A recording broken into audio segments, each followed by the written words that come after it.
Good morning and welcome to the Maryland Public Service Commission's semi-annual and mid-course evaluation hearing with respect to electric vehicle charging in case number 9478. Welcome to all of the participants. We are on the record.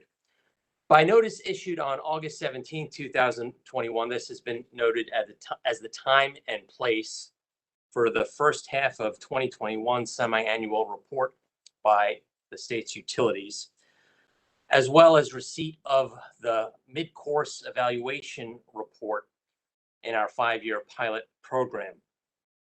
On September 15th of this year, we received comments from our work group leader, Ms. Amanda Best.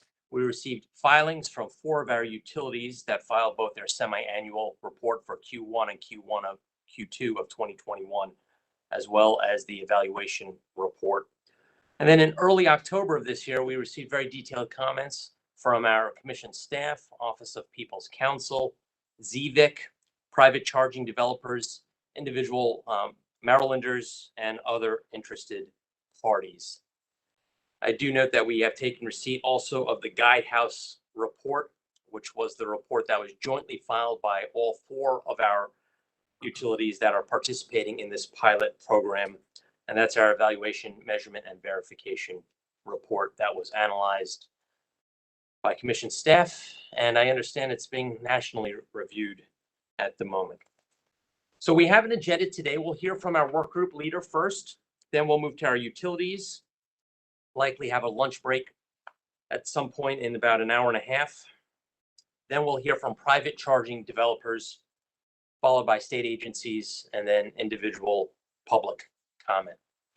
So we'll turn to the agenda. I would just like to say, many of you know that this is an important policy issue of mine.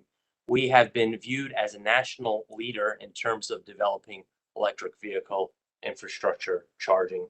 Right now in Maryland, there's approximately 1 plug for every 20 EV vehicles. And when you look at the ratio for gas-powered vehicles, you have 1 gas pump for every 225 vehicles. So we're on the right track to develop. We're ahead of the curve. It's only a matter of time before more and more electric vehicles become registered on Maryland's roadways. And then we'll have that infrastructure already in place and it will be adequately used. I noted in a conversation with my colleagues just this morning that one of Ford's new products, the Ford Mach-E, has seen its year-over-year sales increase 183%. And that's just not the Ford product, but many other products. Every year going forward, I suspect we'll see record year-over-year increases in terms of EV sales. So buckle down, let's get ready. I see our utilities are on the right path, and we'll hear from all of them today, and we'll hear from respondents as well. I yield now to Amanda Best, the work group leader, for some opening comments. Good morning, Mr. Chairman and Commissioners, and thank you for having me here today. I am Amanda Best, and I am a Senior Commission Advisor and the leader of the PC44 EV work group. So I just wanted to give the Commission a quick overview of the various projects and topics that the EV work group has spent time on in the first half of the pilot. We generally meet quarterly to review progress of the pilot and also hold additional meetings to discuss specific deliverables and issues. And so way back in 2019, when this all began, we really focused on complying with several requirements of the approving order, including collaborating on a methodology for calculating the cost of the EV pilot and how to inform customers on those costs, as well as reviewing marketing and outreach materials. And then last year, we began the endeavor to look at rate design and specifically related to commercial customers. So we really looked at a variety of rates and what's being done in other states. And that work has continued into this year, where we are currently in the process of crunching data in hopes of having some conclusions or proposals for review by the work group by the end of the year. And then in 2021, we formed a subgroup to create a methodology for an EV benefit cost analysis. And that report will be filed by December 1st.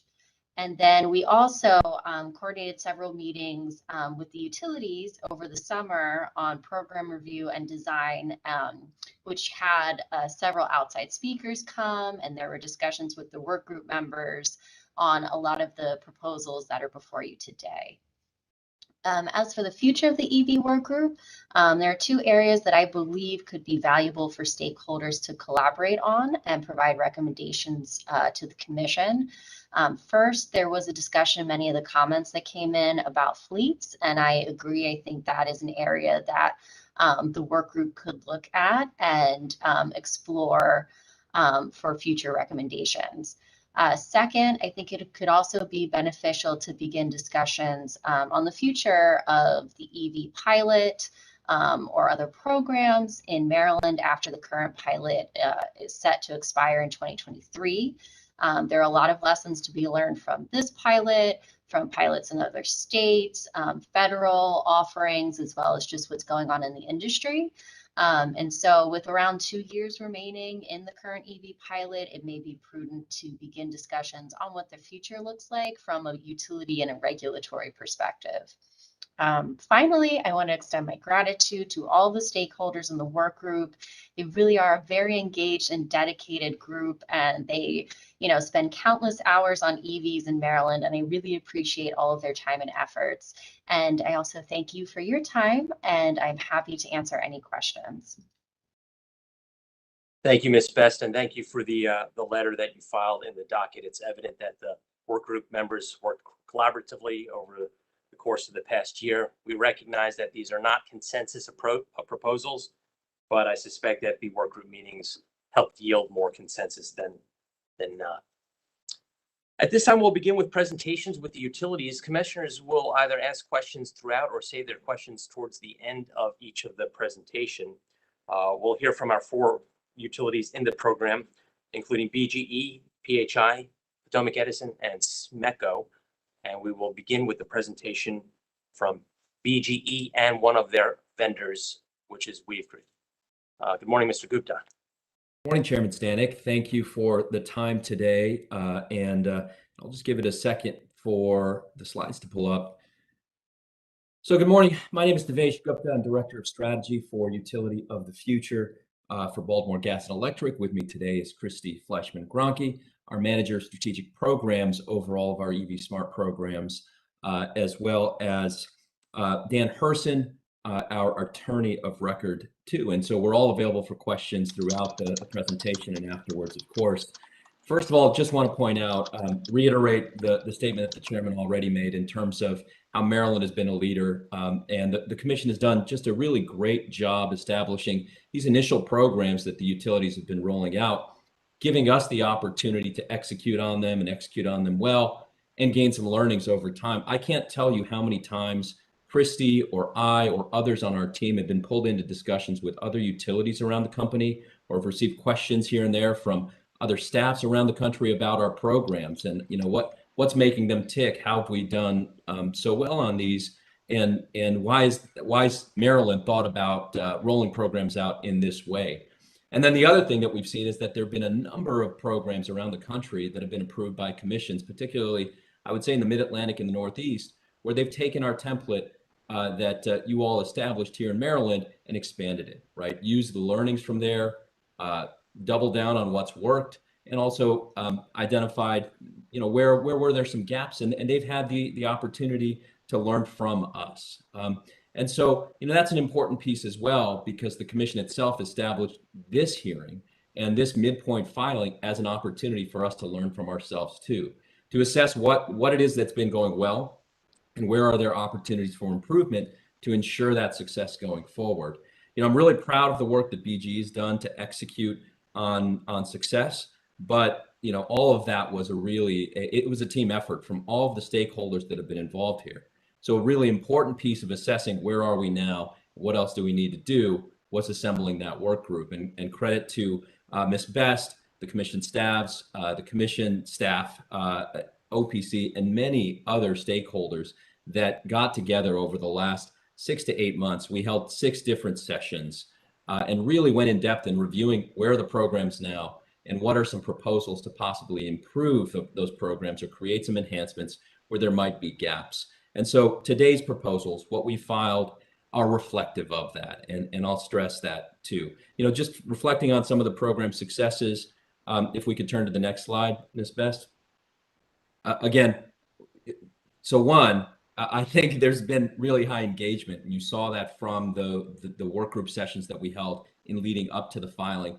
80 different attendees at each session, and I'm not going to talk through all the bullets here. I know everybody received these slides ahead of time, and everybody has the filing themselves, but we did see a broad group of participants in terms of where they were coming from, what they were representing, and I think the comments that you saw filed reflect that too. But the program success that BGE has had, certainly we are all out of rebates. I think we flagged that for you at the beginning of the year, that we're almost all out of rebates, and we're officially all out of it. And we've created a wait list, as Ms. Fleischman-Gronke is going to talk to you about as well. We are almost fully subscribed in our public charging program in terms of identifying sites. And so by the end of the year, all of those sites will either be in the ground or in design or engineering or construction work. And we're really proud of that too. Our EV only time of use rate has seen really strong success, not just with the subscribers that we continue to gain from week to week, month to month, but also in being identified as a really innovative way to offer a solution to customers to help them to shift their charging or teach them about charging early on, about how, hey, here's how you should be charging to help the grid. And then, there's a whole host of other first half experiences and learnings that we've gained. One of the things coming out of that work group, so again, the proposals that we made were illustrative of the discussions there. And one of the common themes that we heard was equity in those discussions. And equity was a really broad term, right? There are some first in time movers that could afford really expensive vehicles, and you didn't have to be limited income not to be able to afford an electric vehicle for some of the product offerings. There were not as many product offerings 2 years ago, 3 years ago, as there are now, or as are coming online in 2022 and 2023, as we've seen, right?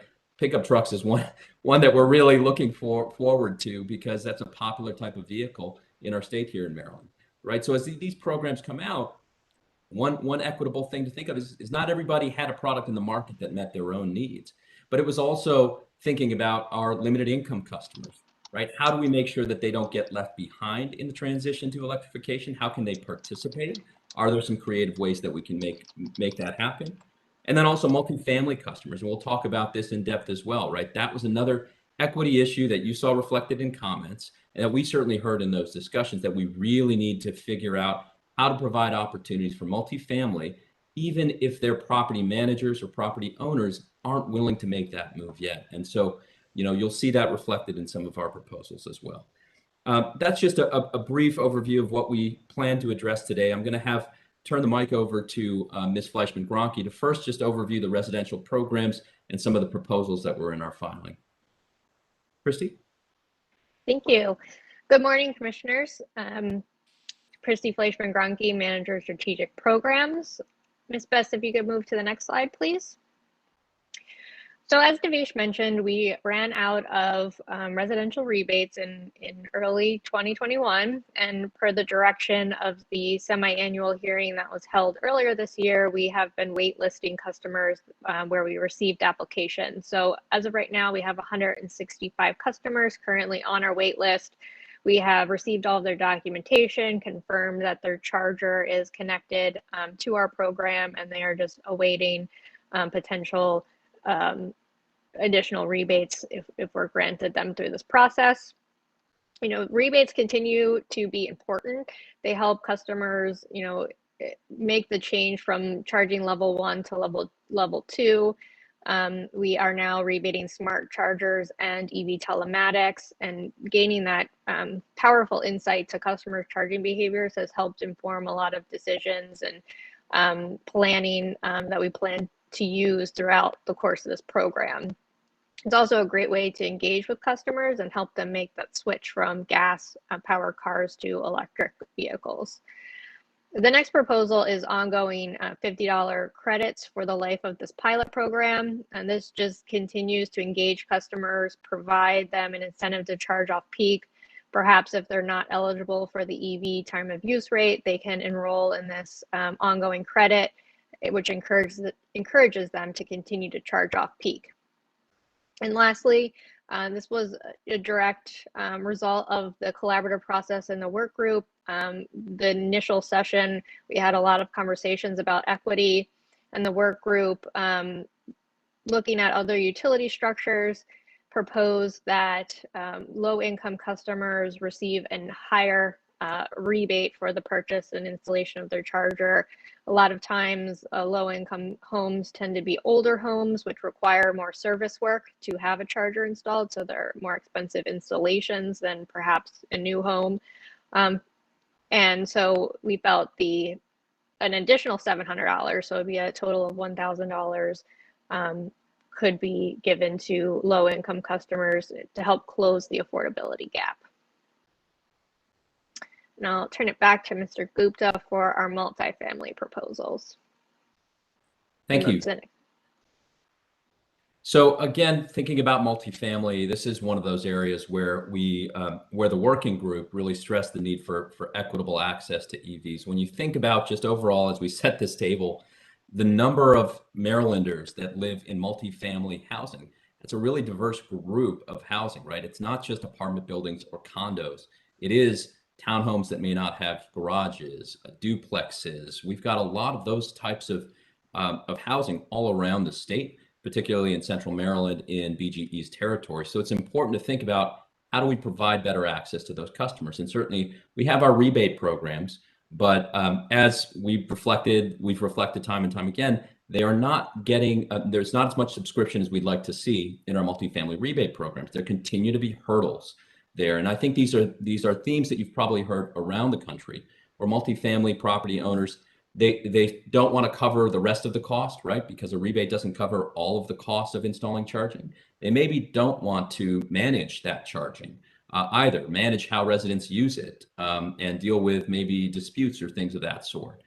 They have questions still about what's the energy going to cost me? What's the capacity going to cost me? Is this worthwhile for me to do? And the demand isn't necessarily there from residents, right? They may not have 2% of residents, 5% of residents, 10% of residents or more, depending on the location, that are requesting the opportunity to charge. So one of the things we want to be mindful of is how do we encourage that earlier in time? Yes, the market is going to develop, right? With the electrification curves that we see, we know that we all have a good feeling that a lot of people are going to want to electrify their vehicles, but how do we speed that up, ensure that happens, and make that process easier? And so these are a handful of proposals that were shared with the working group, received input from the working group that we presented in our filing.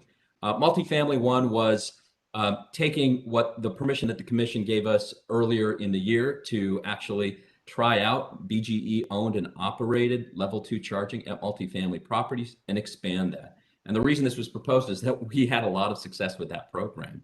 As soon as we went to market, they were all spoken for. Some of them are already now in engineering and moving towards installation. It was very popular. It took all those questions off the table.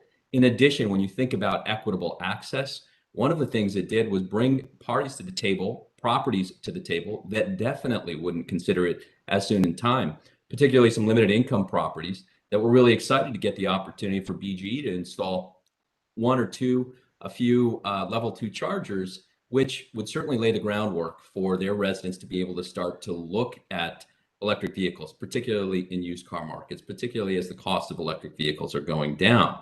And so they were very excited. And so one of the things that we proposed is not only allowing us to install an additional 100 to the 40 that you've already allowed us, but to potentially focus on some limited income communities as well within that 100, right? Don't focus on all 100 on limited income communities, but certainly some percentage of those, we could take the time and effort to try to market them into more limited income housing complexes and in areas of Central Maryland. Multifamily 2 and 3, these both, and I'm going to speak to each of them separately. These both, though, are centered around this idea that, look, a lot of property managers just aren't ready to move yet. And so if that's the case, should all of these residents that live in multifamily housing that maybe can't afford to own their own houses or just otherwise don't, should they be kept out of this market? Are there ways that we can encourage them to electrify sooner in time? And there are, as we identified with the work group as well. The first proposal is to expand the multifamily rebate program, right? The existing dollars that have already been allocated for this program, expand eligibility to commercial locations that are within a mile of at least 100 multifamily residential units. So this idea that, okay, if your property manager is not ready to move, maybe there's a place that's very convenient to those same residential customers, those same multifamily residents, that is convenient for them to be able to charge a vehicle so that they can think about going and purchasing or leasing an electric vehicle as their next vehicle. And yes, the private market is developing in this space and putting in more public charging, but we can help to steer that investment to places that's more convenient to multifamily customers, so that those dollars are being invested earlier in time in neighborhoods, around neighborhoods where these customers live. And that's the idea here. The other additional piece there would be expand the opportunity per site. Instead of 25,000 per site, expand that opportunity for a rebate to 30,000 per site. And that's really because the rebate for DC fast charging under the multifamily program is 15,000 per DC fast charger. So ostensibly, if the cap per site is 25,000, you could only install one DC fast charger that could be rebated. By expanding to 30,000, that would allow 2 DC fast chargers to be included in a site proposal for a rebate application. So that's one way. Help the private market meet that needs by expanding where the rebate can be applied. And we can do a good job of identifying those sites to confirm when an application comes in, whether or not it's within a mile and convenient to at least 100 residential units, which is quite a lot. Multifamily 3 then is, again, there's not a silver bullet here. Let's try a couple of different approaches. Multifamily 3 is one that can be a proposal. It can be a program that we roll out now, but could certainly be clawed back as the market, again, continues to develop. And the idea is, look, you've already directed the Maryland utilities to install, own, and operate their charging stations in places where the private networks weren't going, which included these kind of infill stations in neighborhoods, in communities. Let's also try to make it easier, try to bring a little equity between what multifamily residents might have to pay for charging their vehicles versus what homeowners have to pay. Homeowners right now, not only can they install charging at home and take advantage of just, pretty affordable SOS rates, but they can take advantage of our EV only time of use rate.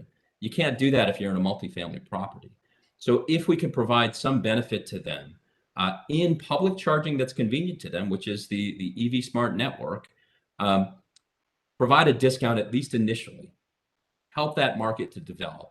And then certainly that discount does not need to stay in place throughout, in perpetuity.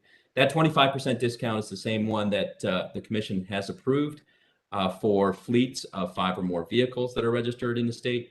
So, I think there was a question about, is the rate discriminatory? It is a type of discount that's been approved already as well. And then finally, multifamily proposal 4. This was one of those outside the box ideas that came from that work group, very specifically from the work group. The idea that, okay, there are still a lot of people that aren't going to have access to participating in electrification. Let's see how we can target those communities even more, giving them that opportunity. And this is a creative way to do that, which is investing in some electric vehicles, placing one electric vehicle and an L2 charger at multifamily properties, and let them be used as almost car shares, much like, there are private vendors that do this, like Zipcar, that are out there, where residents can reserve that vehicle, pay for that, to rent that vehicle for an hour, a couple of hours to go run the errands and such that they might need to do. So that was one of those creative proposals that came out of it. With that, if there aren't any questions immediately, and certainly we can continue to take questions or comments throughout the presentation, we can move to the next slide, which has to do with public. Before you leave, sure, absolutely. Multifamily 2. Mm-hmm. Kind of commercial locations are you talking about? So great question, Commissioner O'Donnell. I think that was from, I couldn't see the ring light up. That's a great question. And these are the types of locations that are already thinking about charging, but maybe not necessarily in the sites that we want them to. So you think about, maybe in a Walmart parking lot, but one that's more convenient to more residential units, multifamily units, or in a Wawa parking lot or Royal Farms, right? Some of these private retail chains are thinking about charging and are proceeding with installing charging, but not necessarily where that charging would be convenient to multifamily customers. We are seeing a lot of stations go up along highway corridors because that's a place where people are looking to require public charging on their way to longer distance travel. But we're not necessarily seeing that same investment in the same way that the utilities are in the infill stations. So try to drive the market to incentivize installations sooner in time in those neighborhoods. So you've heard me talk about this before, and I'll say it again. In the small rural village in southern Calvert that I live in Lusby, there's a Giant and there's a Walgreens, and they've installed private chargers. They're free to the customers, doesn't cost the ratepayers anything, and yet nobody subsidized that. These corporations decided to do that. But you're talking about the ratepayers subsidizing something that corporations already see a benefit to put in. Obviously, if they're doing it in Lusby, Maryland, they got to be an incentive to do it everywhere. Why should ratepayers bear the burden of socialized costs for this multifamily too? And I will tell you that those two locations I referenced in Lusby are within a mile of multifamily residential units.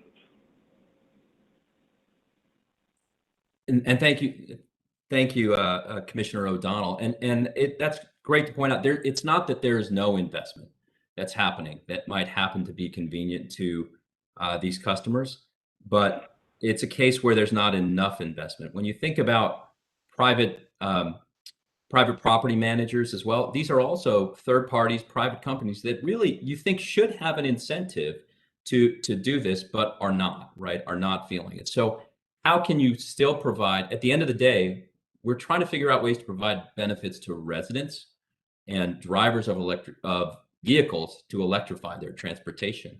How can you create that opportunity where we've had this experience now over the last 2 years where this program has not been fully subscribed? Yes, I get it, but asking residential ratepayers to subsidize this. Why should they? My question is, why should they subsidize a benefit to a corporation like a Giant or a Walgreens or a Walmart or any other commercial operation? Obviously, there's benefit to that commercial entity. Why should ratepayers subsidize that? If you don't mind me stepping in Absolutely, real quick.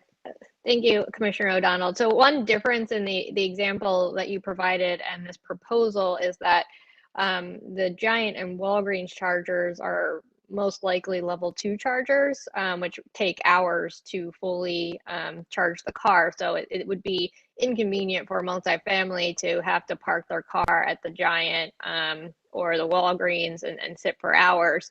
Where this proposal is specifically on DC fast chargers, where you don't see those retailers, making the investments themselves. The DC fast chargers would allow for the multifamily tenant to do the quick charge, the 20-30 minute charge, and in return to their day or return home.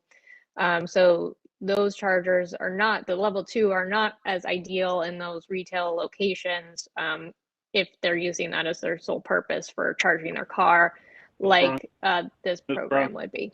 I don't think that that's necessarily true. I don't believe they are, but I'll verify that. I'll validate that. But okay.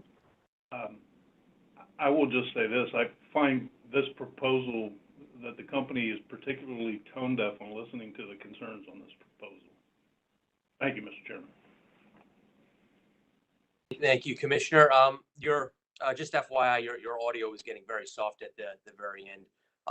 I did have one question before we move to the next slide, and that's with respect to item number 4, the car share program. Ms. Gronke or Mr. Gupta, are we aware of any other utilities in the United States that have offered such a car sharing proposal?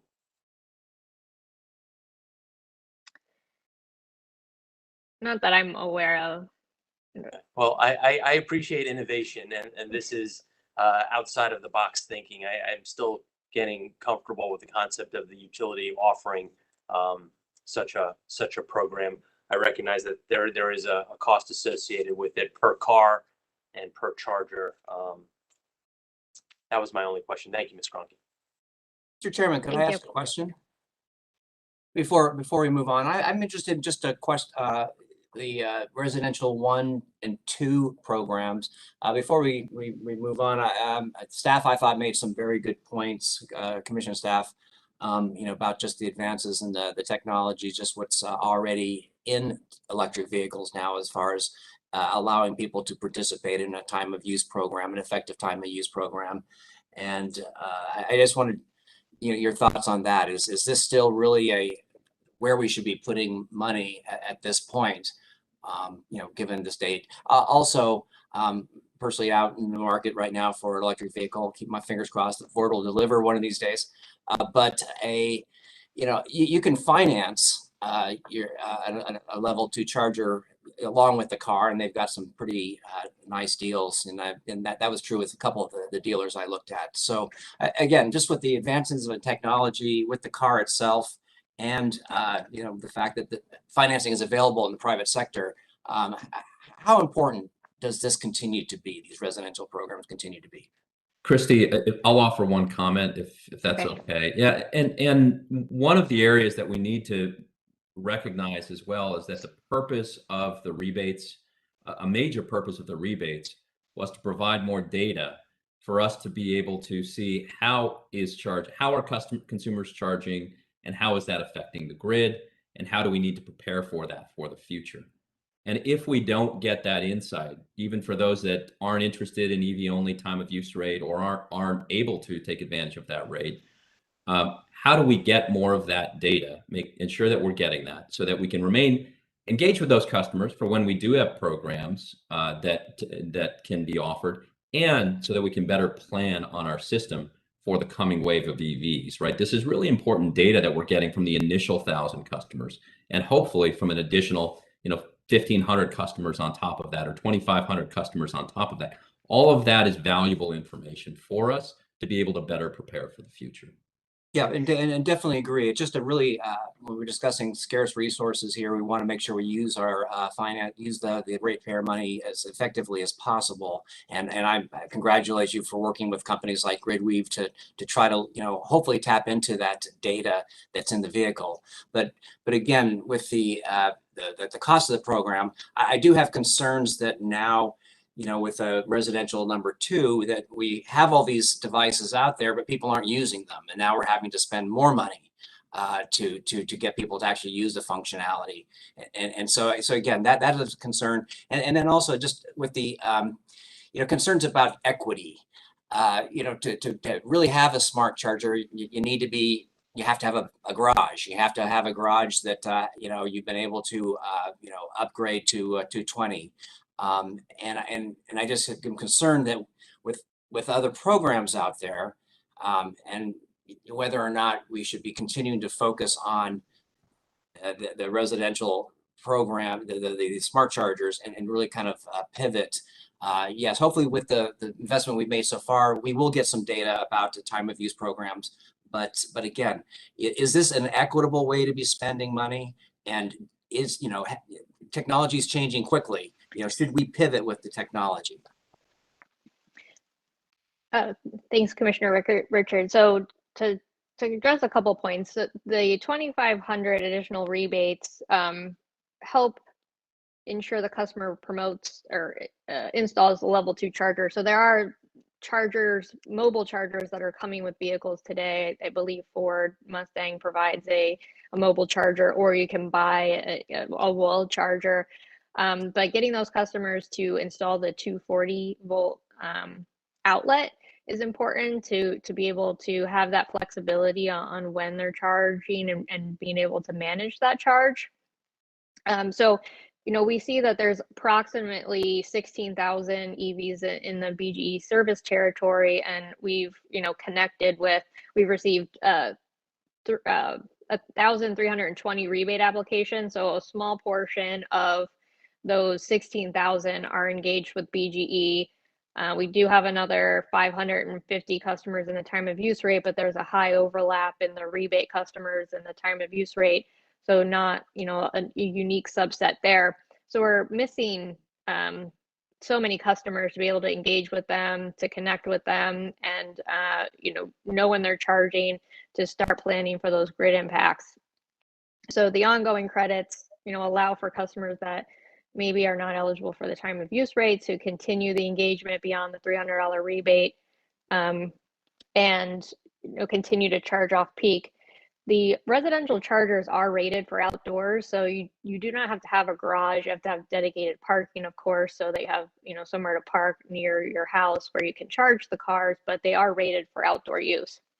And last point I'll make is the work group actually proposed higher rebates throughout the country. Rebates are between $500 and $1,000 provided by the utilities. So we're on the low end, and BGE actually proposed to the work group that we lessen the upfront rebate to $150 and provide ongoing $50 incentives to ensure the customers are connected, sort of getting us back to the 300. But there was, I'd say, near consensus, if not consensus, that $150 isn't enough to entice customers to install a level 2 plug and to communicate and cooperate within this program. And one additional point I'll add, which may not speak directly to the question that you asked, Mr. Commissioner, but is helpful to keep in mind too. One thing that I hadn't thought of before the work group discussions, but someone, and I can't recall who, brought it up in those discussions, is that it's important to have both the rebate opportunity for smart chargers as well as vehicle telematics to bring the smart data, because there still are a significant number of customers whose vehicles may not have advanced telematics and connectivity, either because they're buying in the used car markets, older vehicles that did not have that technology. And so if we're only rebating vehicle telematics, we may be leaving out a subset or opportunity for a subset of customers to engage in smart charging or providing data to us about their charging habits. So that's it. Or we also don't know what vehicles are going to come to market. There may be a significantly lower cost electric vehicle coming to market, or one of the reasons it's able to be lower cost is because its telematics are not as advanced as others. So keeping in mind that we're still early on in product development, in electrification, having diversity of offerings for customers is important. Okay, well, thank you very much, and thank you, Mr. Chairman. I'll be interested to hear further discussion on this from other parties. Thank you. I know we still have about a half of the presentation, so why don't we move to public charging? Absolutely. Again, one thing to keep in mind in electrification, as people have seen around the country, is that a rising tide lifts all boats. The more customers we can get involved in this market, the more it's going to help all parties that are involved here. So if there are more customers buying EVs, or more customers that find it useful that the utilities have charging infrastructure nearby their homes, or that are convenient, they're more likely to also use the public charging infrastructure that private companies are putting in, right? It should drive up utilization across the board. And so, these programs also speak to that as well. When you think about public proposal 1, maintenance and repair and keeping chargers reliable, that certainly is a place where we are planning to make investments in the future.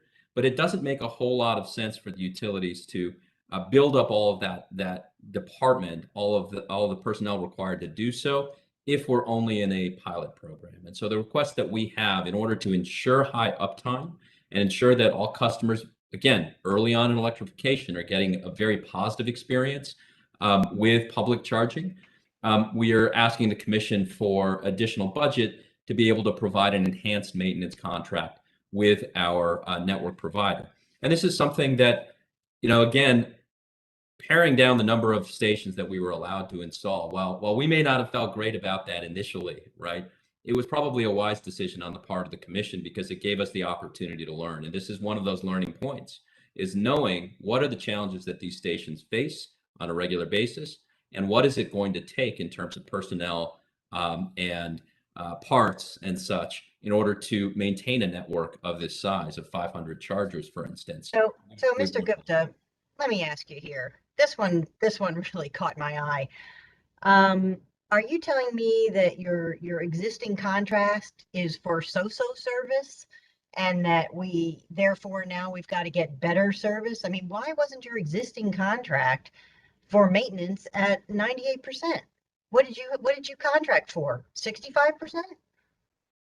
So, and I'll let Christy, I'll let you speak to what was contracted for and not. But before you do that, one thing I'll point out, Madam Commissioner, is these networks that are there as well are learning as we go along, right? We've faced some unique market circumstances that have almost put that learning into a pressure cooker when it comes to a global supply chain, for instance. Having the parts, you can't anymore, and this is across many different industries doing a lot of different things.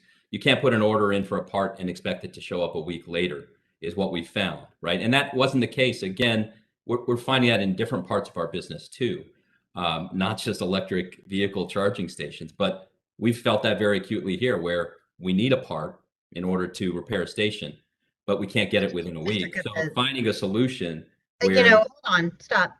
That to me is a completely different question. I mean, if you're having trouble with supply chain due to pandemic and shipping and so on and so forth, that's a different question.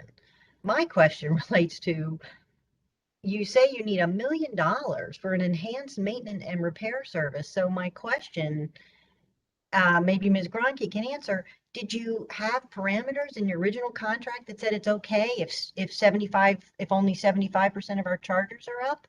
Because that's kind of what it sounds like to me, that this additional $1 million gets you to 98%. And so I'm really trying hard to understand why the original contract wasn't at 98%. And Ms. Gronke, when you answer, do me a favor, when you start to type, I think we can hear you typing, so go on mute when you do type. So thanks a lot. Thanks. Sorry about that, Commissioner Herman. Yeah, so our initial contract with Greenlots does not have a specific SLA and uptime. We were purchasing the network from them. We purchased the chargers essentially through the manufacturer of the charging station. So we have a contract with a local electrician that allows us, we have a preventative maintenance contract with that electrician, and they also do the reactive maintenance when we have an outage. As Mr. Gupta stated, we have been having issues with supply chain, which is both part of a root cause of the pandemic, and we were experiencing this a little bit before the pandemic as well. The parts are just not as easy to get. So having this contract would ensure that all of the parts are warehoused at a nearby location. Supply issues or not, we would be able to fix them essentially same day, or the contract allows or commits to a 24-hour turnaround time, where today, even without the supply chain issues, it takes at least a week or two to get parts in to fix the chargers.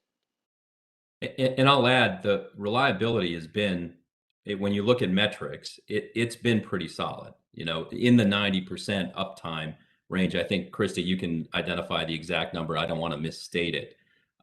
So it's not that all these stations or 25% of these stations are experiencing problems. But in order to ensure that we don't see a downward trend or that there aren't additional issues, it essentially does that. It's an insurance product for us for the remaining term of the pilot program.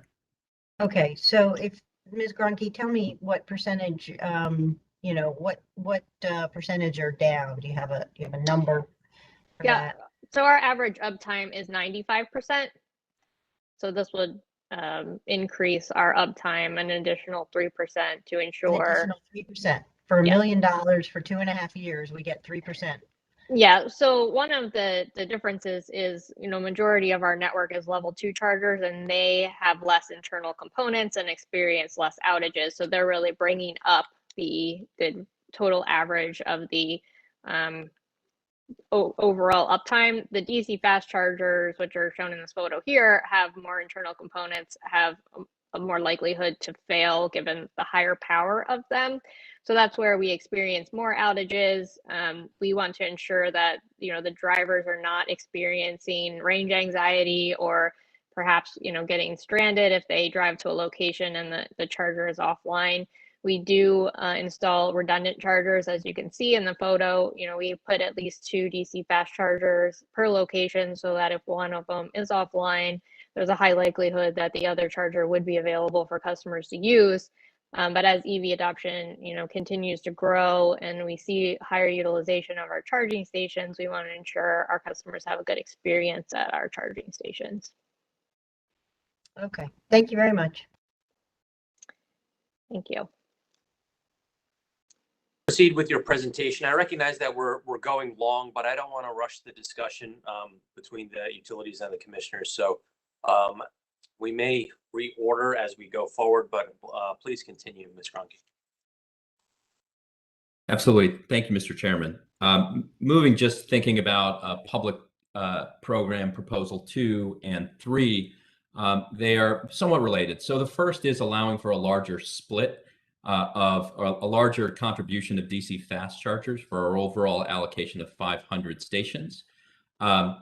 What we would like to allow is for additional budget so that we can purchase additional additional DCFC or level 3 charging stations in our remaining mix of stations that are going in. What we found is that the counties, the agencies, the governmental entities that we're working with have a strong desire to have fast charging at locations, right? That's been a very popular product for them, and we haven't had enough. In fact, I believe we are all out, or they're all spoken for now, which means that some counties that either had difficulty moving faster because of changeovers in leadership or identifying sites having been difficult, that are now on the table to have stations installed, may not get as much fast charging as other counties because there are none left. And that's going to be potentially to the detriment of the citizens in those counties too. So if we can have increased budget to purchase more fast chargers, that could be helpful for us to address where the market is really going. And again, these are learnings that we've obtained over the first 2.5 years of our program. The third and final proposal for public then is to allow for installation of 150 kW DC fast chargers instead of the original 50 kW chargers that were budgeted when this program was proposed back in 2018, beginning of 2018, and approved by the commission in January of 2019. The market has evolved rapidly, where now the standard for fast charging has become much higher because vehicles that are coming to market can take a much faster charge as well, and that's just going to continue to increase.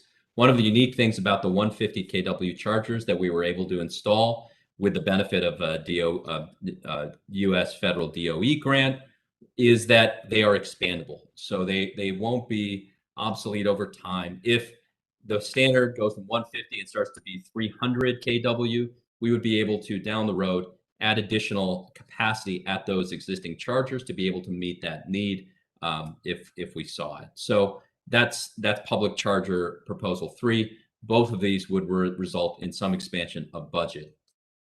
Mr. Gupta, can you hear me? Yes, Commissioner O'Donnell. Yeah, so you talked about the new 150 kW DC fast chargers being expandable, but I think we were told that on the original tranche of public DC fast chargers that they were expandable. Are they? Thank you, Mr. Commissioner O'Donnell. This is Christy, Ms. Gronke. No, the 50 kWs that we're installing are not expandable. Yeah, I thought we were told originally that they would be, just have to add a new module into the installation. We have mentioned that for the 150s, so they come with power modules that you would just add to the back of the chargers. That, you know, the stations are just the pass through, but the 50 kW, it's all built into the charger. That's why they tend to be larger than some of the newer chargers, so they are not expandable. We do install the sites to allow for additional capacity where feasible. So we could at some point go back and upgrade the chargers if permitted, without doing a lot of service work, but the chargers themselves are not expandable. All right, thank you for that clarification. I guess I had a misunderstanding of what I heard on the original pilot.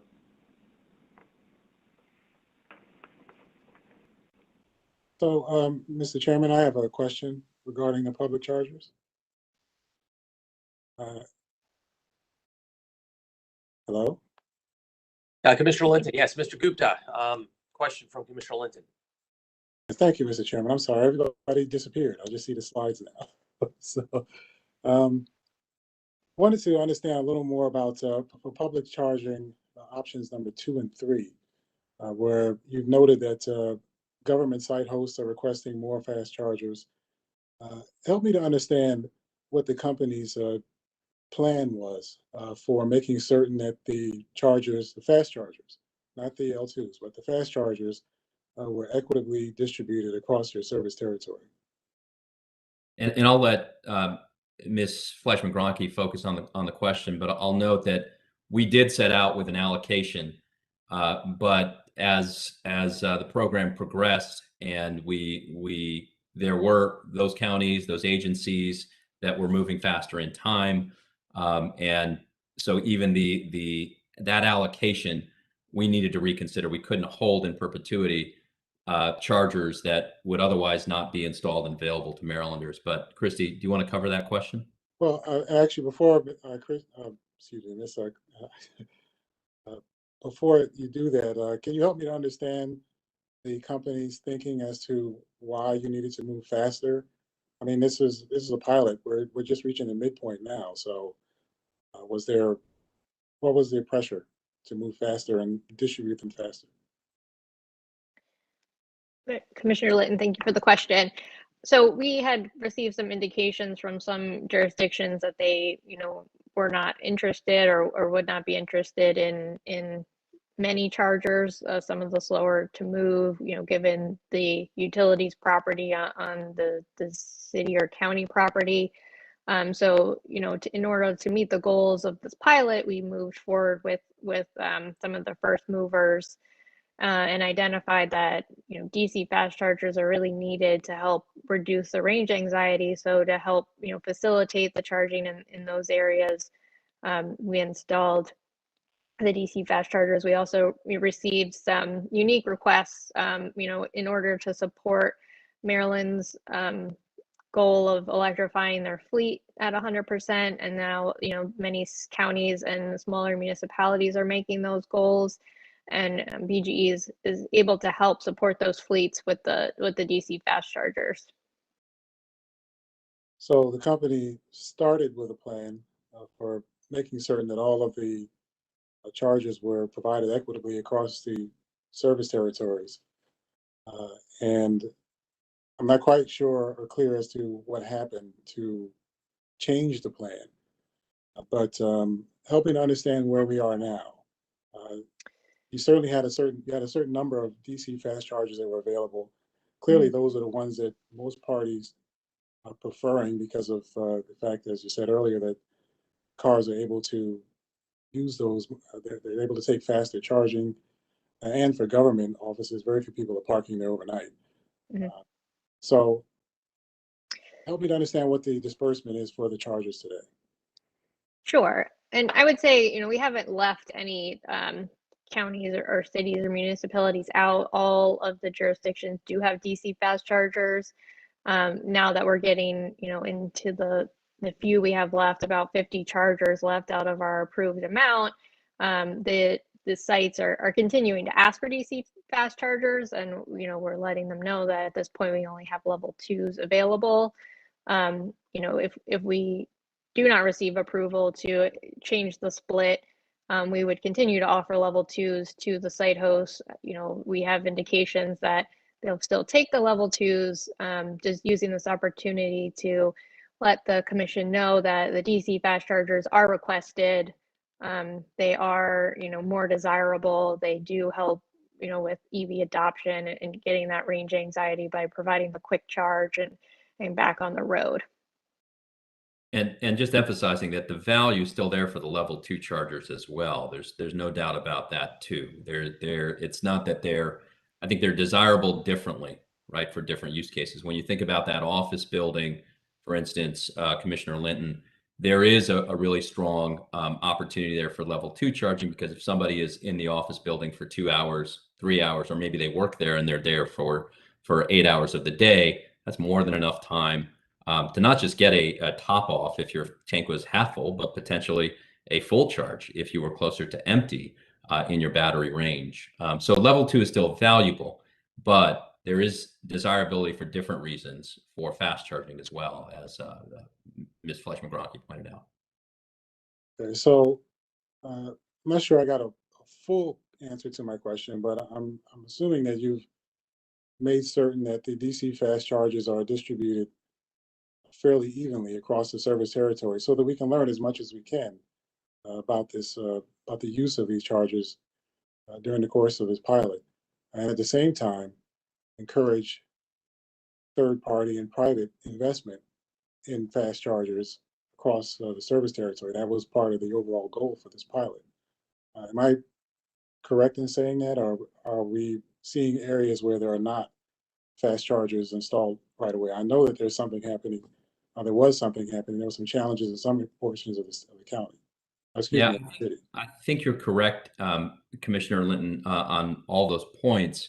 And as Christy was stating, it's not that jurisdictions have been left behind. So it's more of a demand challenge now, or learning now, than an allocation learning.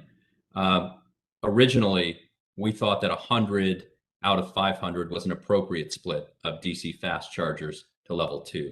And that's what was allocated across jurisdictions. But now, as we are again, with the 2.5 years of experience, we're finding that more DC fast chargers are being requested by those agencies, those governmental entities, and we don't have that supply to provide beyond the original allocations. So, what is the strategy going forward for installing the fast chargers? In particular, I'm concerned about some of the issues that were raised with Baltimore City earlier in the pilot program. As you know, one of the questions that we asked, and I believe it was me, several months ago, was the questions of what types of chargers were going to be available when some of the communications and other issues were resolved between BGE and the city. And there wasn't really a distinction raised at the time between fast charger versus L2 charger. So once those matters were resolved, and again, correct me if I'm wrong, but it's my understanding that the fast chargers, there weren't as many of them as available. So I'm curious as to, assuming the commission moves forward with some of the proposals, particularly this one, what's the company's strategy? What's the plan going forward for making certain that there are equitable installations of chargers, not just across the Baltimore City, but across all of your service territory? Because I'm assuming that there are other areas like this that would truly like to have chargers but haven't had the opportunity to get them yet. Thank you, Commissioner Litton. Great question. So we have, as I mentioned, requests from site hosts that wanted DC fast chargers. We have informed them we just had level 2s and are moving forward with those sites with just level 2s. So if we received this approval to increase the number of DC fast chargers we could install, we would revisit those sites that are still in the early stages of, you know, site proposals and design work, and modify them to allow for DC fast chargers. For Baltimore City, we do have 13 DC fast chargers installed or in progress of being installed, which is higher, that is about an 80-20 split for is higher than the 80-20 split for that jurisdiction. So the way we've done our allocation is looking at the number of customers per county and city and the square miles of that county or city, and did a weighted average of our 500 chargers to, you know, distribute them equitably throughout our service territory. So for what we've allocated for Baltimore City using that methodology, Baltimore City is meeting the targets and, you know, meeting that 80-20 split of DC fast chargers at this point. Just, you know, again, emphasizing that they are requesting additional ones. So we're using this as a way to bring that request to you. Okay, thank you very much for answering my questions. And I'm happy to hear that the company's at least got a strategy in place to make sure that these chargers, as part of this overall pilot, are being equitably distributed across your service territory. This is an important initiative, as the chairman mentioned earlier. I'm not currently in the market for an electric vehicle like a couple of my colleagues are, but who knows what the future might hold. So thank you very much, Mr. Chairman. Thank you. If there are no more questions regarding the public program, perhaps we should move to the fleet and workplace proposals. Absolutely. Thank you, Chairman Stanek. Turning it over to Christy. Thank you. So I'll touch on this briefly. You know, through the work group process, we've identified that, you know, a lot of the focus is turning to fleet and workplace. Fleets are looking to adopt electric vehicles and to change their fleets from gas to electric, and they're looking for resources to help them do so. This is also key in helping Maryland meet its goals of 300,000 EVs on the road by 2025, as some of these, you know, smaller companies as well as larger companies are given resources and assistance to electrify their fleet. You know, will put significant increase in EVs towards that goal. So we're proposing a few different things here. You know, there's what we were considering a light touch option, which is to provide a fleet calculator on BG's website, similar to what we have existing today for residential customers, that they could, you know, enter some basic information and determine if a fleet, electric fleet, is feasible for their company. The next phase would be if the customer was interested in a full technical assessment, which basically would provide the customer with a plan on electrifying. So, you know, naming vehicles that could be transferred to electric, what charging infrastructure they would need, and how to move forward. And then to help those customers install the charging stations, providing a rebate similar to our multifamily rebate program to incentivize the installation of the charging stations. We also support Ms. Best's comments at the beginning of the hearing that convening a work group to further discuss this issue could be valuable. You know, in the meantime, if the commission was favorable to any of these approaches, these could be the first level of fleet engagement, while the work group discusses further in-depth programs to offer to fleet customers. Just a question on item number 2. The requested budget is $2.5 million, so that's about $25,000 per assessment. Can you give us a sense of what we get for the $25,000? Does some analyst or engineer go to the facility and produce a report? Sure, yeah. So we would RFP this work. Actually, in the work group sessions that we had through the course of the summer, we had vendors speak. There's actually ICF that is doing this for National Grid, does this technical assessment. So they gave details of what they do at National Grid. Of course, we could always tailor that based on the approvals here. But essentially, you know, you are correct. It is a site visit. They understand, you know, the business model of that customer, what they're doing with their fleet, you know, what their availability would be to charge. So what are the miles they're putting on the vehicles per day? What types of vehicles do they need? What electric vehicle options are there that would meet the needs of their fleet? Mapping out, you know, when they could charge in their routes, understanding the cost of that. So, you know, doing a cost compare, life cycle cost of gasoline and maintenance for gas cars versus the benefits of electrification and charging, understanding the impacts to their bill. So it's really a full suite plan Can that these costs. I think I get the sense of what the consultant would provide for that, Sure. that customer. But do ratepayers, is it the responsibility of the ratepayers to bear the entire cost, with the BGE customer in this case, who operates the fleet, bear any cost for this technical assessment, or is it free to them? We have proposed it free to them, but would be open to a cost share. I think staff proposed in their comments that the customer would have a cost share if they did not move forward with electrifying their fleet. So some sort of, share if they did not end up moving forward and purchasing charging stations. We looked at this similar to the technical assessments that are available in the energy efficiency programs, where I believe the customer has a stake of 25% or so if they don't move forward with any of the energy efficient measures Right. recommended out of that. Effectively, I think with the Pepco programs, you pay $100 copay effectively for your Yeah. home performance or quick checkup. So maybe something here would be appropriate. But you actually answered my question, Ms. Cronky, so we could move on. Okay, thank you. Ms. Best, if you move to the next slide, please. So last slide on our proposals is the education and outreach. So we're proposing that we increase that from 5% to 10%. This was I'd say, if not consensus, very high consensus item out of the comments that were filed with the commission. There were no stakeholders that opposed this proposal. We received a lot of support. This would allow us to continue providing education to our customers to as I mentioned, there's several thousand more EVs in the BGE service territory than we're currently engaged with.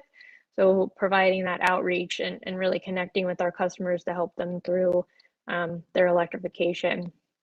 And lastly, the COMAR waiver. So as part of the initial petition, we were awarded COMAR waivers, and the petition said that they would be reviewed at the mid-course. So we're requesting additional or continued approval of those waivers through the life of the pilot, as well as a few additional waivers for the EV charging pilot.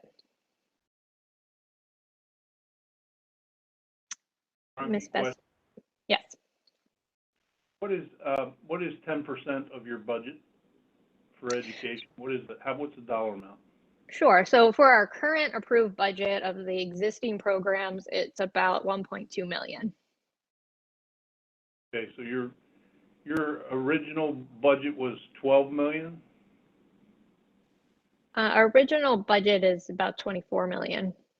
Okay, and what is the proposals here? What's the all-in cost of these upgrades if we were to approve them all? The all-in cost of every upgrade here is 22 million. We'd be basically almost doubling the program. That's correct. What did you come in? Do you remember what you come in with in 2018? What kind of budget proposal? Yes, it was about, I believe, close to $50 million. Yeah, that's what I was thinking, 50 or 60 million. Okay. Yeah. All right, very good. Thank you. Thank you. Okay, and then lastly, as mentioned at the beginning of this meeting, BGE filed the EM&V results on the behalf of all Maryland utilities that was produced by Guidehouse. A summary of the key findings for BGE are listed on the slide. In a brief highlight, the Guidehouse found that the both residential rebate and EV only time of use rate were encouraging customers to charge off peak. That for the EV only time of use rate, that customers were they were plugging in around 5 and then starting their charge around 8, which is the off-peak window for the summer. So based on the majority of the data that they received for this period, determining that customers are charging off peak, and this rate is encouraging off-peak charging. And then I'll turn it back to Mr. Gupta for our wrap-up slide. Yeah, just to wrap up, and I'll keep it very brief. We've seen success. We've executed on the programs that were approved by the commission. We've gained learnings, and we worked really closely with all stakeholders that were interested in having discussions about what enhancements, what revisions might there be. Some of these programs and proposals do cost additional budget, but there are a number of proposals that would not increase the budget as well. And so we respectfully request the Commission's review and approval of the proposals that we've made, and we appreciate all of the time that you've given us. Mr. Gupta and Ms. Gronke-Fleischman, I recognize that you're committed. I've actually seen both of you at various EV events across the state recently, and I know this is something that you believe in and you're pushing hard. And we do have that last slide, which has all the budget breakdowns in our packets, so no need to share that now. Mr. Gupta, are we going to hear from WeaveGrid at this point? I believe that's the plan. Christy, are you aware whether they've joined? That's correct. I'm looking for Mr. Bell. Mr. Bell is right here. Great. And folks, Great. Mr. Bell, Yes. you have 15 minutes to present. Good morning. good morning, Chairman and Commissioners. Thank you for the opportunity to present to you all today. I have some brief prepared remarks, and I'm looking forward to questions as part of today's meeting. My name, Mr. Bell, my name is Matthias Bell, and I'm here on behalf of WeaveGrid. And for those that don't know WeaveGrid, we're a technology company that works with utilities to increase EV adoption by improving the customer experience with managed charging programs and through distribution level optimization. WeaveGrid's technology leverages utility and charging data, including the embedded vehicle telematics. I know we've been talking about that quite a bit already today, to transform EV charging loads into a network of controllable grid resources. WeaveGrid is a market leader in providing these solutions, and in Maryland, we're supporting the implementation of PHI utilities and BGE's EV programs. I'll start by saying at the time of the approval of the utilities EV pilot programs, this portfolio in Maryland was considered comprehensive and leading for the state of the market. All the utilities and commissions around the country have been talking about this, and like Amanda said, opening this up, and BGE said, it's been an exemplary model. That said, technology has been evolving rapidly, and other utilities in other markets have begun introducing more programs to support the EV market, and they're focusing on addressing additional market barriers and issues around adoption and managed charging. The EV working group has been wonderful. The utilities have highlighted potential changes to the EV programs. There's been a really rich conversation from an engaged group of stakeholders providing feedback on these proposals. And the new solutions being proposed are very innovative. We believe there is significant merit in the utilities supporting all these efforts and consider the proposed enhancements to be reasonable. They provide significant value to the customers in Maryland, and they better position the utilities to continue to support Maryland's goal of 300,000 EVs. For the residential programs, and I'll say this is where WeaveGrid focuses, we recognize the effort that has gone into implementation and applaud BGE in particular for meeting their program targets with rebates. By incorporating telematics into the residential EV programs, both BGE and PHI utilities have enabled a really good customer experience. The testimonials from customers have been really strong on how easy it is to enroll in these programs with telematics. There's been more program participation. In fact, telematics approaches supported by WeaveGrid as part of BGE's program were greater than all other solutions combined. And they've enabled more off-peak charging, where the residential rebate customers charge on peak about 19% of the time. BGE customers using WeaveGrid and the EV-only time of use rate charge on peak about 6% of the time. So we looked at this record and the comments from parties, a couple key questions have arisen that have been already discussed today. One, should BGE be approved to expand their rebate programs? Two, should there be an ongoing incentive for participating in the residential programs? And three, should there be an added incentive for limited income customers? From WeaveGrid perspective, the answer to all three of these is yes. We support expanding the rebates because we believe they can help support adoption by increasing access to charging at home, but also because it creates a virtuous cycle where customers begin to participate through the rebate, they see the advantages of managed charging, and over time are more likely to participate more sophisticated passive managed charging, and then active managed charging programs. We believe the ongoing incentives are important for encouraging customers with their vehicles and their chargers to stay connected and continuing to participate in the programs, especially the rebate program. And while we also support the added and last, we finally support the added incentives for limited income customers. We fundamentally believe that increasing access is an important role for utilities, and this enhancement will support limited income customers install charging infrastructure in their homes. To sum things up, WeGrid appreciates the work that has gone into developing and implementing the residential programs. It's been substantial. These programs are already providing significant benefits. There's now ample opportunity to build on these efforts, and WeGrid is supportive of the utilities' proposed program enhancements and recommends that the Commission approve BGE's residential proposals 1, 2, and 3, PHI Utilities residential program enhancements 2, 3, and 4, and Potomac Edison's time of use rates. Finally, we recommend that the Commission approve BGE's request for continuation and expansion to certain COMAR waivers. Again, I appreciate your time and I'm available for questions. Thank you. Thank you, Mr. Bell. Just to be clear, are you a vendor for both PHI, BGE, and Potomac Edison? Only the Exelon utilities. We are Just not the currently. I have a good understanding of what the WeGrid product does. If you could just answer me one question with respect to smart chargers, L2 smart chargers. If an individual has a late model EV and they have a dumb charger, WeGrid could still pull all those the information, all the telematics from that vehicle. Is that right? You don't need a smart charger? If it's a qualifying OEM as part of the program, yes, you do not need a smart charger. That said,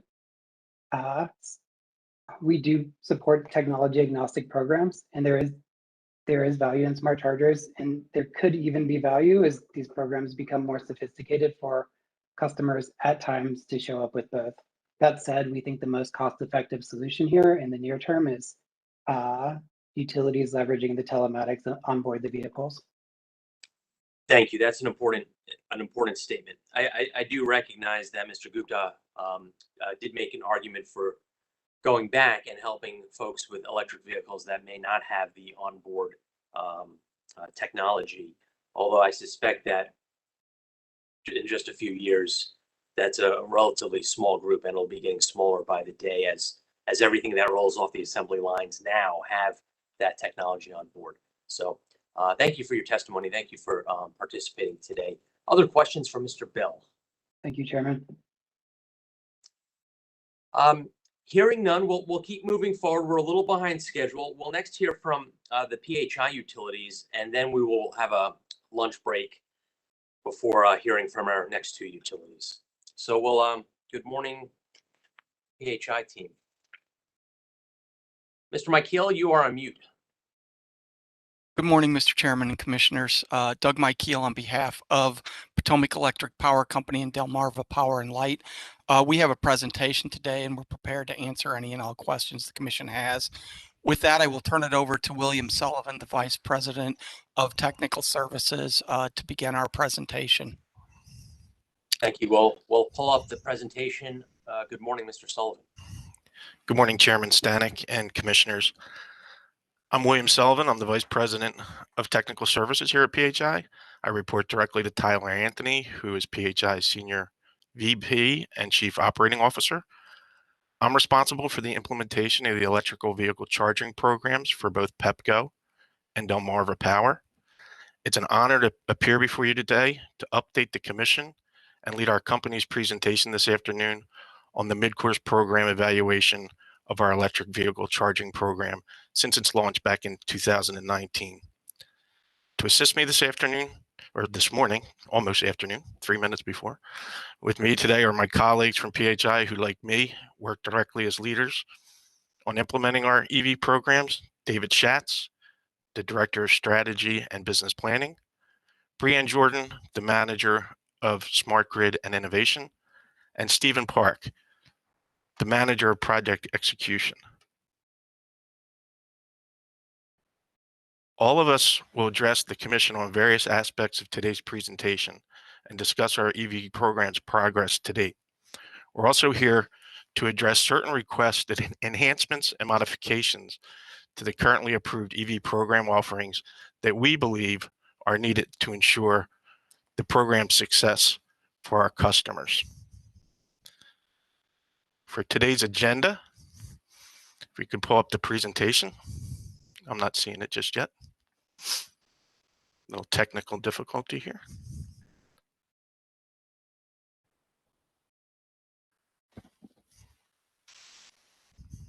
I'll go through an executive summary.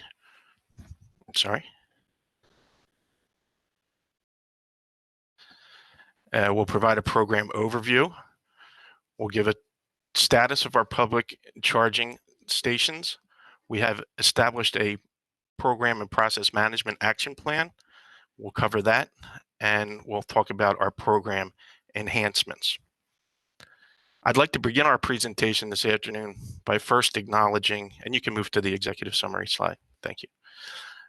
First acknowledging that the companies are at a critical milestone in our deployment of the EV programs, and we recognize the importance that our EV programs have in achieving the state of Maryland's EV adoption goals.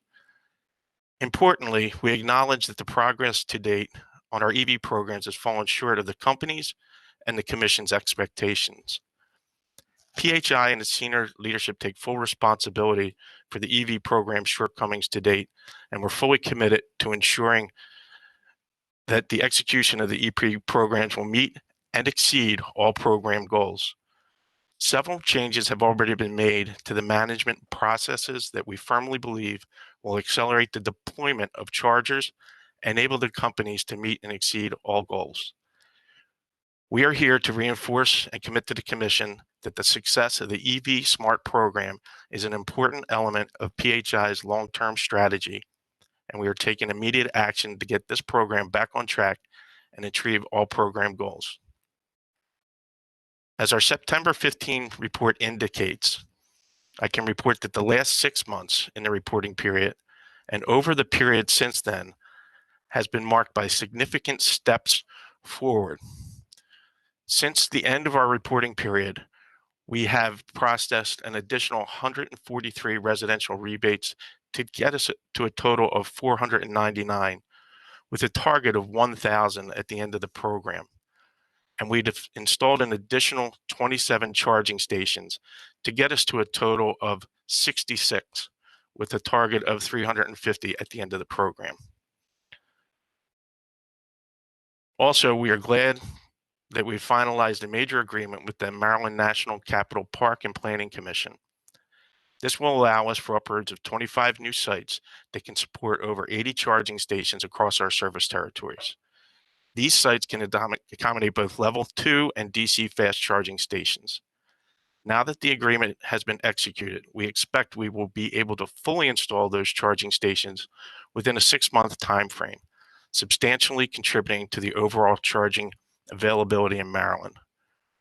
We expect that this agreement will result in an increase in the number of public charging installations to over 40% of our combined 350 charging program target. We've made significant improvements to our program management practices and have increased focus at PHI to ensure the success of the programs. These changes are resulting in real implementation improvements, which we will discuss with you today. Specifically, we have implemented a program and process action plan. It addresses 3 focus areas. First, our public charging site processing. Second, an internal resource support restructuring. And finally, education, marketing, and outreach enhancements. However, in addition to these efforts, and in order to address additional improvements that we believe are necessary to our residential, multifamily, and time of use programs, we are proposing several program and process management enhancements that we set forth in our September 15th report. We believe these enhancements will help to scale uptake and adoption of our customer programs. The team that we've assembled today for the commission is prepared to discuss each of these enhancement requests and provide information that supports both the need for the enhancement and why we believe that they will support the success of the programs. As I said at the outset, while progress is being made, PHI recognizes that our EV Smart program has fallen short of our goals. This is not consistent with the operational excellence that PHI strives and has achieved in many of our parts of the organization, such as safety and reliability. You have our commitment that we will do what it takes to accelerate the deployment of charging infrastructure to meet the needs of all the programs. I also want to echo the comments of Mr. Gupta and recognize the stakeholders, the commission, and the working groups for their efforts to get us where we are today. We can move to the next slide. I thought this was a good slide to show some of the progress from the end of the reporting period that I highlighted on the first slide, and just to give a sense of some of the uptake that we've had. If you look at the increase in whole house time of use, a significant increase in the residential rebate since the 6/30/21 date, the public charging stations going from 39 to 66, and our recently launched off-peak, off-bill rebate program really just is in the infancy, moving from 4 to 69. And we had WeaveGrid on earlier, and a couple of these have been enhanced by the ability of Tesla owners to participate, and much appreciated. We're going to turn it over to Stephen Park to talk about our pipeline of opportunities for the public charging. Finally, good afternoon, right? So good afternoon, everyone. My name is Stephen Park. I'm a project manager of program execution. Mr. Sullivan reported out PHI summary progress for all of the PHI EV Smart program on the previous slide. I'm going to focus on the PHI public charging program only and provide additional detail on progress of our program. The chart shows a graphical view of our PHI's pipeline, where blue represents level 2 charging stations and orange represents the DCFC. I know it's a little small on the slide, so my apologies on that one. The top bar, the government approval agreement, are stations being actively worked with the site owners currently. Out of 142 shown, 48 of these are waiting on final signatures from the site owners, so we're very close. And remaining 94 expect to be signed by middle of the first quarter. Moving to the next phases, there are 109 stations currently being designed and is getting into the permitting phase. 84 of these are MNC PPC of Maryland National Park and Planning properties. Now, what this chart is showing us is that we need to increase our contract resource levels at this time so that all 109 stations that are being designed right now can be constructed concurrently rather than over a longer period of time. On the next phase, going to just summarize it. So 24 stations are currently in pre-construction and construction stage. And as you heard on the previous slide, Mr. Sullivan stated, PHI have so far commissioned the 66 stations as of Monday. There is still a lot of work to be done to complete the commissioning of all of the 350 charging stations at PHI. However, we are confident that we have a good pipeline, engagement, and organizational structure to turn these proposals into actual stations to be commissioned by June of 2023. Mr. Park, yes. Is this, oh, sorry, my video's off. Is this chart PHI? Is it Pepco Delmarva, Maryland? Is it all of PHI? What is it? It is all of PHI. Including Delmarva, TPL, Maryland, and Pepco, Maryland. So it's not, doesn't include DC, for example, Pepco. No, DC. it does not. Yeah, it's only Maryland programs. Yes. All right. Thank you very much. Thank you. Any other questions before I move to next slide?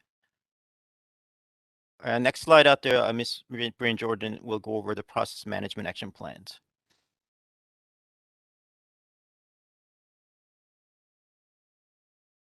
And we seem to be having a little bit of technical difficulty again.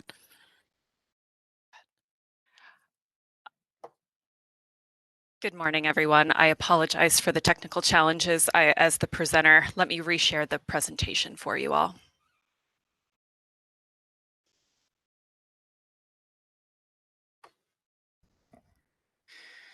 Okay. Thank you, Stephen. Thank you, commissioners. We recognize that the shortcomings of the program as of the reporting of the mid-year evaluation. And more importantly, we recognize the criticality of realigning the program back into the path of success. And so PHI is executing our program and process management action plan with distinct focus on 3 areas: the public charging site processing, the internal resource support structure, and the education, marketing, and outreach enhancements. Our next slide here. So focusing on the public charging site processing, in evaluating our processes around our public charging site processing, we had key actions to take if we were going to see the immediate positive program outcomes that we were seeking. And by fully executing the Maryland National Capital Parks and Planning Commission contract, we stacked our pipeline with an agreement covering over 80 charging installations. And so this, coupled with an improved site assessment process and the approval process that has resulted in increased number of sites in our engineering pipeline, this is a real positive outcome for us. In addition, detailed work down plans based on accurate and realistic permitting and construction timelines have allowed us to exceed our work down plan targets in both September and October. On the internal resource and support structure side, we had the strong focus and efforts around the public charger site processing commissioning that was done by leveraging the internal resource support structure. And I'll get into that in just a moment. But as VP of Technical Services, Bill Sullivan has made the EV program a top priority for himself, so have our other executive leadership. By having daily VP level engagement and oversight, the team had an enhanced resolution and escalation path at our fingertips with readily available stakeholder engagement. And as I mentioned, the public charging portion of our program directly benefited from a realignment of resources with the project management organization. By dedicating team members with the sole focus on public charging and engaging the project controls of our successful project management organization, we saw immediate results in exceeding our monthly targets. This was also done with dedicated engineering and construction resources that are now supporting by ramping up and down according to the pipeline and those accurate work down plans. Lastly, we cannot underestimate the ongoing discussions around BGE and peer best practices. Whether sharing marketing strategy, engineering best practices, or collaborating on program enhancements, the PHI team has called on and incorporated applicable practices gleaned from the successes at BGE. The last tier of our action plan being education, marketing, and outreach enhancements. This remains a priority area for us. However, previous reviews of our websites and education materials didn't reflect the quality and accuracy of our branding. Since August, PHI has completed a full QA/QC of the EV Smart website for accuracy, functionality, and usability. And this was the precursor to a full round of web edits to remove broken, out-of-date, and inaccessible content. We've identified areas of usability to address in the forthcoming Q4 marketing strategy that will streamline customer experience in applying to rebates and incentives. There's ongoing outreach campaigns underway to target customers for our recently launched PIV, time of use rate, as well as some of our rebate programs. And we took the critique of our branding presence on PlugShare from Chairman Stanek and made improvements through updates to our naming convention to display our operating company first, adding branded vehicle images, and provided descriptions indicating utility ownership for chargers. This has been made a part of the commissioning workflow. However, this will be made easier once we have worked through the final stages of an agreement with PlugShare to manage our chargers on our network via their dashboard. We have been working on the development of the current marketing strategy, and the team is currently reviewing the content for the strategy that will align to the targets for the incentive and rebate programs. With that, I would like to turn it over to Mr. David Schatz to review with you the program enhancements that were outlined in our semi-annual report in September. Gordon, Commissioner O'Donnell here. I have a question for you. Yes, sir. So I can see how your partnership with the Maryland National Capital Park and Planning Commission helps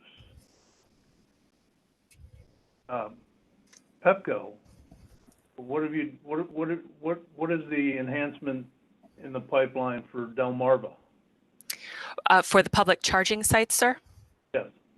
Yes, I would like to ask Stephen Park to address that as the project manager in the public charging area.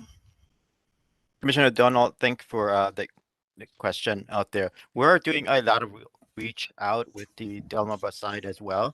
Obviously, if you look at the program breakdown, we were given 250 charging stations for Pepco and only 100 for DPL area. So, Pepco side, we do have quite a bit of lift that we have to do. As far as when we talk about 66 charging stations that were commissioned already, you're going to see pretty much even breakdown between those two. So we have 35 charging stations at Pepco right currently, and a DPL has a 31. So we're not just focusing on Pepco as far as the charging station commissioning, but we're also focusing on DPL as well. All right. Thank you. You're welcome.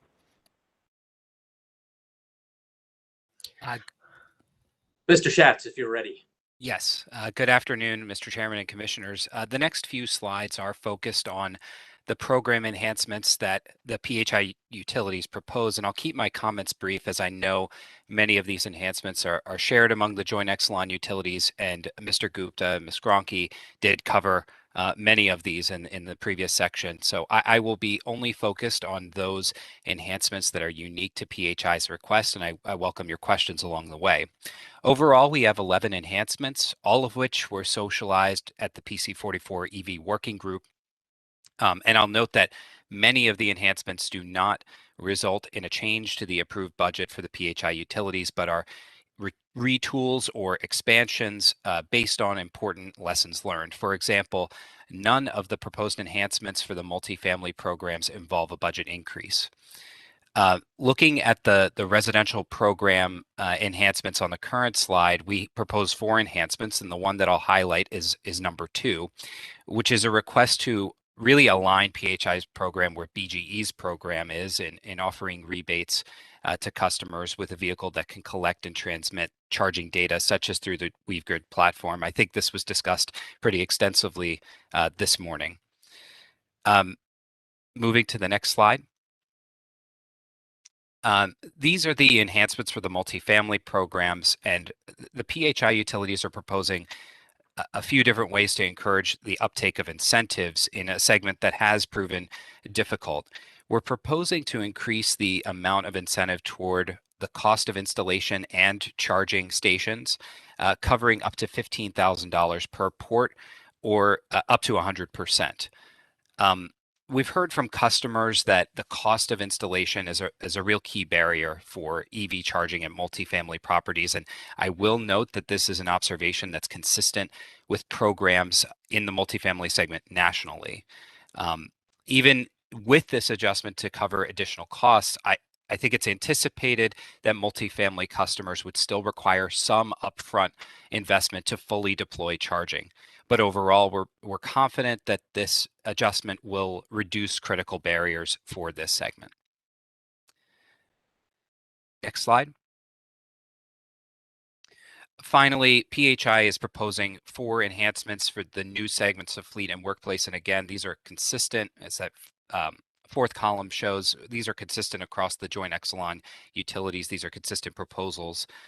I do want to highlight it, and just as Ms. Gronke did, the importance of enhancement number 2, the technical assessments for fleets. These, fleets are becoming one of the fastest growing segments of the market, and many fleet operators need that additional assistance when considering making the conversion to electric drive to meet their very specific needs. So having that touch point with the utility as a trusted resource to assess sites and tailor make their considerations, I think is really important. These services will definitely help to accelerate investment in EVs as part of the fleet conversion, which we know is absolutely a part of the state's goals. Overall, these 11 enhancements will we believe will boost program performance and further the EV adoption that we're seeing in the state and aligned with the state's goals for transportation electrification. And with that, I will pass it back to Mr. Sullivan to offer closing remarks. Mr. Schatz, just a question on the fleet calculator, which I know has the support of People's Council and staff. For BGE, it was 100,000, and it looks like for PHI, it's 100,000 for Pepco and 100,000 for Delmarva. Is that correct? I believe that's correct, and that's because it's on a per website enhancement basis. Okay. All right. Is there an outside party that receives some type of licensing fee? Do you know? I would have to check, and I'm looking to my colleagues here, but I would have to check, Mr. Chairman, and get back to you on the specifics of the arrangement. Okay. Thank you. I was just curious. I would think if one website is constructed and developed, it could just be cut and paste over to others. But yes, if you could get back on that, I would appreciate that. And we could turn the presentation back to Mr. Sullivan. 1 second, Mr. Schatz, about these technical assessments.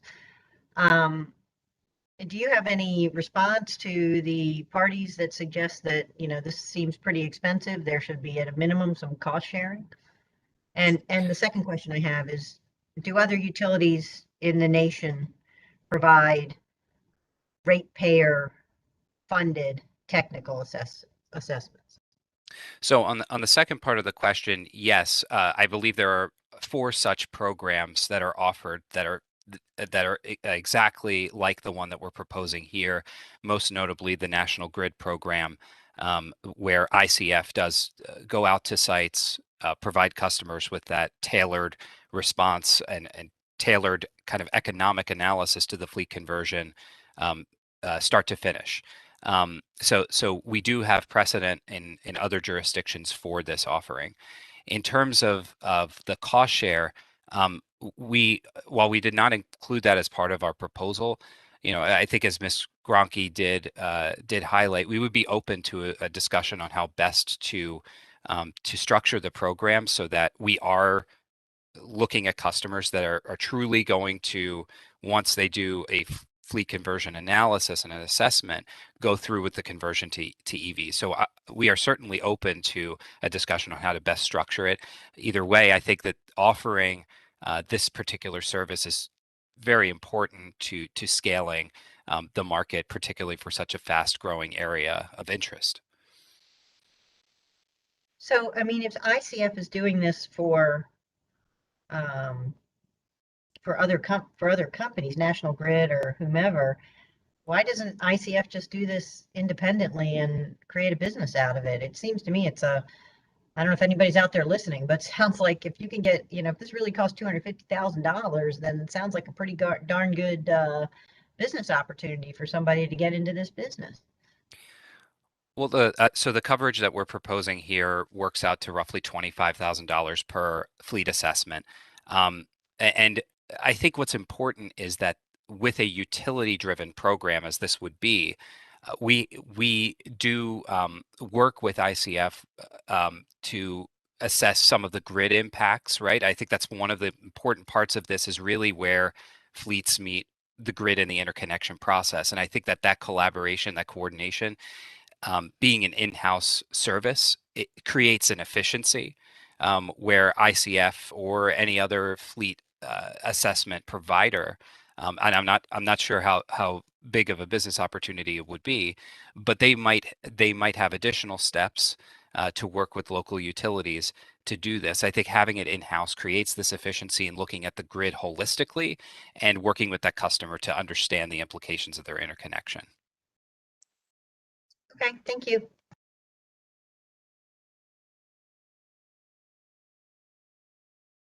Now, thank you for your time today, Chairman and Commission. And our intent today was to not only talk about the enhancements that we wanted for the program, but also to recognize where we stand in the program, demonstrate to you that we understand the gaps, reinforce our commitment to the success of this program, and really to build out a network and an electrical vehicle charging system that is tops in the nation for the residents of Maryland. So thanks for your time, and I'll open it up to any questions you may have. Thank you, Mr. Sullivan.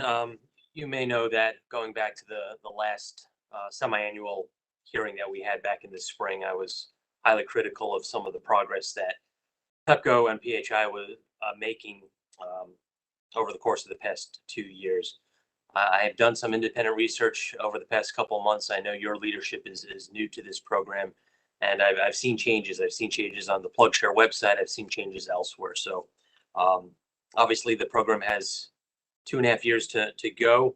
I expect the utility with its new work plans and organizational changes will hit these targets. So thank you. And like BGE, I've also seen the Ford Mach-E that's owned by Pepco at a number of events recently. So I appreciate your getting out. Outreach is key. It's essential.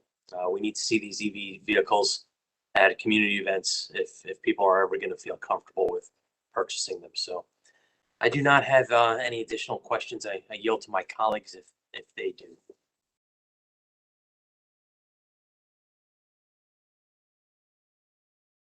Okay, it looks like we had a lot of questions for BGE, and since there was some overlap with PHI, I think we've heard those responses. Thank you to the PHI team as well.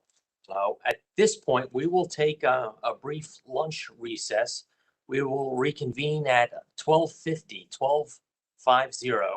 and at that point, we'll hear from Potomac Edison, followed by SMECO. We're on recess until 12:50. Thank you.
Mr. Chairman, audio check.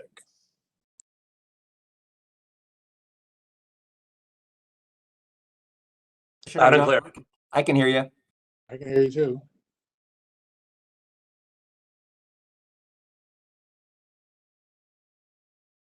Thank you. I'm back on.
We'll get started again in approximately 1 minute. Thank you.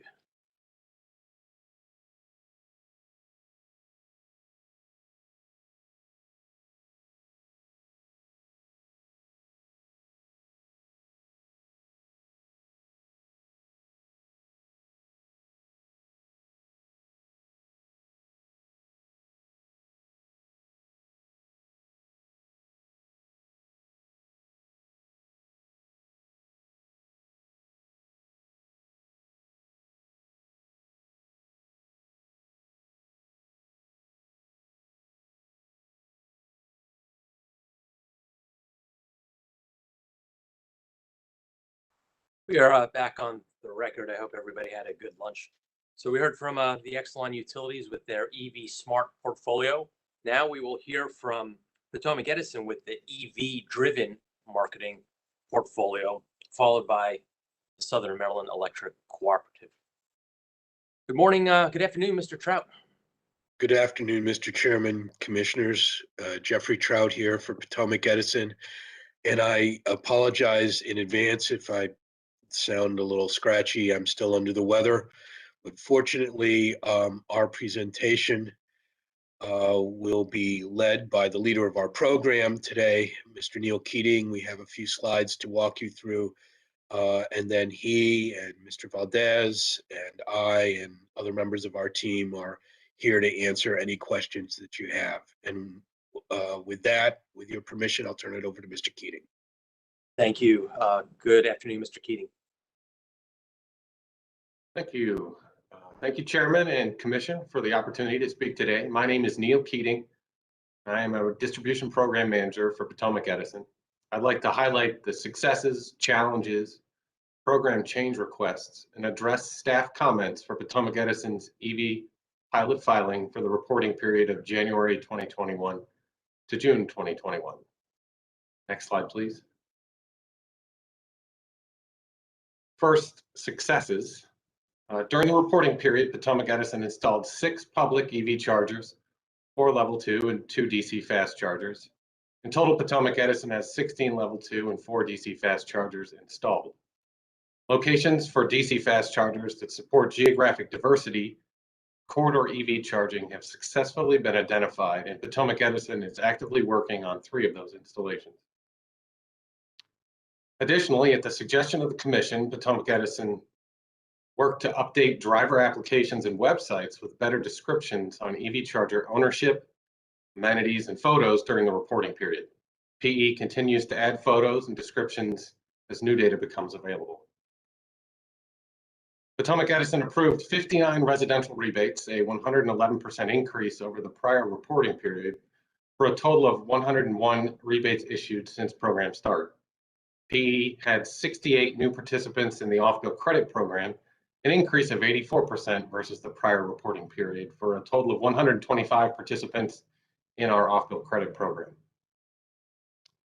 And lastly, Potomac Edison is encouraged by the data presented in Appendix F that shows the off-bill credit program is motivating customers to change their behaviors and charge their vehicles off-peak as compared to customers who are rebate recipients only. The on-peak percentage for off-bill credit participants ranges by month from 33 to 36%. The on-peak percentage for rebate-only participants ranges by month from 64 to 74%. So while it's early in the program and PE has a small number of participants, we feel that this is worth noting and watching in future reports. Next slide, please. Now on to some of the challenges we've seen during this reporting period. First, we'll address outages. Potomac Edison had no planned EV charger outages and 5 unplanned EV charger outages at 3 sites during the reporting period. 3 of the outages occurred at the Joseph Hancock Primitive Park site, 1 at the Deep Creek Visitor Center site, and 1 at the Boonesboro Town Hall site. Repair times ranged from 12 hours to 25 days, varying due to troubleshooting difficulties, replacement part availability, and shipping time. Potomac Edison posted outage notifications on PlugShare, the ChargePoint app, and on the displays of the public charging stations during the outages. PE has evaluated these outages and is developing lessons learned to better manage both planned and unplanned events in the future. For example, we now warehouse DC fast charger cords and plugs to reduce repair times. Next, PE uncovered data issues. In the September 15, 2021 filing, PE restated tables 5 and 6 and Appendix B upon learning of additional criteria to include in the analysis. Those tables are now more uniform from reporting period to reporting period. Potomac Edison continues to resolve data issues, charging data issues as they arise. During the reporting period, issues with completeness and accuracy of residential EV data required new footnotes in appendices D and F. Potomac Edison continues to work with our contractor Energy Hub to resolve data issues. Multifamily rebates continue to be challenging. As of the end of the current reporting period, no applications for the multifamily rebate program have been received, thus no rebates have been issued. PE updated materials and shared program changes from the March 17th, 2021 admin meeting with contacts, and that spurred some preliminary discussions, but unfortunately no applications. Our negotiations with state agencies are ongoing. Potomac Edison continues to work on the right of entry contract with the Maryland Department of Transportation and the Maryland Department of Natural Resources. Indemnification continues to be the main challenge, followed by permitting and understanding all parties necessary to engage on final agreements. Next slide, please. This slide covers the program change requests that are the outcome of the PC44 work group discussions led by Baltimore Gas and Electric. We'd like to thank BGE and the work group for their efforts on this topic. BGE, like the other utilities earlier, Potomac Edison requests to increase customer education and outreach from 5 to 10% of the program budget. Additional dollars will allow Potomac Edison to promote EV ownership in Western Maryland by expanding the reach, frequency, and duration of paid search and social advertising, and utilize other media channels like print, digital, and out-of-home advertising as appropriate. This is a net increase in the budget of $410,000 if approved, in addition to the EV-only time of use rate. Next is the request to approve the residential off-bill credit program in lieu of an EV-only time of use rate, or in the alternative, increase the budget to reflect implementation of the EV-only time of use rate.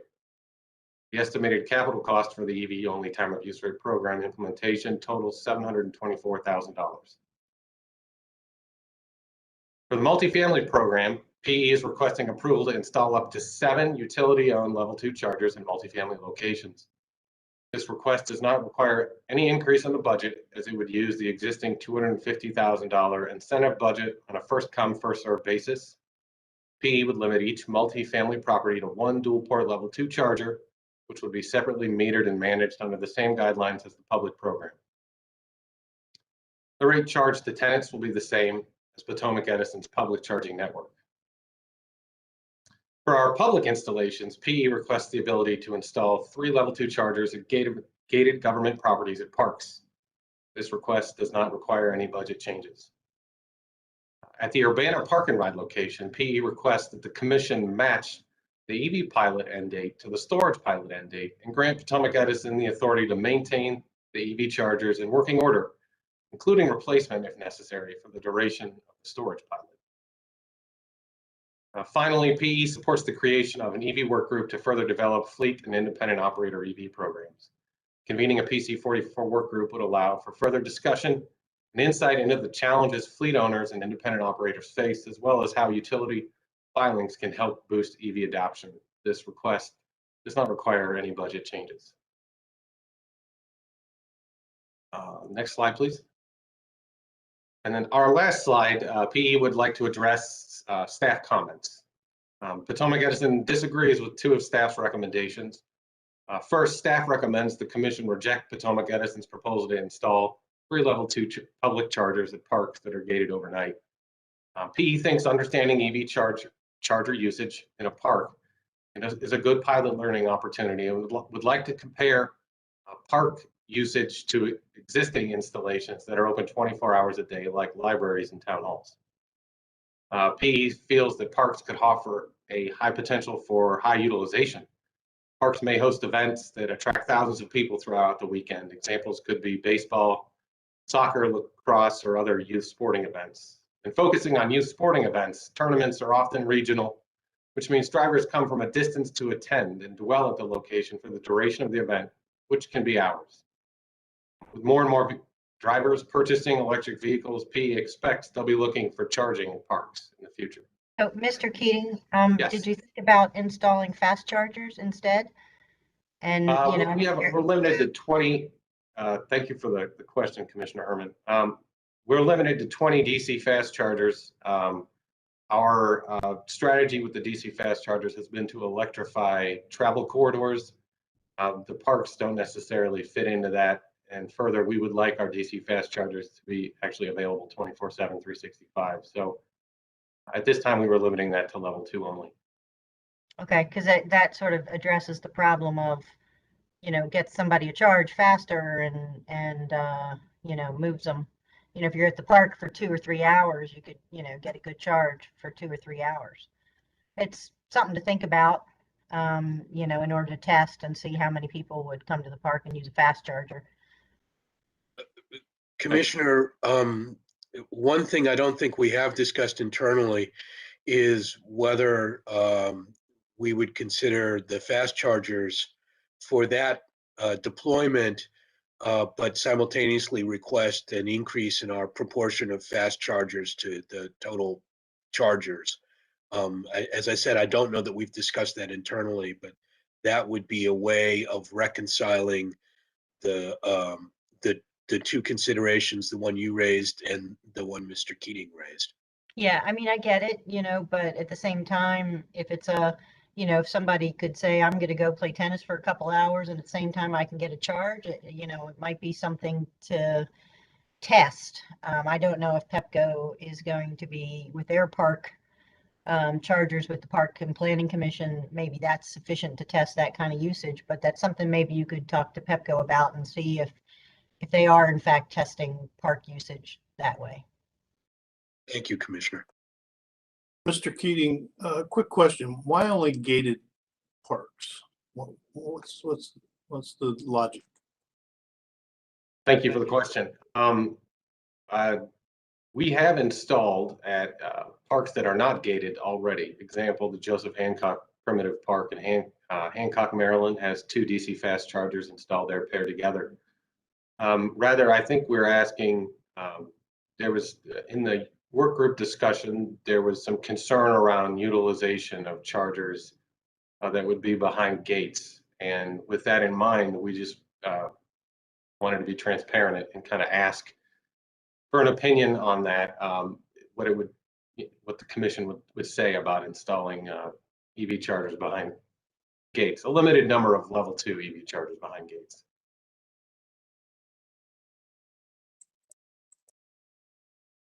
I may share the work group's concern with gates. I'm not sure yet.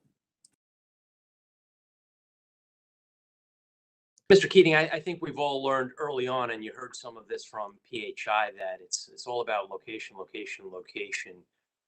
We need these chargers to be placed in spots where the driving public would actually use them. I think the Hancock example is a terrific example. Right off the interstate, you have those 2 paired at the park.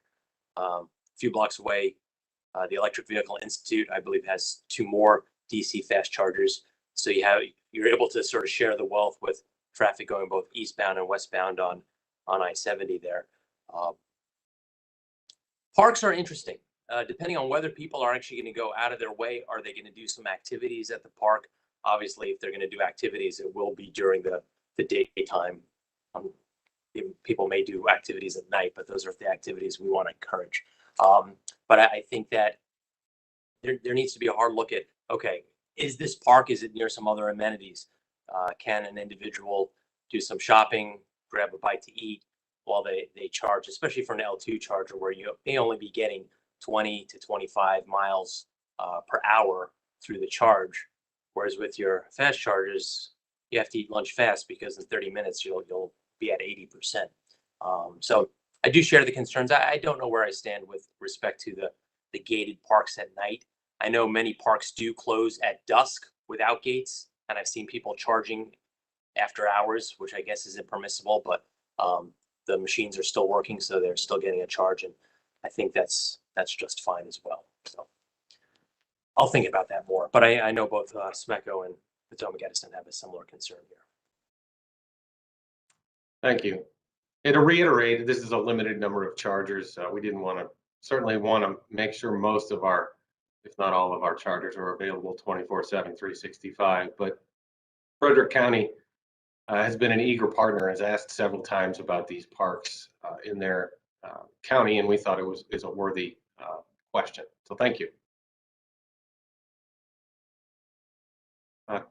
Any other questions before I continue? Very good. Second, staff recommends Potomac Edison's proposed level 2 rate of 21 to 25 cents per kilowatt hour be rejected, and the staff proposed rate of 17 to 20 cents per kilowatt hour be accepted. In our filing, we did put in comments that we'd like to adjust the range of pricing for our level 2 and DC fast charger stations. This is in response to that. PE's consultant Gable recommends setting the level 2 pricing for the PE territory based on statewide level 2 trends, which are the higher number, 21 to 25 cents per kilowatt hour. And this is because after removing free level 2 chargers in PE's service territory, there's a small sample size of remaining EV chargers to generate reliable statistics from. Gable also suggests that pricing utility chargers a little higher will ensure the competitive providers are not disadvantaged and can be successful. And it also helps improve the profitability of the utility-owned EV chargers.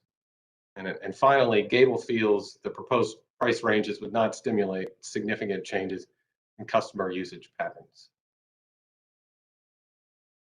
PE otherwise agrees with staff's recommendations in their write-up. That concludes our presentation. We appreciate the opportunity to present to the commission today. Thank you. Thank you, Mr. Keating. And was that a Hyundai Kona that the company owns? Yes, that's correct. Commissioner Richard and I were trying to figure out whether that was an ID4 or some other product. How many other vehicles, or is that the only vehicle in the PE EV outreach fleet? That is the only vehicle in the PE outreach fleet.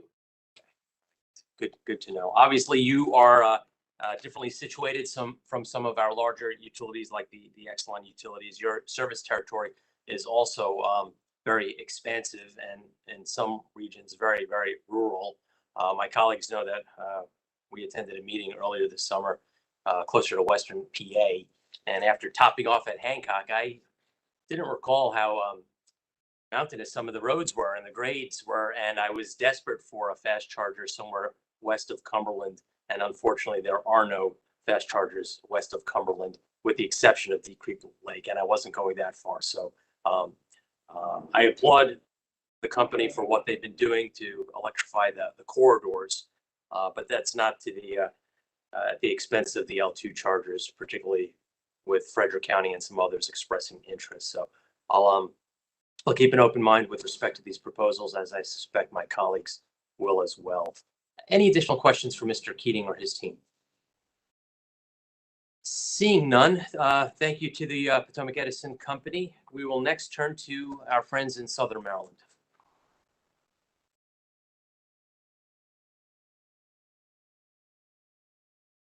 Good afternoon, Commissioner.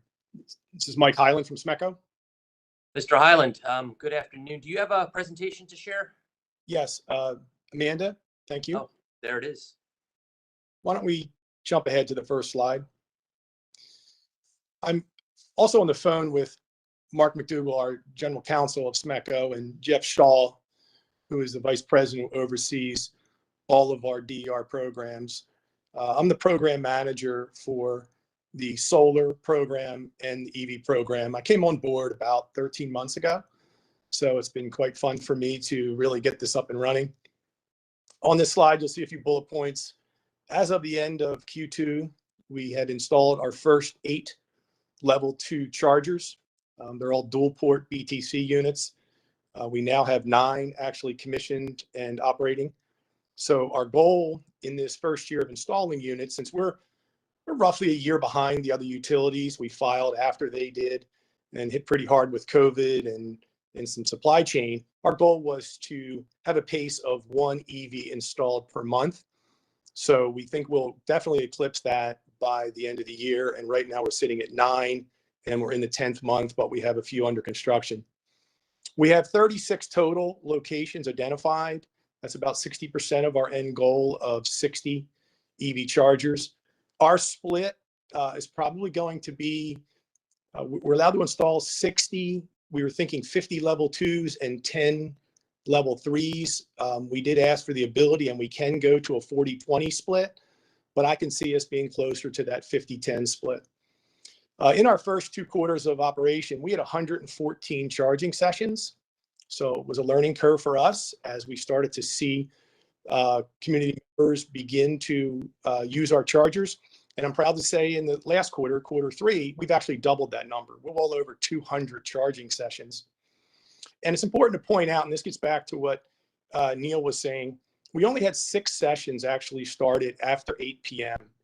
Most of our sessions are starting at 9, 10, 11 in the morning to 1 o'clock, and we have very few sessions starting later in the evening. We also have had some very successful education and outreach events that we've been part of. Most recently, this past Sunday, we had our first EV meet and greet at a nice winery down here in Southern Maryland, and we had 17 electric vehicles from as far away as Damascus and Baltimore. We had over 100 folks show up. We actually even had electric bikes there, so it was very popular, and we thought it went over quite well. Prior to that, we were part of a webinar program of learning with libraries. We were with St. Mary's Library and Calvert County Library, and we answered questions, made presentations with the dealerships that are selling the electric vehicles, and we thought that was a really good kickstart to our education process. Next slide, please. So we are working closely with our 4 government partner communities, right? We serve 4 counties. We serve all of Charles and St. Mary's. We serve a small portion of Prince George's, and we serve about 90% of Calvert County. With Calvert County, we have 4 agreements that have been signed. We have more in the works, and we actually have one under construction. I heard Commissioner O'Donnell say he's down in Lusby. That's actually where our first one is under construction. It is at the Southern Community Center off of Appeal Lane, and we're about ready. When that one is completely in the ground, we will then start on a second location, Fairview Library, up in Sunderland. So pretty exciting there. We're getting moving. I went in front of the commission in June to get an agreement. Each county does things different. Calvert County decided to follow the same path as Charles, which is to get one blanket agreement that they could use then for all chargers going forward. So we made the presentation in June, and as of July, the commissioners approved an agreement between SMECO and Calvert County to install chargers. We've identified probably 10 locations where we're about to install over the next year. Charles County, we have 5 installed, and we have 1 new agreement that is signed, and we have 1 under construction. Last week, we broke ground on Monday, and it was almost installed. It's not electrified yet over at the Charles County Courthouse, so pretty excited about that. In Prince George's County, we have 1 agreement signed, and we're working with the Maryland National Capital Area 2 on other agreements. They had asked us to hold tight as they hammered out that agreement with BG&E and PHI, Pepco. And once that was completed, we were going to use that as our beginning template. And we're looking there in the Accokeek area and off of Missouri Ave, they had built a new Southern area aquatic center. So that would be our second location. And then in St. Mary's, we have 4 installed already, and we have 5 agreements signed, and we're about to break ground next Monday at St. Mary's College. So that's pretty exciting. We're working there. The headmaster of the college has purchased an EV, and we hope to have that in and operational by Thanksgiving. Next slide, please. So what are our requested changes based on our, I would say, limited knowledge, based on the fact that we only have 9 up and running? One of the things we would like to do, and Neil covered this quite well, is to look at installing level 2 only electric vehicle chargers at some of the parks that do not have 24/7 access. And we would only look at high volume locations. And for many on the screen, on this call, you probably don't know those locations, but when I look at Halloween Point Park, and I'm a Calvert County resident here, so when I look at Halloween Point Park, we're talking a park that closes at 10, 11 o'clock at night and opens at daybreak. It has 2 football fields, 9 soccer fields, 6 baseball fields, basketball court, 4 tennis courts, and it continues to grow. And I spoke to the policemen that I'm friends with down there, the sheriffs, and on a weekend where they have a tournament, they can actually have a volume of 10,000 cars come through. And you'll have soccer teams coming from Northern Virginia, Baltimore area. They're coming in, going out for a bite to eat, coming back. And we were talking about electric vehicles, and we're seeing more and more. So when we look at those locations, they're high volume, and that would, be something at least we want to explore and see how many times it would be used. And our gut feel is it would be used a lot more than some of the community centers we may have a charger at. We're not talking level 3s here, and I know that was one of the questions, so I appreciate that. But on the ZVEC calls and the working group calls, we did discuss the idea of folks count on those level 3s. They're coming home, they need that quick charge to go, whereas a level 2, you're going to be there for a few hours. And when we're talking football tournaments, softball tournaments, lacrosse, whatever it may be, we have a tendency to seek vehicles that are parked there for hours at a time. And then we could also put the open times. I spoke to the car club on Sunday at our event running here in Vineyard, and they were telling me just put the times that it's open on PlugShare and the Greenlots app. They rely on that when they're looking at places to charge. They look at what is the parking fee, if there is one, what is the charge, and then what are the times they're open. And that is just something we would put on there. And then we would like to install the ability to at least install 150 kW chargers. I know BG&E addressed this quite in depth. Again, high volume locations, and we have one location specifically. It's the boardwalk area of Calvert County, which is known as Solomon's Island, and there's that parking spaces are premium, but folks are coming out of Washington D.C., out of Baltimore, and coming all the way down there. There are no DC fast chargers yet on the Route 4 corridor, so that's something we want to address. But it would be nice to have a faster charging DC fast charger in that area, and we would seek approval from the PSC to say, hey, case by case basis, this is a really good spot. We'd like to move it up from a 50 to a 150. And some of this comes out of the car club. We've been working closely with Mark and the guys at the Southern Maryland Tesla Group and the Maryland Volt car club. They were there Saturday or Sunday. I got a chance to chat with them for a couple of hours, and they would like to see not all being faster, but at least some in the right location. That's something we would like to explore. Next slide, please. Hey, Mike, Yeah. can I ask you a question? I appreciate your discussion about the Solomon's Boardwalk, and that is county-owned property. Well, so is Calvert Marine Museum, which is right there too. Have you considered that? Because that's a destination for a lot of Maryland and outside the area travelers. Yes, sir. That's a great question, Commissioner O'Donnell. And I'm proud to tell you that of the 4 agreements we have signed, that is number 4. We went in front of the commission with the first 4 in a blanket, and we chose the Southern Area Community Center in Lusby. We chose the Annex Building in Prince Frederick, and then Fairview Library up in Sunderland. And then the 4th is the Calvert Marine Museum. We're working closely with the general manager of the Calvert Marine Museum. His name is Jeff Murray. And we had an issue with a tree. The last thing we want to do is have the roots of a tree hit so hard by putting in a level 2 that we lose the tree or it lands on our charger. So we've gone back there again in September with our Greenlots contractor, and we think we have a path forward. So we're hoping to break ground sometime in, say, the next 4 weeks at the Calvert Marine Museum, and it should be up and operational by December. Great, thank you. You're welcome.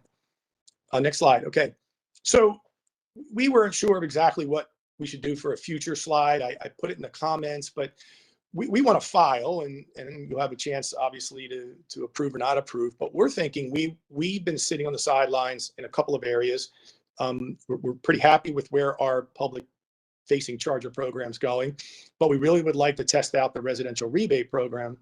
And we heard a lot of that this weekend from our customers who came to the event saying, hey, I'm buying a car or I have a car. And then what do I do for a charger at home? How do I pay for it? What's the cost? Can I get a regular electrician to do it? And we would like to, vet electricians, come up with this a suggestion for our members, and have a program where our first 500 residential customers would get a $300 rebate to put in a level 2 charger at their home. That's something that we think the other utilities have done. We've been watching from the sidelines. We think it's been very successful, and we would like to try that. The second one is a multi-unit dwelling program. And here's one where we have been working with a few of our multi-unit dwelling locations, some very low income and some higher income. And to be honest, there's no silver bullet for this. And the best that we can see is looking at what BG&E did with the 40 that they asked for in the last commission meeting in March, is we would like to take 35 level 2 units and own and deploy them throughout our territory. And we would look at multi-unit dwellings in places like Waldorf and Prince Frederick and Lexington Park and around Pax River Naval Base and Indian Head, and really own and operate it to kind of kickstart, because I think we beat to death the idea that the resale market is coming soon, and many of those cars may be purchased by those in the multi-unit dwelling, and we would like to begin talking to them about going down this path of helping them ensure that folks can charge their EVs at their location. Next slide. I think that may be it.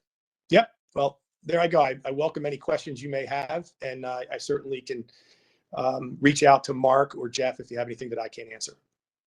Thank you, Mr. Highland. And just to be clear, those last two requests are not being made currently in this docket. These will be arriving on our doorstep sometime next year. Yes, sir. We will file them next year.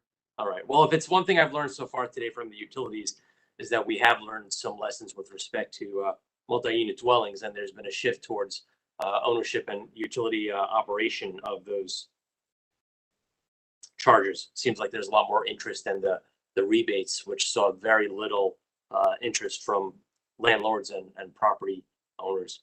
I think I'm glad to see how fast you've moved with your EV recharge. Is that right? Recharge program. And what vehicles, if any, does the cooperative have in its fleet? The cooperative has a Chevy EV Bolt, and we actually have just finished our new engineering and operations center in Leonardtown, and we are putting in chargers there to begin energizing some of our fleet. Excellent. Well, thank you for your attention. We know SMECO joined the portfolio after the others, but you've obviously come up to speed relatively quickly, and I'll look forward to the progress you make along those corridors, especially 2 and 4 down south. Thank you. Other questions from my colleagues? Seeing none, we will move along. Now that we've heard from all 4 utilities, we'll begin to hear from the private charging developers, and we'll begin with the representative from ChargePoint.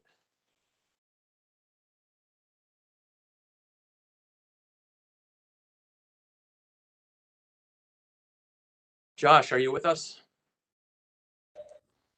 Hello, Mr. Chairman. Yes, this is Josh Cohen with Greenlots, if that's okay. Yes, I know you had a commitment, so we're going to move you to the top of the stack. I think that's what we discussed. So if you're ready, let's proceed. I am, and thank you very much for your flexibility on the timing. So good afternoon, Mr. Chairman. Good afternoon, Commissioners. I'm Josh Cohen, Director of Policy for Greenlots, and I live in Annapolis. As you all know, Greenlots has been an active participant in PC 44 since its inception, and we greatly appreciate the inclusive and thoughtful approach which commissioners and staff have taken throughout this proceeding. Greenlots also participated in the program design stakeholder sessions held earlier this year, and we are broadly supportive of the joint utilities filings, which reflect substantial stakeholder input. Greenlots submitted written comments in support of BGE's filing, which addressed 5 of BGE's specific proposed changes. I'll briefly summarize as follows. The first one is the Public One offering the enhanced maintenance contract. As we've heard this morning, preventive and corrective maintenance remain an industry expectation, yet they're often beyond the core business focus of equipment manufacturers. To fill this gap that persists in the industry, Greenlots has developed an operations and maintenance service called Greenlots Care. This agreement guarantees 98% and above uptime, and it includes terms that levies financial penalties on Greenlots should uptime fall below that threshold. In addition to Greenlots' standard 24/7 network monitoring, Greenlots Care includes pre-ordered and strategically warehoused parts, preventative and corrective maintenance, and a whole system warranty that supplements the factory warranty included in the hardware purchase and extends it until the end of the service contract. For Public Offering 2, the increased DC fast charge to level 2 ratio, Greenlots supports this change as an appropriate modification that will better align the program design to meet demand. For public 3, increasing the DC fast power level, from 50 kilowatts to 100 kilowatts. Greenlot supports this modification because higher powered fast charging is becoming more of a driver expectation and an industry norm. For multifamily 2, which is the multifamily accessible DC fast charging sites located within 1 mile of multifamily units, Greenlots believes that this proposal is well designed to achieve its intent to address multifamily residents' needs for convenient charging access.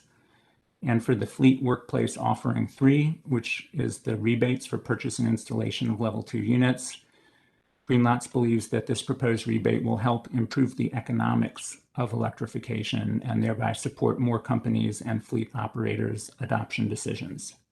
So with that brief summary of our written comments, I'll be glad to address any questions you may have. Thank you. Thank you, sir. Do the commissioners have questions of Josh Cohen?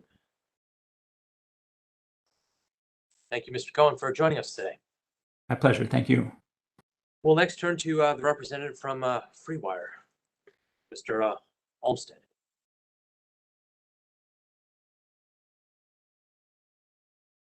Good afternoon. Can you hear me okay? We can. Thank you. Great. Nice to see you, Chairman, and good afternoon, Commissioners. Thank you for the opportunity to present our perspective on Maryland's EV SE pilot programs. I think I have the ability to share. I do have a couple slides to run through, so let me see if I can get these up. You see those okay?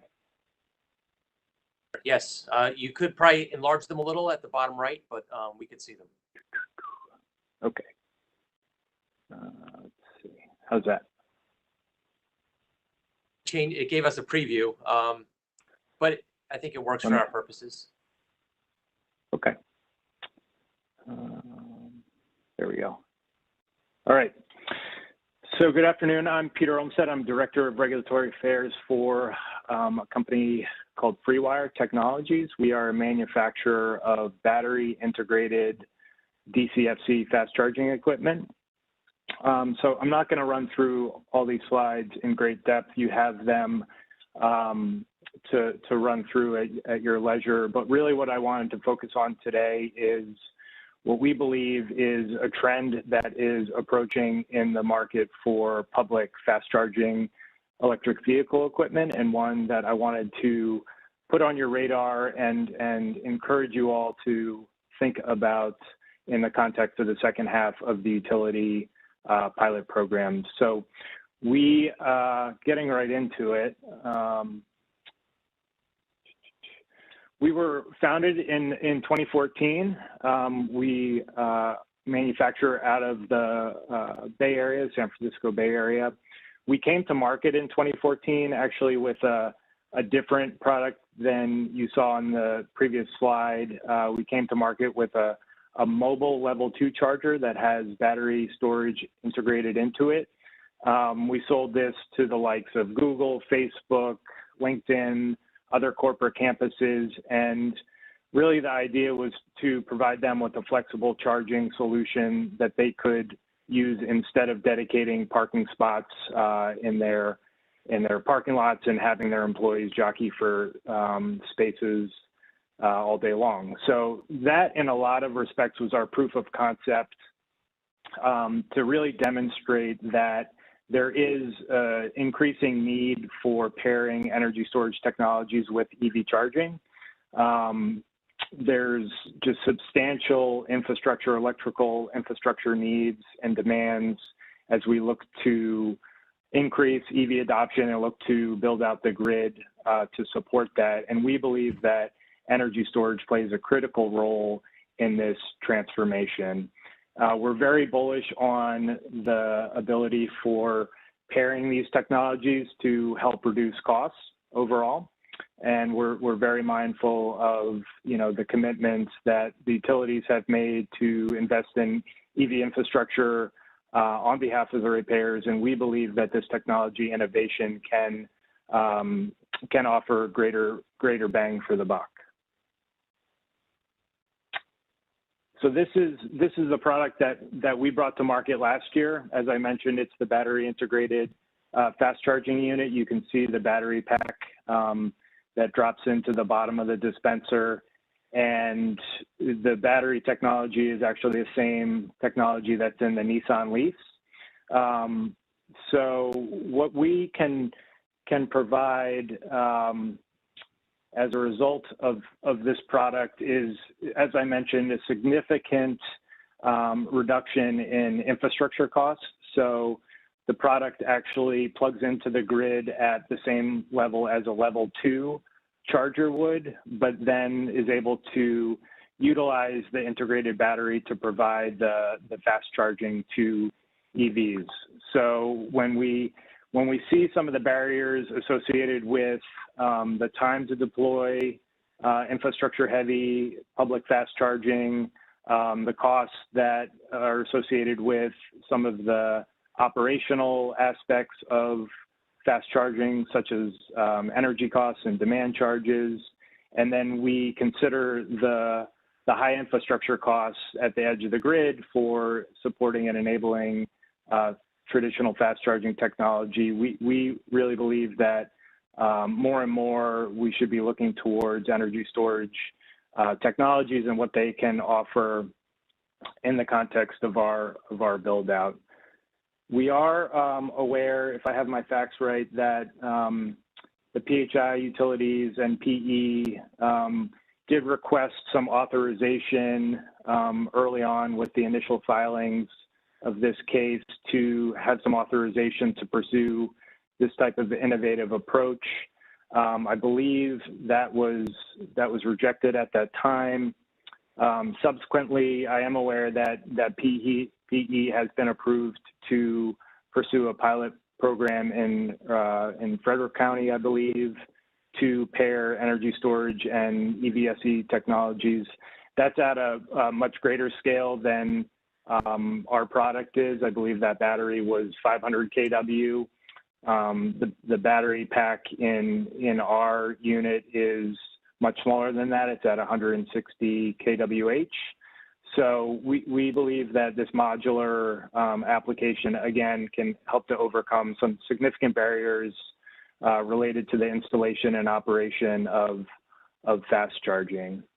One thing that I wanted to note with respect to some of the things that the utilities and the commission is looking at with respect to these pilots is just the overall impact on the grid related to charging EVs. And in this chart, you can see that there's a comparison of the peak load associated with some of the traditional high-speed charging infrastructure that's out there, which is represented by the peaking red line.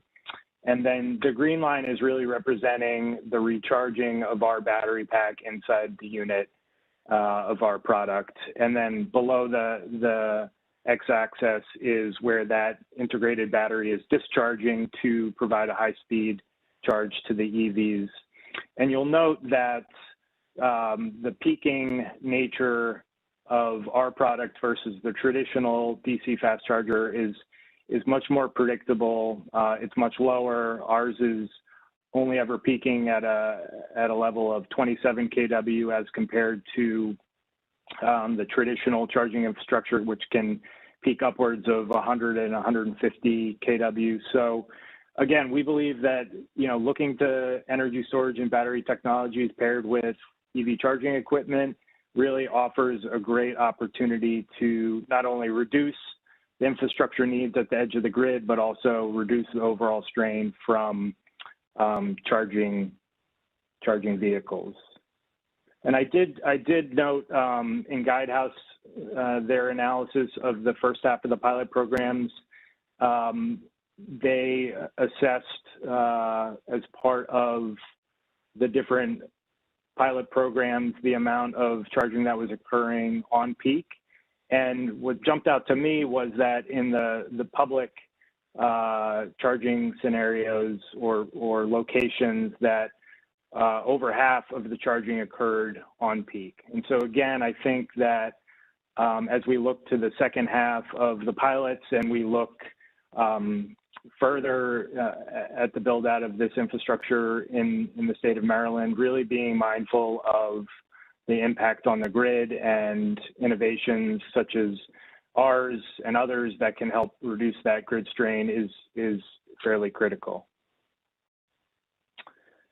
So we're generally supportive of everything the utilities have filed in their proposals for the mid-course review. As I've already said, I really encourage the Commission and the utilities to think about prioritizing the incorporation of energy storage technologies into the pilot programs. We're seeing several other states, both in the region and across the country looking at this. Colorado, Mass, New Jersey, New York, Nevada are all undertaking efforts to explore the opportunities here. We're aware of at least 6 other companies that are bringing a product to market similar to ours, mainly developing in Europe at the moment, but they're definitely looking to the United States to bring a commercial product to the market as well. And then in addition to a battery integrated product such as ours, we're aware of some of the larger EV companies deploying energy storage on site to help to manage demand charges. I know that EVgo has tried that, and Electrify America has also deployed that strategy.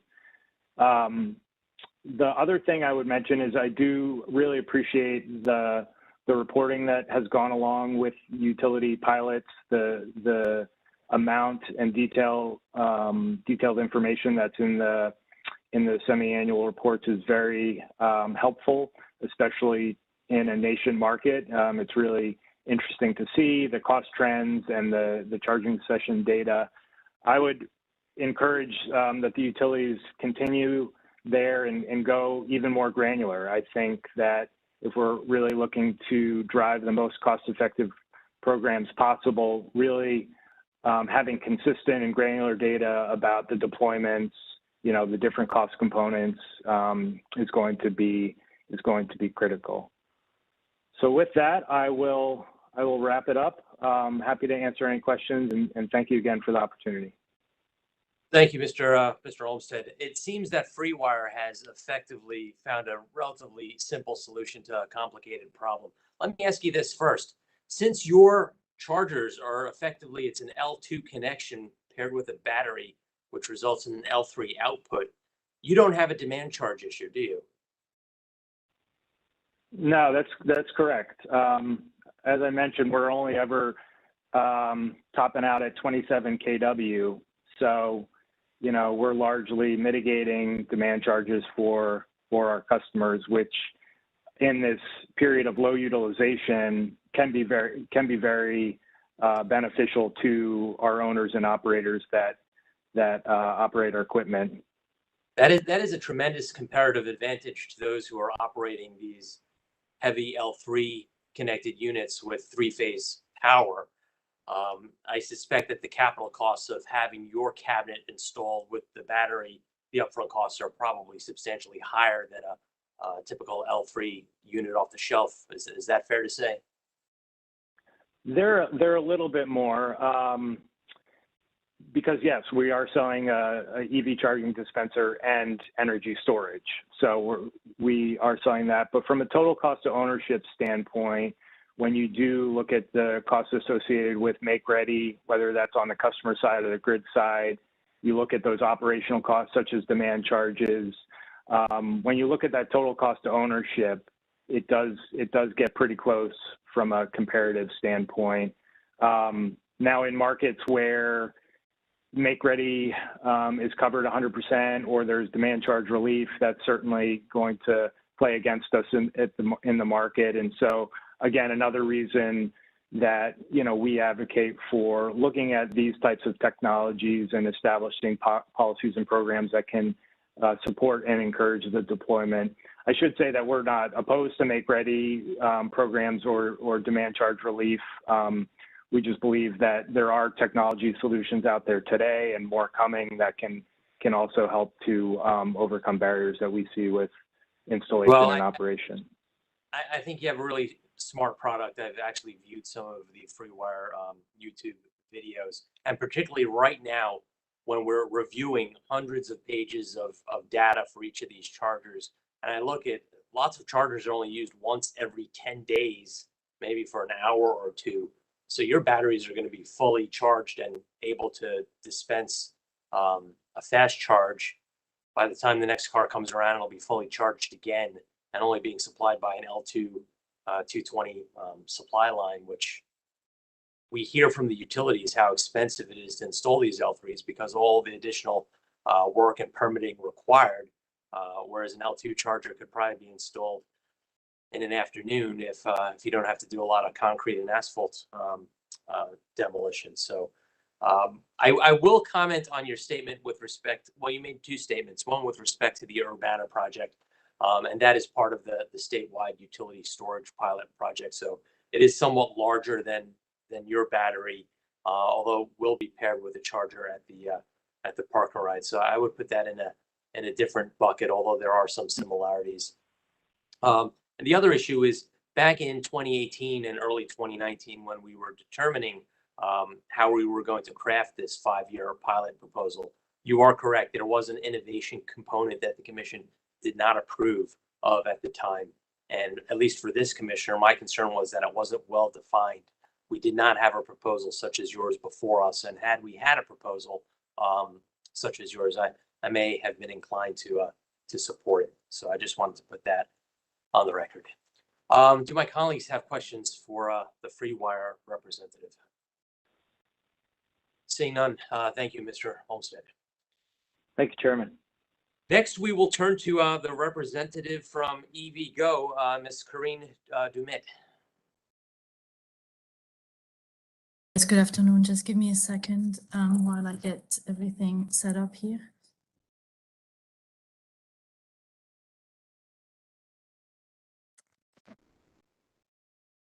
There we go.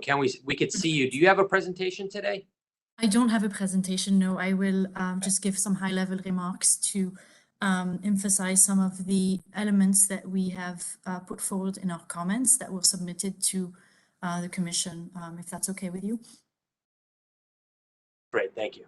Perfect. Thank you. And thank you, Chair Stanek, and thank you, commissioners and staff. We really appreciate the opportunity to be here today and for this opportunity to share our perspective on this midpoint review from the utilities program. We have been a participant in the PC44 process and thank Ms. Bess for her leadership there. And we've been also a participant in the program design working group and stakeholder engagements that were held this past summer. And so we really look forward to continuing our work and engagement here at the Commission. Just very briefly, EVgo owns and operates the nation's largest network of public fast charging stations for electric vehicles with over 800 locations across the US and 48 DC fast chargers across Maryland with plans for expansion. Currently, EVgo is underway in partnership with General Motors, whereby EVgo will triple its DCFC network by building more than 2,700 chargers across 40 metropolitan areas over the coming years. And we will work as well with other automakers. I will summarize quickly my comments with the following and then maybe highlight a few things that we mentioned in our filing. We believe that utilities, site hosts, local stakeholders, and charging station operators alike have critical roles in enabling the development of charging infrastructure. However, we respectfully request that the Commission deny the utilities' enhanced or expansion of utility-owned DC fast charging budgets and instead develop a more robust overarching framework for future transportation electrification investments, as has been done in several eastern states. Such a plan, such an overarching framework would better account for ways in which to encourage third-party investments as well as other funding sources that are currently active in the state and perhaps soon at the federal level in deploying public charging. So first, we We respectfully suggest that the Commission, with respect to the request to expand additional funding for utility-owned DCFC stations, we respectfully request the Commission to establish an overarching framework.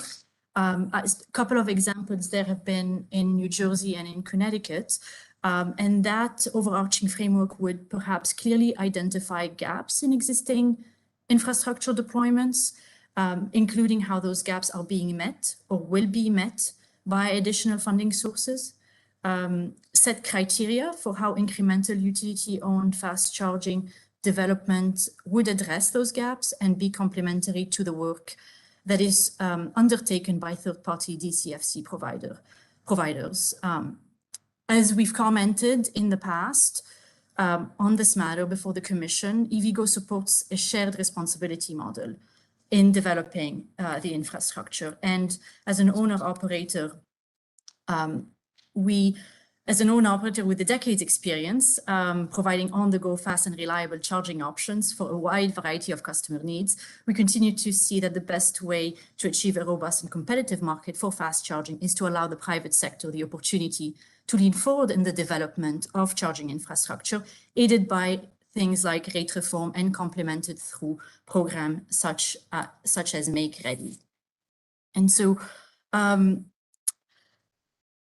one of the other recommendations that that could be explored as part of the plan is a Make Ready, examining the benefit of a Make Ready program instead of further expansion in utility-owned charger, again, to foster a competitive market. Also, we recommend and we think that discussions as to how utilities can improve their internal processes and better support third-party investments, which are currently underway in the utility service territory, will be beneficial. With respect to the recommendation or the proposal that BGE has put forward regarding enhanced rebates with regards to locate additional rebates for DCFC charging stations located within 1 mile of at least 100 MUDs. We think that it is perhaps worth convening a stakeholder discussions to better inform those DCFC rebates. We think it's a step in the right direction, but again, perhaps a stakeholder engagement, a stakeholder discussion could perhaps better inform those rebate amounts and how they can meaningfully engender market development and have an impact. For example, there are certain things that could also be discussed, such as the 1 mile requirement, which I've mentioned in our comments. It is worth examining that a little bit further and seeing if that's really necessary. Again, if the objective is to enable EV adoption by facilitating charging on the go for those who do not have access to dedicated parking, DCFC will do just that, and particularly in areas with higher concentrations of MUD, and private developers will locate in areas to serve that demand. The last thing I'll mention, which we also include in our comment, is we respectfully request the Commission deny the request to provide a 25% discount to MUD residents using utility-owned EV chargers. And we think that this is something that, again, perhaps is worth considering as part of an overall overarching framework, allowing the utilities to exclusively offer an arbitrary 25% discount on their charge and setting public pricing at rates below the market, but the private market is exactly one of the challenges that we caution against when it comes to utility ownership of public charging that is not directed by a disciplined overarching framework with clear roles and responsibilities. We think that actually it's one of the, we are not aware that there's any other program like that in the country. We've seen certain programs that provide charging credit for income qualified customers that has been done in California, but those are not ratepayer funded. And so if the utility wishes to provide additional support to MUD residents, we think it should do so for the full market and not just for its own chargers. So I'll stop there, and that's the extent of our comment. Again, the overall recommendation is that there be a guiding overarching framework that lays out the objectives, roles, and responsibilities of different parties. You, Ms. Dumit, I think that is a very important point.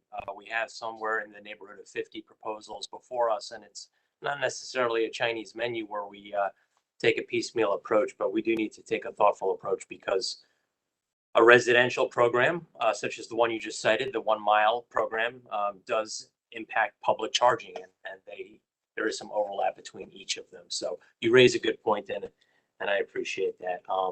Do my colleagues have questions for EVgo? Commissioner Richard. Mr. Chairman. Yeah, I was very interested in your presentation. Thank you very much. Are there some overarching frameworks that we could look to as models, templates? I'm interested to know maybe where some of these might exist and what we might learn from them. Yeah, certainly. In the Eastern US, I think that there are 2 prime examples of those kinds of frameworks. One is in New Jersey, which the New Jersey BPU issued a straw proposal that eventually was developed through stakeholder engagements and finalized and really guided guided eventual utility filings for EVSE investments. That's a really good example because it clearly, it sort of calls for a shared responsibility framework. And I think that that's a really best practice. I'm happy to have a further conversation about it, but just very quickly, it calls for a Make Ready program, for utility investments in Make Ready programs with clear timelines. And after those timelines have been, and once those timelines have set, then the utilities have the opportunity to propose utility-owned chargers, and also the private sector has the opportunity to engage on those, so that again, the development and deployment is rather collaborative and complementary. Certainly calls for rate design to be addressed, and I know that that's actually already being underway at this commission. And there's quite an emphasis on addressing environmental justice communities and the needs for charging there. And so I suggest that that's a really good framework. And then Connecticut just wrapped up another statewide utility EV program, again, laying down a framework for how utility investments would be guided and consistent across service territory. So those are 2 examples, and I'm happy to follow up with the docket information if that's useful. Yeah, no, thank you very much. And just as far as the Make Ready, as a developer, do you have many development experiences in Maryland, and how is the experience here working with our utilities from I guess a Make Ready perspective? So I think that that's one element that perhaps is worth exploring a bit further in Maryland with regards to Make Ready investments. We think Make Ready investments are an important and critical tool in the toolbox. I do not believe Maryland has explored that path yet. And we think it could be a way to for the utilities to make those investments that support private sector developments, again, as part of a suite of tools. We think it's an important element, as well as, when it is particularly complemented with things like rate design and perhaps EVSE rebates that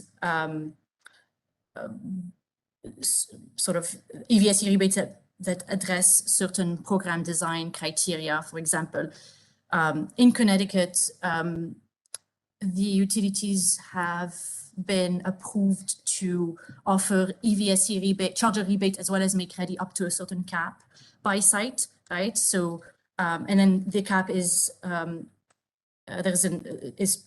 that dollar amount is higher if you are investing in environmental justice communities. So we think Make Ready is an important tool in the toolbox and certainly an enabler to third-party development.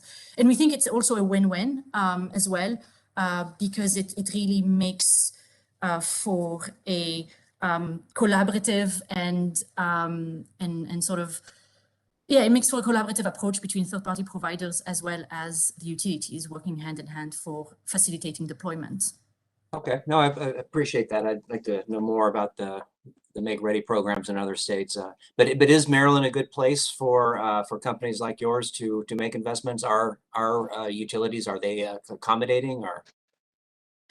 Yeah, so that's a good question. I with respect to like the details as to timelines for deployments and things like that, I'm not very I don't have that on top of my mind, but I think we have right now 48 DC fast chargers in Maryland, and we continue to work with utilities in a collaborative manner to enable further deployment, as well as the Maryland Energy Administration and the Maryland Department of the Environment plays an important role again here with their program, with their public funding program. So it's really a multi-pronged approach. And I think the key here is to make sure that all of those programs are kind of talking to one another and operating in a coherent way. And we're mindful of sort of utility program versus state program versus third-party deployments. But I think everybody's sort of working together towards the same goal, which is to enable greater transportation electrification.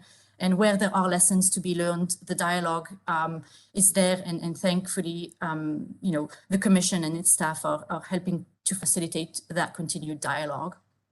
Great. Well, thank you. I appreciate your being here today. Thank you. Thank you, Mr. Chairman. Thank you, Ms. Dumit. The final charger that we will, private developer that we will hear from today is ChargePoint, and we have with us Mr. Kevin Miller. After which we will take a short 10-minute break. Mr. Miller, are you with us? Yes, indeed, Mr. Chair. Thank you. Do you have a presentation? I do not. I will try and briefly highlight several of the points that ChargePoint made in our written comments, knowing that the day is long and that I'm what's standing between us and a break. So would it be all right to proceed, Mr. Chair? Thank you. All right. Well, thank you again, Chairman Stanek, and through you to the Commission for the opportunity to provide verbal comments. My name is Kevin Miller, and I'm the Director of Public Policy for ChargePoint. ChargePoint has been a long-standing participant in the PC44 process and has been engaged in Maryland since very early on after we were founded in 2007. We really appreciate the Commission's leadership and all of the efforts of the utilities to move transportation electrification forward. It's a pleasure to serve on ZVIC personally, so I'm happy to be here today. If you're not familiar with ChargePoint, we're a leading EV charging network with scalable solutions for every place where EV drivers go, at home, work, around town, for fleets, personal vehicles, and on the road. With our ChargePoint accounts, drivers can access hundreds of thousands of places to charge in North America and Europe, including roaming networks. So as I mentioned, I'll try and briefly identify a few of the key takeaways from our written comments and avoid repeating some of the great points that have already been made earlier today. So I'll first start off with a couple of the key pieces we want to emphasize that ChargePoint supports, though we're broadly very supportive of a lot of that which was proposed. Specifically, I'll start off by mentioning that we support increasing the residential rebate program as proposed by BGE and providing enhanced incentives for limited income customers. There was some discussion earlier today where questions arose, I believe, from both Chair Stanek and Commissioner Richard, asking questions about whether it's appropriate or equitable to continue to support smart EV charging stations. And the points I'd like to leave you with are that residential charging is perfectly suited for effective load management programs due to the long dwell times, and that 80% of charging takes place at home. And there's a lot of flexibility for when that vehicle can charge. So it's an inherently beneficial load. So it's valuable to have a wider data set for how that can provide benefits to all ratepayers. As Mr. Gupta from BGE noted, although there are some EV models that offer advanced telematics, those capabilities are far from ubiquitous. And given the rapid development of technology, it would be appropriate to continue exploring capabilities of onboard and in-charger smart charging capabilities. I would also note that we're supportive of the excellent joint utilities requested fleet and workplace program enhancements, though we would recommend that with respect to the online fleet calculator tool, we recommend respectfully that the commission direct the utilities to ensure that all communications with fleet customers through the proposed assessments and fleet calculator tool be vendor neutral. And that will ensure that all participants have the greatest access to a variety of choices for the different ways that charging hardware and software providers can add value to those types of fleets. I will make one last specific note about an issue that we support, which is PHI's proposal to explore alternative ways to achieve success in its multifamily program.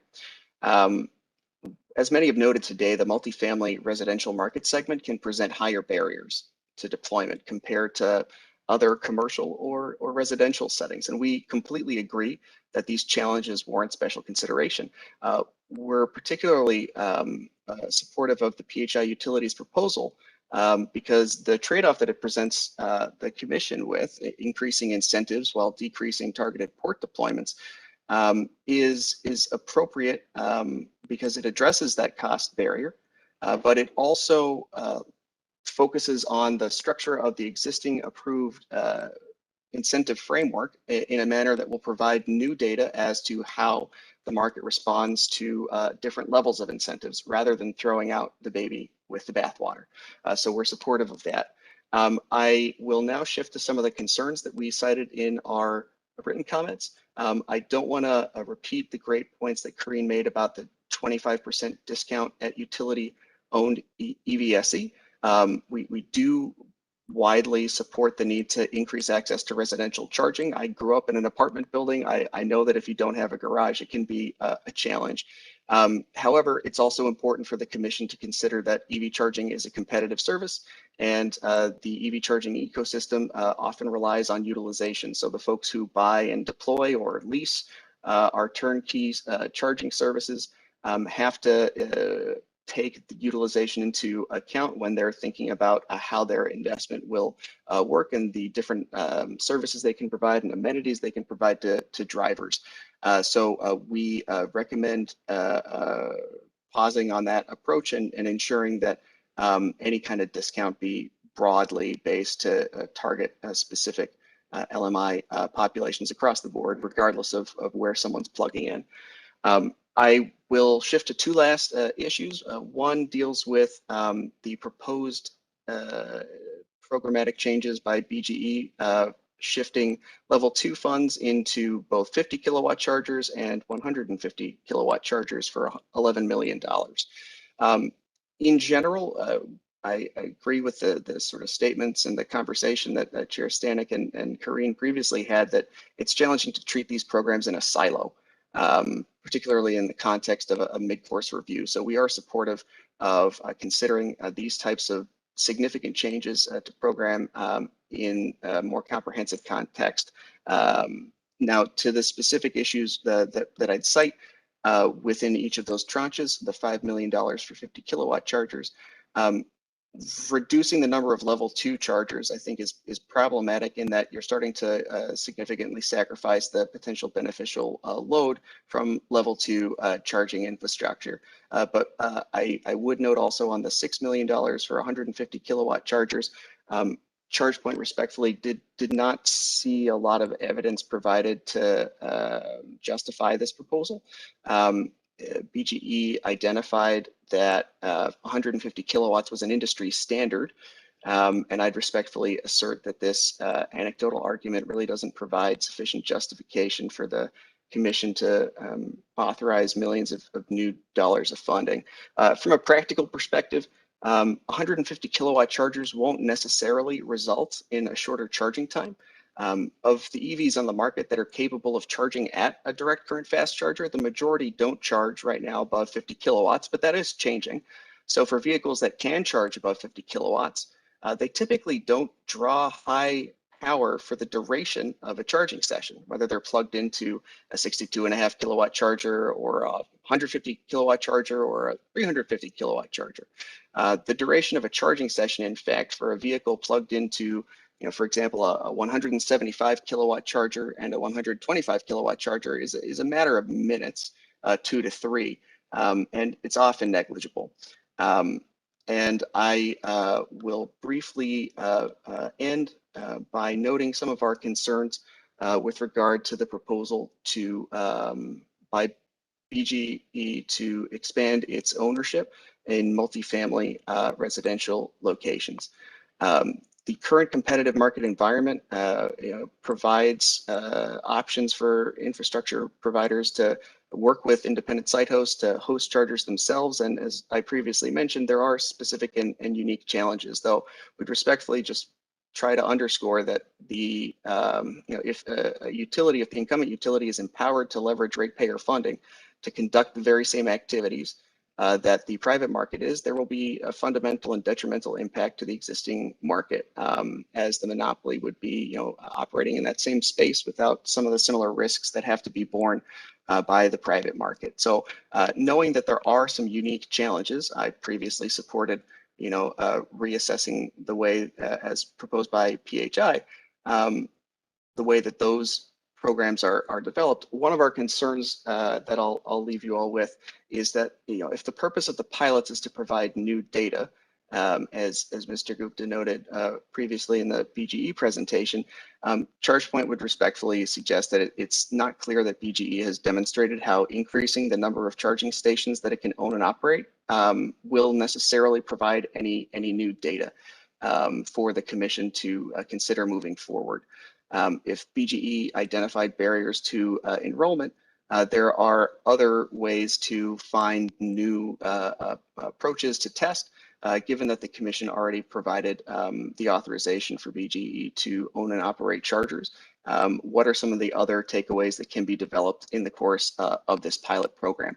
And then just last but not least, it's important to note that the cost to deploy a charging station that is owned by a utility has been found to be more expensive net than the cost for the private market to do so.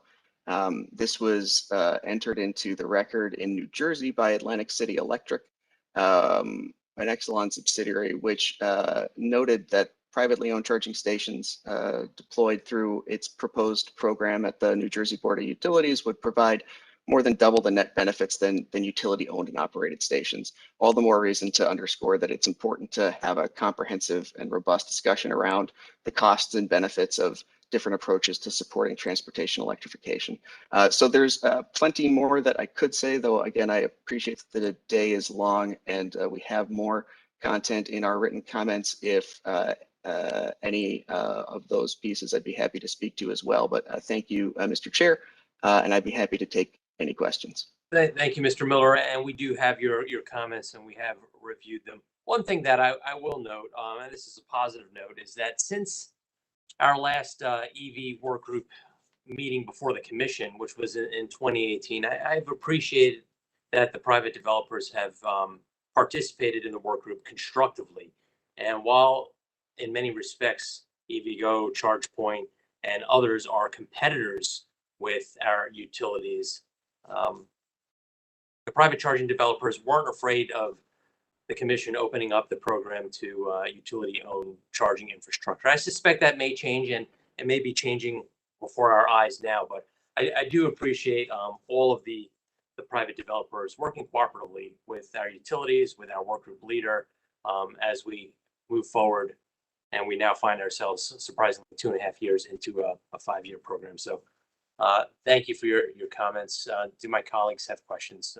Commissioner Lincoln. Yes, thank you, Mr. Chairman. Just to follow up on some of the comments you just made and some of the comments from both EVgo and ChargePoint. When we first initiated this pilot, one of the goals was in order to, because we were allowing utility companies to own charging stations. We were heard at the time that that would actually encourage charging companies to come into Maryland and actually invest here. So I'm curious from ChargePoint, has that happened? I think that ChargePoint, between 2018, 2019, and now, we've scaled up from being in almost every state to being in literally every state, and having a robust presence everywhere we operate. So we've increased our commitment to Maryland. We believe that it's critically important to ensure the success of all of these pilots and to work collaboratively with the utilities and with the commission. So we marshal our full resources to participate whenever and however possible.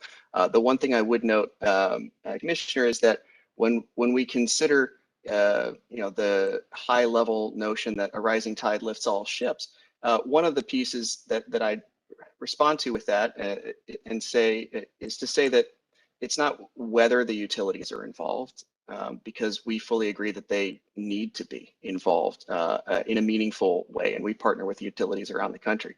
It's a real question of how that is done.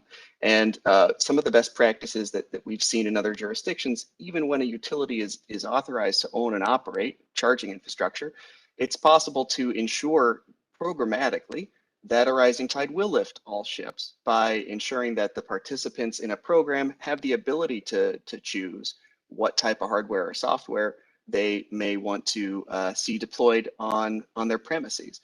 And by having that type of requirement in place, which we've seen in utility ownership programs around the country, focusing on those details does ensure that that tide lifts all ships. So we participate where we can. If we're unable to participate in the utility program, we don't. But that doesn't serve as the barrier for us to seek to engage.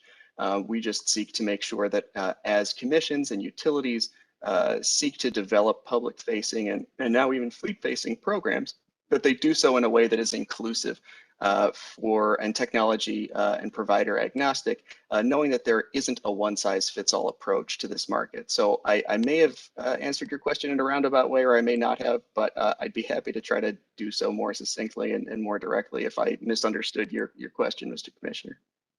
No, I think you pretty much got to the main point. I wanted to make sure that 2.5 years ago when we initiated this pilot, again, aside from learning about customer charging practices and just figuring out how the charging network could be rolled out in our state, we wanted to make sure that we encouraged more private investment because we knew our utility company structure that we were looking at implementing through the pilot wasn't going to cover the entire need that was necessary, or at least the forecasted need at the time. So certainly those numbers change as we go along, but I just wanted to make sure that the pilot that we've structured so thus far, if I wanted to hear from the charging companies if it's actually moving you forward. You may have had some investment ideas back 2.5 years ago. Have you, because of our pilot, have you increased those investment ideas? Or have you found yourself pulling back on it? Or this is it's a great question. I understand and appreciate the question in more detail, and I've got a couple of points I could make that I think would sort of illustrate. There are unique capital and operating cost barriers, and these pilots have sought to address a number of those. As you've noted, one program or one effort by one commission isn't going to magically solve all issues. There are long-standing challenges with regard to, are our building codes ensuring that there's sufficient electrical capacity on site in a multifamily building, right? That's not going to be addressed by this program. What we have seen, though, over time is that the increased focus of the commission and the advent of these pilots has really encouraged companies like ChargePoint to think about, what are the different ways in which we can engage and provide services. So sometimes advocates will mention that, having a utility is necessary because they can provide a turnkey approach. Well, that's something that ChargePoint as a private entity has been scaling up significantly since these programs were approved, which is to provide a sort of software as a service model approach to deploying infrastructure that effectively takes a lot of the challenges off of site hosts' plates if they're not interested in getting into the nitty gritty. If they want to provide, instead of the upfront investment, if they want to have a turnkey experience where they're providing a monthly payment that can seek to address those issues that are challenging to have them enter the market. I think one of the places where we'd encourage respectfully the commission to continue to explore is one that came up earlier when my counterpart at FreeWire, Peter, mentioned some of the capabilities of storage to mitigate rate issues. I think when we're talking about what's necessary to overcome barriers to deploying charging infrastructure, while I won't say that rates to commercial and industrial rates solve everything, having a clear and detailed conversation about how to overcome the challenges from operating cost burdens from traditional C&I rates for users is one where there could be more room for us to proceed. I know that Amanda and the utilities have all been doing people's work, yeoman's work in the PC44 process to ensure that we're not just relying on a temporary short-term subsidy to C&I rates, and that we can try and explore how to effectively reduce that barrier long-term. Is there a way to balance out the costs of additional storage? That's a consideration that should happen, and we should have the opportunity to explore, to what extent does that just kick the problem kick the can down the line a little bit, because once you get past a couple of sessions and the battery is depleted, if we get to an incremental stage of utilization and EV deployment, are we then back in the same boat where the rate structure doesn't reflect some of the unique barriers that aren't unique necessarily to EV chargers, but are unique to this type of load profile, which is consistent across EV charging high-powered stations and arc welders. So we are seeking to invest. We're trying to take learnings as best we can to offer more products and innovative services. But I think one of the pieces that's heartening is that there's always, a new issue to tackle and more work to be done, which we probably wouldn't have been able to uncover if not for the commission setting the stage to kick these pilots off a number of years ago. Thank you. Thank you, Mr. Miller. At this point, we will take a 10-minute break. We will return at 2:25 p.m. and we'll hear from Office of People's Counsel. 2:25, we're in recess.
Thank you. We are back on the record.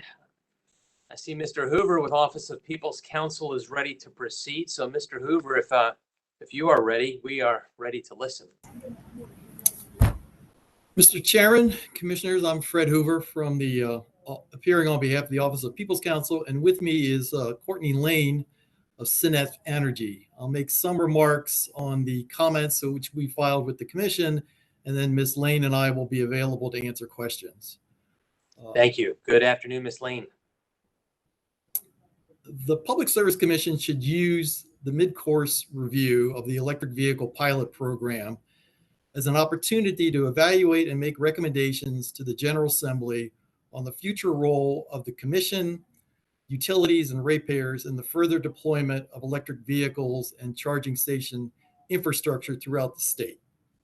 The mid-course review presents the Commission with an opportunity to examine the questions it raised in its initial order, including the appropriate role of utilities, ratepayers, and the Commission in the deployment of electric vehicles and charging station infrastructure, the promotion of competition and effective utility regulation, and the protection of ratepayers.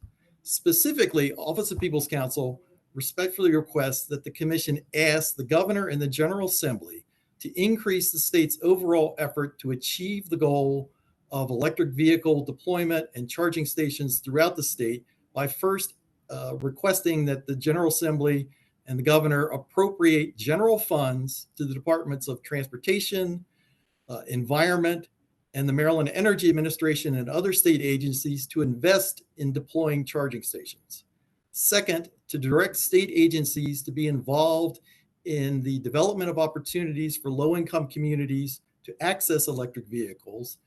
And third, to increase the responsibility of the state's business and economic development agencies in the efforts to develop fleet conversions and workplace charging. OPC strongly supports state involvement in the expanding investment of electric vehicles and charging stations as opposed to funding those increased investments and incentives with ratepayer dollars. By expanding the resources and the participants available for EV deployment in the state will avoid burdening ratepayers, more readily promote equitable EV infrastructure, promote competition rather than monopoly control over future EV infrastructure, and allow the Commission to focus on promoting cost-effective utility provisions of those aspects of EV use that cannot be effectively provided by competition. The Commission's order in 2019 approving the pilot program acknowledged the competing policy considerations of having utilities invest heavily in EV infrastructure programs, and the Commission described its desire to seek a plan of limited utility infrastructure investment. The order further acknowledged the numerous competing policies in play by having utilities take on EV infrastructure development, including impacts on ratepayers and the effects on competition. Mr. Hoover, can I stop you there? I'm sorry to interrupt your presentation there, but I don't want to forget about this later on. But you just asked the Commission to be an EV advocate effectively and go to Annapolis, both with the Governor and the legislature, to advocate that other agencies sort of perhaps share the burden and the expense of the charging program and developing charging across the state. Is that appropriate for the PSC to be that advocate in Annapolis? Actually, I think it is. And I would invite you to consider doing this in conjunction with other state agencies, principally MEA, Transportation, and Environment. And for two principal reasons. One, the Department of the Environment has identified climate change as a serious problem to the state of Maryland. Within its Greenhouse Gas Reduction Act plan, it specifically talked about the fact that most of the contribution for greenhouse gas emissions comes from the transportation sector, i.e. tailpipes and internal combustion engines. And one of its primary recommendations was the expansion of the electrification of the transportation sector within the state of Maryland.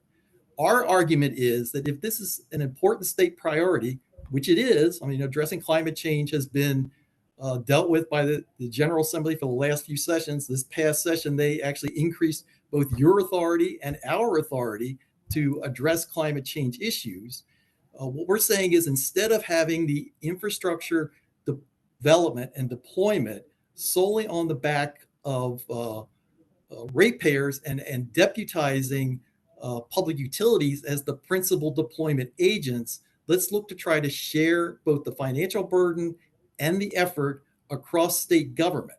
So I think it actually is appropriate, given your particular role in the EV deployment situation, to say this is an important issue to the state, but we think that electric ratepayers shouldn't be the only ones bearing the burden, and electric utilities shouldn't be the only participant in this. Now, that's not to say that state agencies haven't been doing their part. I mean, I've attended a number of ZVIC meetings, and I understand the efforts being made by MEA, Environment, Transportation, and the Department of General Services. But I think this actually is an important enough issue, particularly given the fact that the state has a goal of 300,000 electric vehicles by 2025. The last time I checked, we were in the mid to upper 30s, so we're actually pretty far away with a relatively short time period to achieve that goal. So our recommendation is that this is essentially an all hands on deck situation, and so therefore asking the General Assembly and the governor to increase the state's commitment in this area is perfectly appropriate. For that response, please continue. Sorry for that interruption. Sure.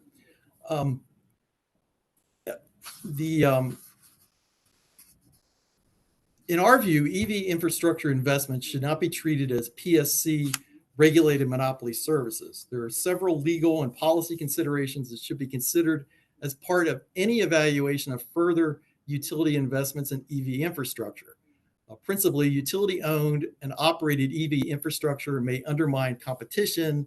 Competition, where effective, leads to lower prices for consumers and promotes innovation.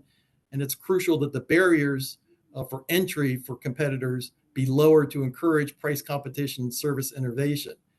The private competitive charging companies, as you've heard earlier today, have built and are building charging stations across the state. Charging stations are not a natural monopoly service, thus the rationale for economies of scale make it more efficient to build and own these and operate charging stations is lacking. The private charging companies, as you've heard earlier, have raised concerns about the detrimental effect on competition by the expanded utility investment in charging station infrastructure. Utility participation in competitive markets risks undermining competition, especially in emerging markets like EVs.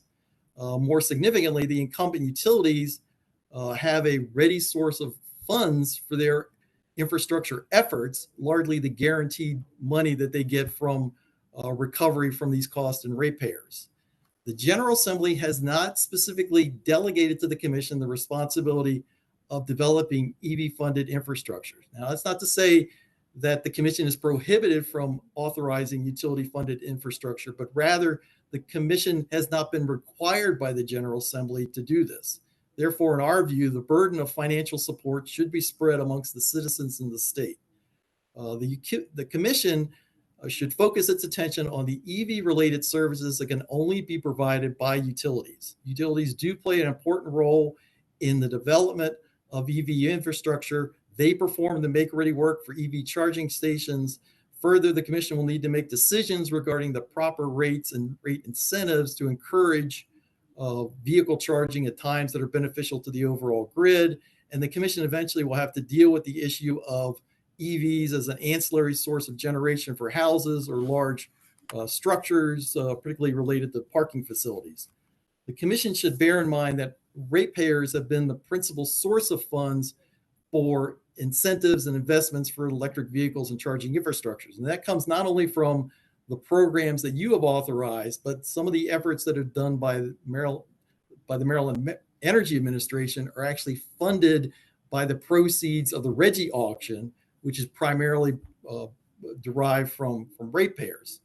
So thus the deployment of electric vehicles and charging infrastructure, by and large, has been borne by the state's electric ratepayers.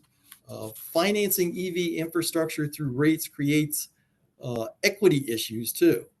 State policies need to be designed to ensure equitable solutions. Without carefully drawn policies, including those involving the direct subsidies and incentives, low and moderate income residents who are not likely to be early adopters of EVs will wind up bearing the cost of these utility programs.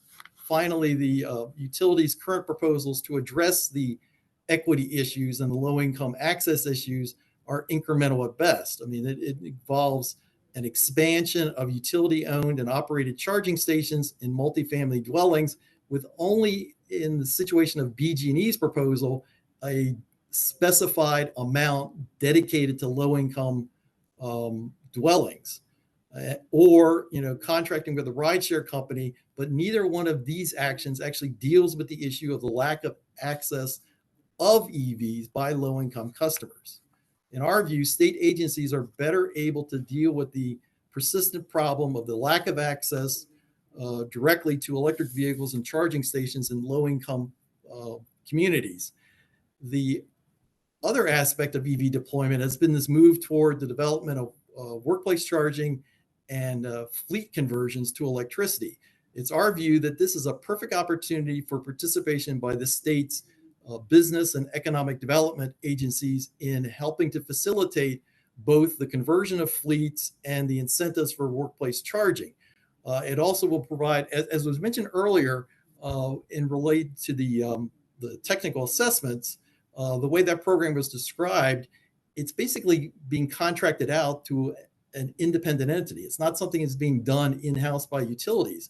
It strikes us that the economic development agencies can perfectly contract with ICF, as an example, to help develop these technical assistance assessments and assistance to businesses in the state of Maryland to encourage the conversion of their fleets to electricity, which not only provides the state agencies an opportunity to discuss other aspects of business retention and economic support, but also helps provide them an opportunity to provide this contribution to greenhouse gas reductions. It's our view that with a commitment of state general funds, the state can more readily achieve the multifaceted policy goals that are incumbent with the EV deployment and reach its greenhouse gas reduction goals. Our recommendations, we feel, are consistent with the issues the commission raised in the EV pilot approval order, authorizing limited utility investment in EV infrastructure. It's our reiteration of the fact that we should use the opportunity of this mid-course review to determine the course forward and not necessarily lock us into a policy of principal EV infrastructure deployment done almost exclusively by utilities, but look for an opportunity to expand those actions by both state agencies and the private sector. I thank you for your attention, and Ms. Lane and I are available to answer any questions. Thank you, Mr. Hoover, for your statement as well as the written comments.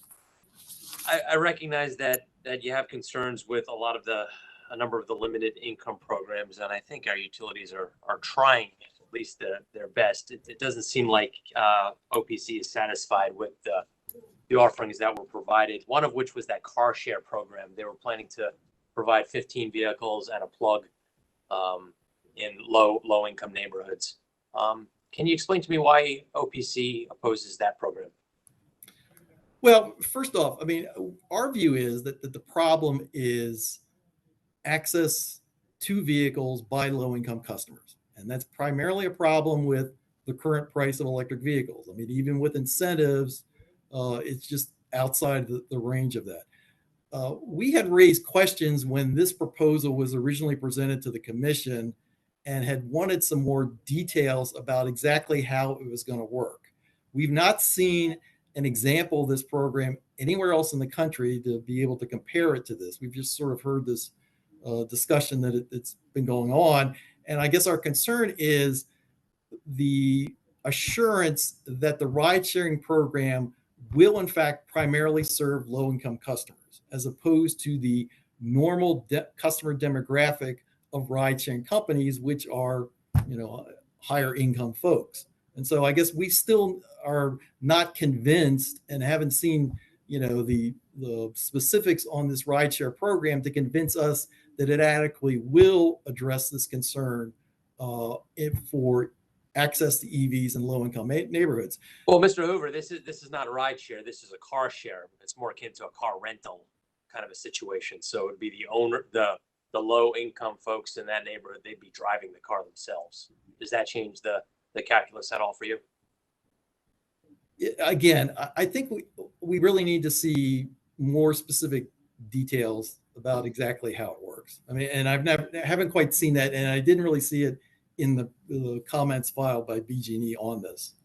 Okay. It intrigued me. An intriguing proposal: 15 cars, 15 plugs, and I think it was about $85,000 per car and per plug. I think that was the number I calculated. All right, I'll yield to my colleagues. Questions of People's Counsel. Well, thank you, Mr. Hoover. Your comments, Mr. Chairman. Oh, I be quick on the draw here. No, I was interested in some of the many of the comments that were submitted. And I think the point was made that there are a lot of new national strategies, new national, federal interests in accelerating EV programs. And then I think we've even seen that now with car manufacturers, their commitments to be 100% EV. And I think staff also made these points, within 10 to 20 years. So you suggest that we should be, Mr. Hoover, advising the governor and the legislature on I guess our role, but what do you see? What do you and Ms. Lane see as the role of the regulatory, the utility regulatory agency, as far as filling the gaps, advancing the state policies to try to accelerate and meet our state goal of 300,000 vehicles, electric vehicles on the road? What are your views on that? Well, I think initially, the one aspect that the utilities are obviously involved in, and it's been discussed off and on all day today, is this sort of make-ready situation of making sure that the distribution system and everything is set up for the competitive companies and the other entities to be involved in this. I also, I don't want to say that we don't want the utilities involved in this situation. I think what we're arguing is a sort of an expanded pool of players involving a lot of the state agencies that are currently sort of doing stuff, in limited areas. But I think there probably needs to be an overall coordination of those state agency activities beyond what's done in ZVIC. Because I think that the only concern I have about ZVIC is because it's a stakeholder group that involves not only state agencies, but also local governments, private companies, everybody who's involved in it. It's probably too big. So what was more needed is a coordinated state effort that's similar to what was done by state government when the state moved to competitive electricity. The state formed a specific committee involving a number of agencies to decide how the state was going to buy electricity and also how the state was going to incorporate the use of renewable resources. I think that creates sort of a model for what we're thinking should go forward so that all the various entities in state government can fit in their roles in doing this, including the commission. Okay, what authority creates this entity? Because it was the legislature that created ZVIC, and of course that was signed into law by the governor. Well, I suppose it could take that authority. Are you the Public Service Commission? No, and so I'm saying that in our recommendation to ask the General Assembly to appropriate some general funds, they within that appropriation, and as they do in the budget bill all the time, indicate directions to state agencies as to what activities they would like them to be involved in regarding this increased activity on the part of state government to help facilitate the efforts by the commission to get to this goal of EV deployment. Okay. Ms. Lane, since you're a national perspective, what do you have any insights for us as to what our role is? What gap are we filling? Sure. Well, to follow up on what Fred mentioned, I think the make ready component is very important, especially when it comes to addressing the equity situation. As we mentioned in our comments there, regardless of the price parity reached between electric vehicles and traditional combustion vehicles, there will be a portion of the state that is never going to drive a car, but is paying for these electric vehicle programs as part of their rates, as part of these programs. So I think it's very important for the utilities to reach out to local community organizations as well as other sources of state funding to see if there can be any type of collaboration there to bring electrification of public transport, focusing on environmental justice communities. Are there communities living near a large bus depot, construction yard, port? A lot of other states, for example, New Jersey, New York, have types of tiered make-ready programs where they cover 100% of the cost for locations near low-income communities where these customers are never going to purchase a vehicle, but should receive the benefits of cleaner air that electrification can bring. So I think that's a key aspect that's missing from the portfolio at the moment. Great. Thank you. Thank you, Mr. Chairman. Mr. Chairman, let me follow up Mr. Hoover, please, quickly. Mr. Hoover, we're an independent agency, right? And we maintain kind of a political firewall. And yet you seem to be asking us to entangle ourselves in the political affairs of Annapolis. And it's like Washington warned the nation about foreign entanglements. We might need some similar advice here with regard to getting involved in political entanglements, as it may serve to threaten our independence from political matters.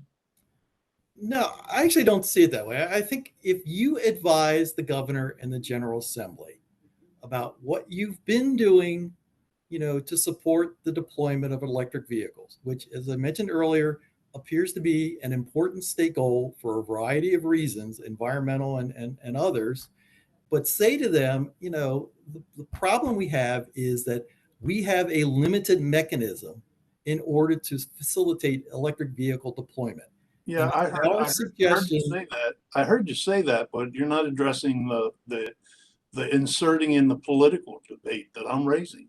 Well, I don't say the same thing again. I guess I don't agree that you're inserting yourself into the political debate. I think you're advising both of those entities of a situation and requesting assistance. Well, let me just say this.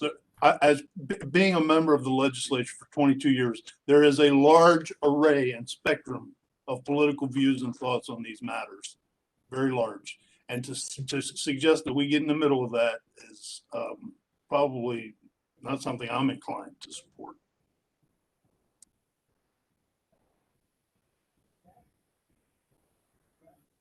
Seeing no additional questions, thank you, Mr. Hoover, Ms. Lane.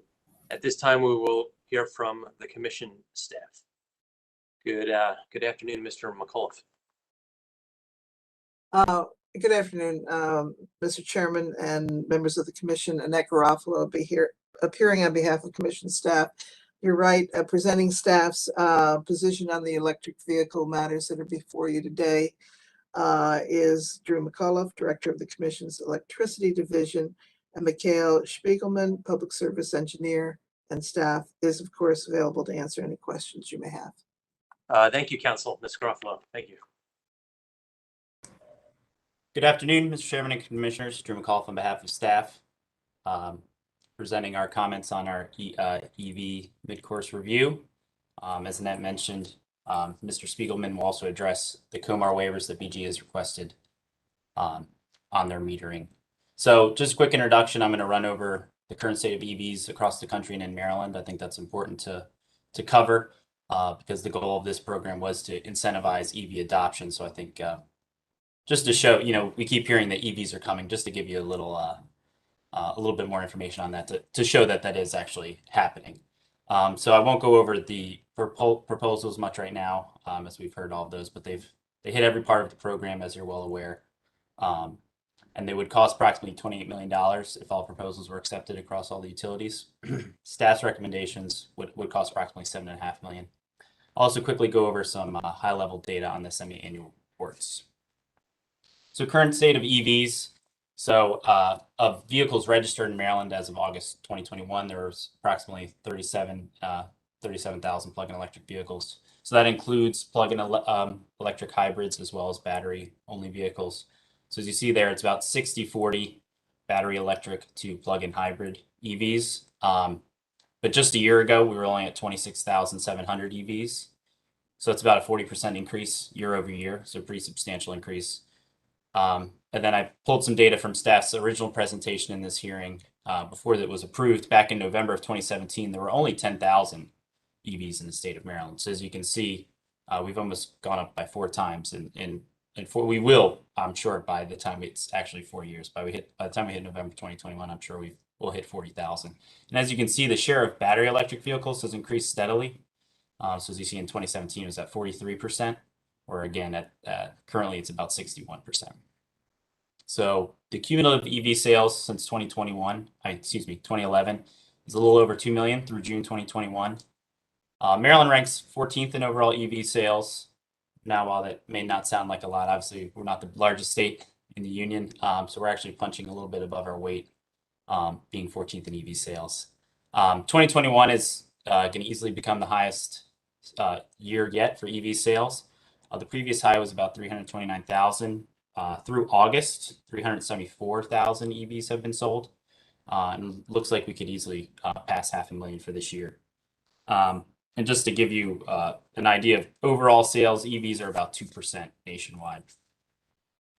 So this is just a chart to kind of show how the EV sales have progressed over time.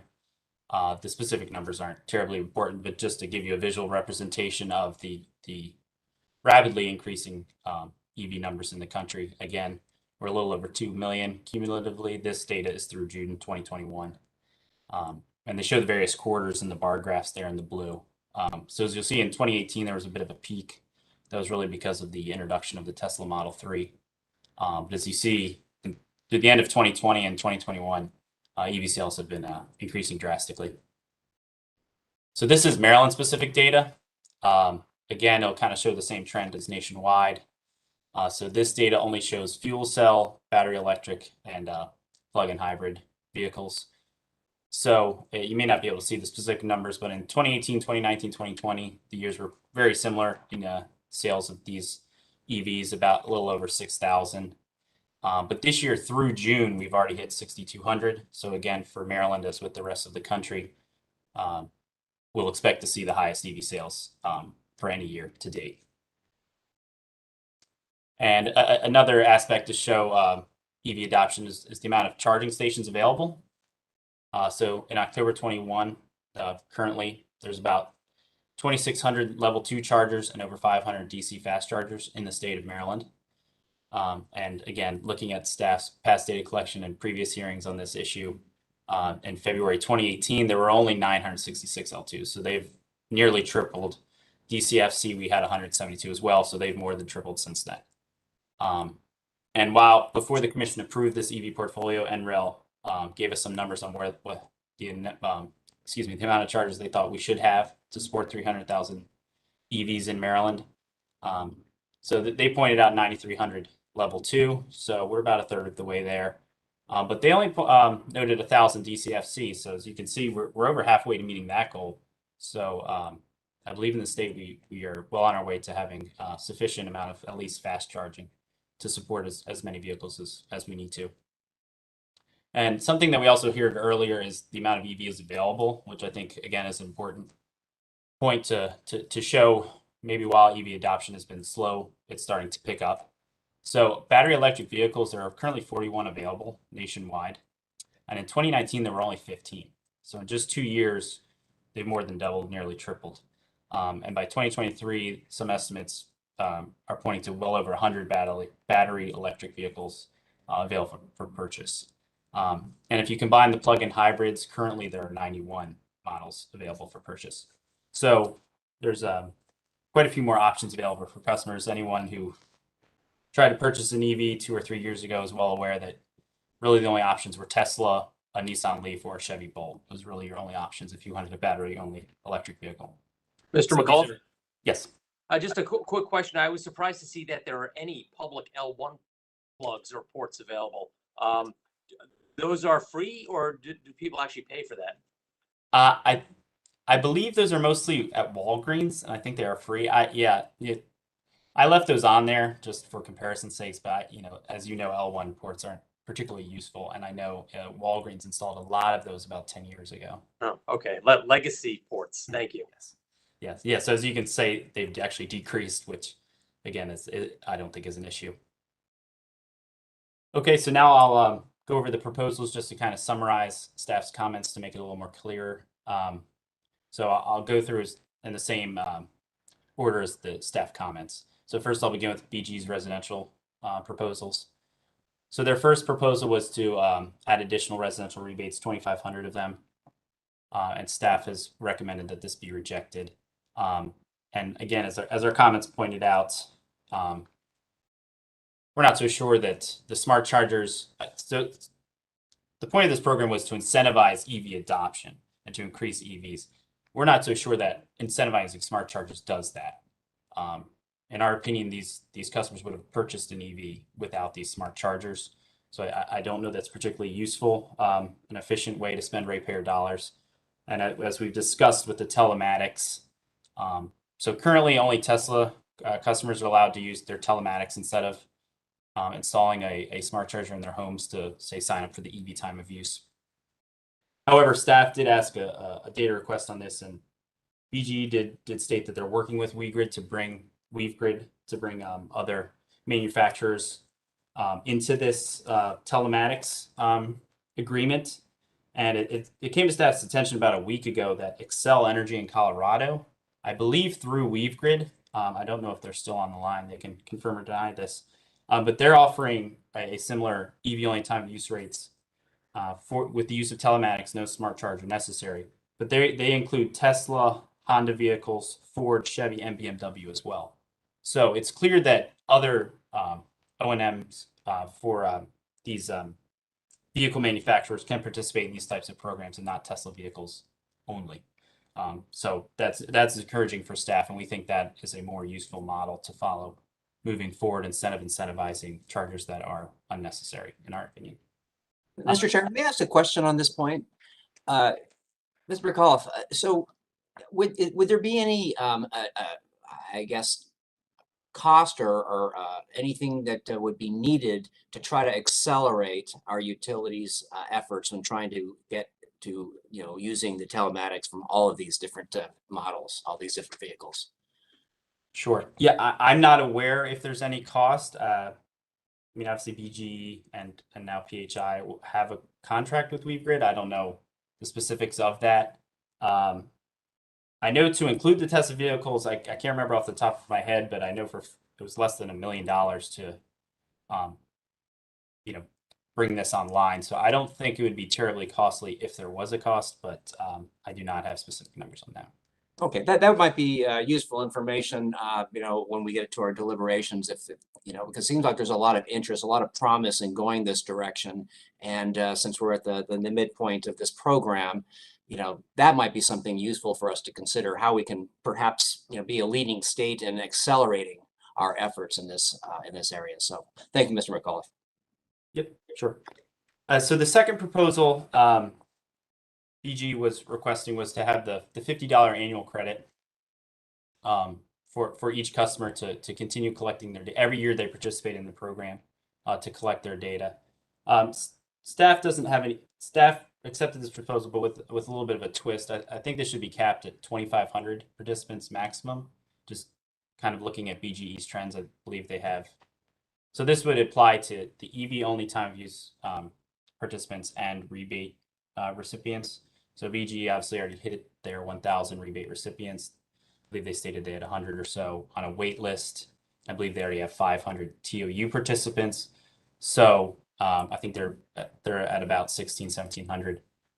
So staff feels 2,500 is a pretty appropriate cap, and the customers would receive a $50 annual credit for each year they participate in the programs, meaning they're still providing their data to the utilities. So we think this is kind of a fair balance between still incentivizing customers to charge off peak and maybe get smart chargers if they wish, while also benefiting ratepayers by giving us more data and helping us to further develop time of use rates, things of that nature.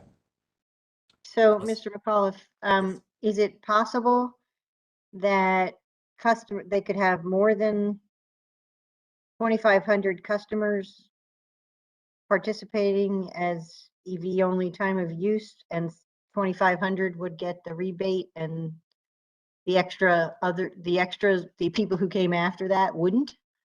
Yes, that's staff recommendation. Yes. I just felt comfortable having a cap. There weren't a lot of specific numbers with these, and particularly with the telematics, it's very easy to sign up for this. So the cost overruns could get pretty escalate pretty quickly if there's nothing the customer needs to do except go to BG's website, say, hey, I want to sign up, because there's no need to really do anything. Yeah, I don't know, that causes me a little bit of potential heartburn. I have to think about that one, Mr. McAuliffe. Okay. If the participation was capped, I wouldn't have a problem. But if there's some people who are going to be getting a rebate, and then a similarly situated customer who wouldn't be getting the rebate, that I have to think about that one. Thank you. Okay. Yes. So the third proposal was the limited income rebate. Staff has proposed to reject this. We just don't see this as the best way to incentivize limited income adoption of electric vehicles. The charger is one of the last things on your mind when purchasing the EV at this time. Like Mr. Hoover pointed out, the price point of the vehicles is more important. The EV tax credit that Maryland had would be something that staff would think would be more effective. I believe it was capped at $60,000. The cost of the vehicle, if that was moved down to 30,000, let's just say, or 20,000, or 20,000 for purchase of a used EV, I think those proposals would more benefit LMI customers and be a more efficient use of ratepayer dollars at this time. So staff has proposed to reject that. So I'll move to multifamily, BG's multifamily proposals. So the first proposal by BG was to add an additional 100 utility owned and operated L2 chargers at multi-unit dwelling locations. Staff has accepted this, but with modifications. We proposed to limit to 60 further chargers, so that would be 100 total, as the commission awarded BG 40 owned and operated chargers at these locations a few months back. We came up with this number to kind of balance the rest of BGE's budget.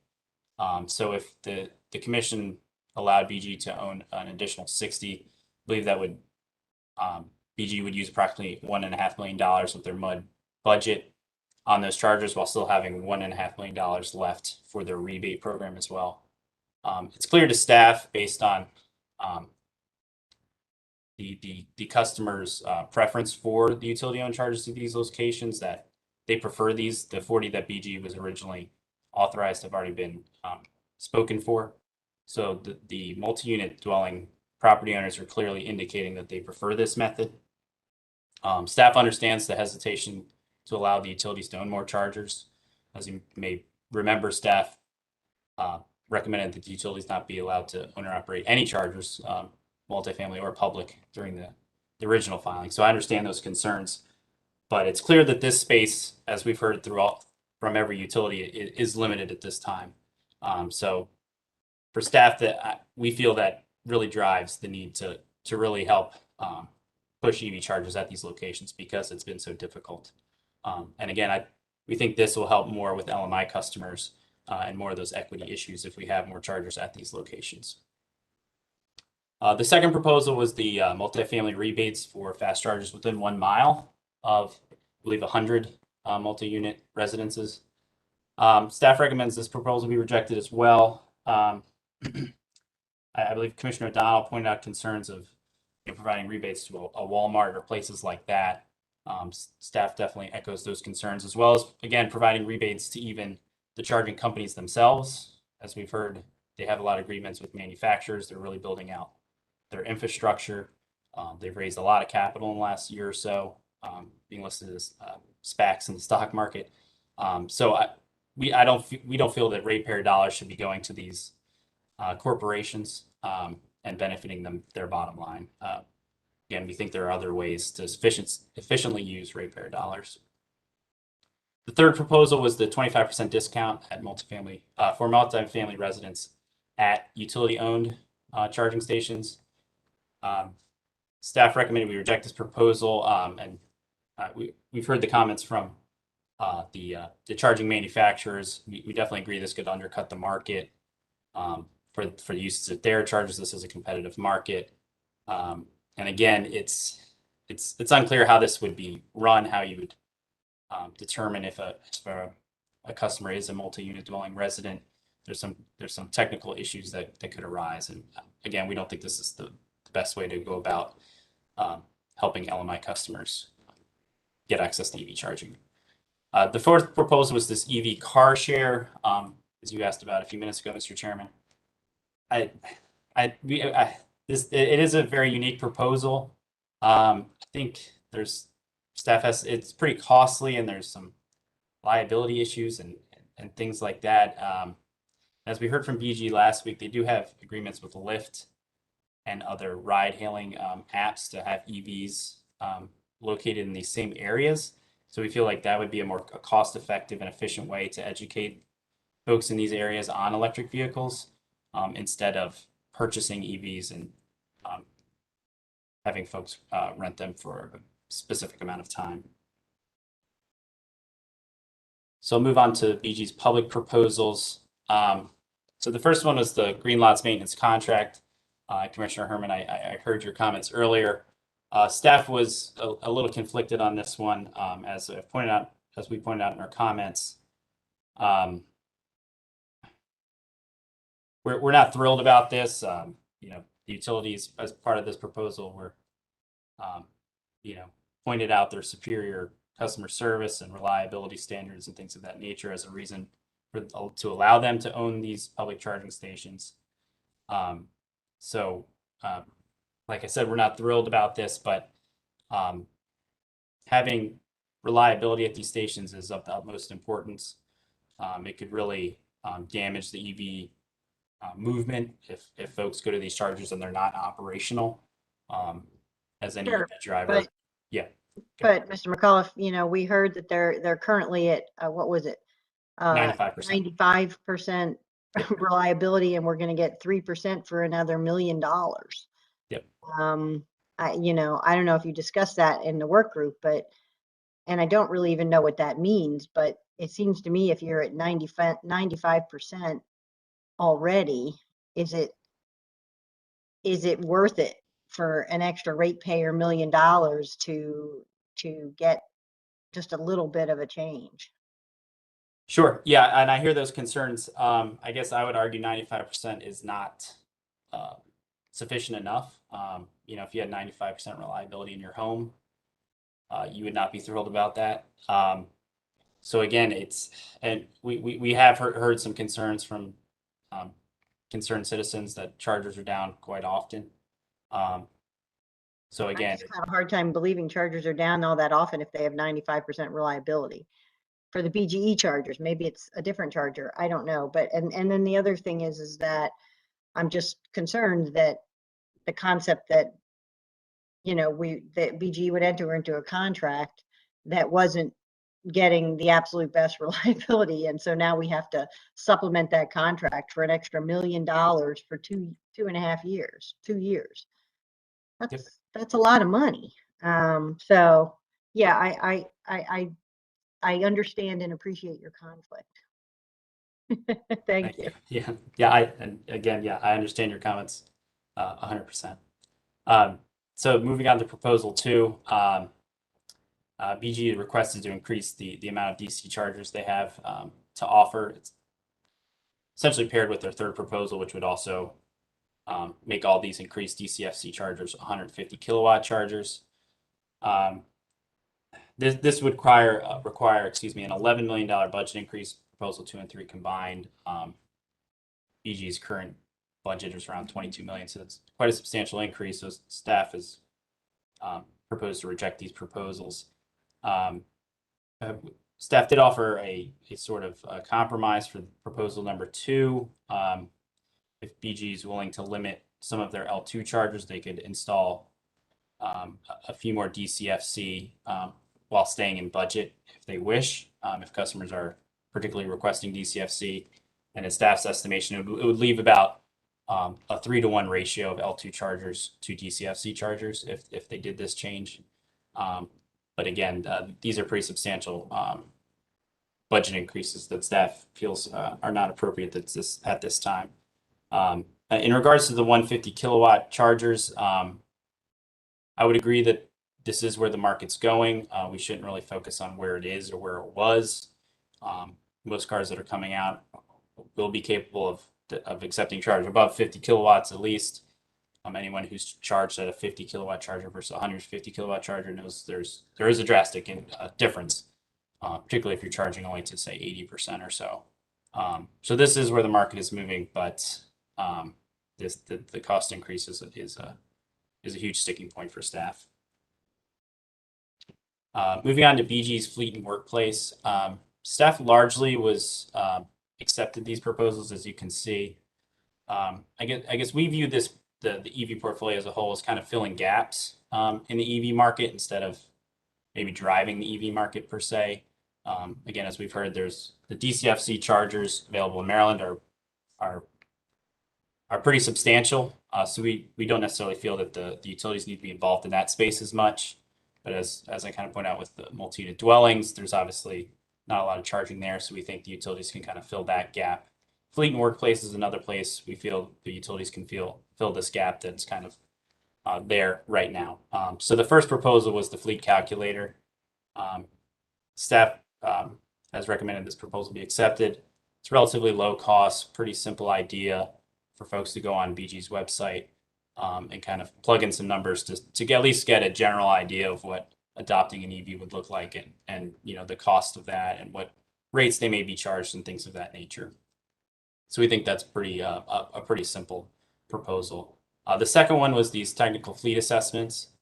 So staff is recommending accepting this proposal while cutting it in half at this time. So instead of 100 assessments, it would be 50.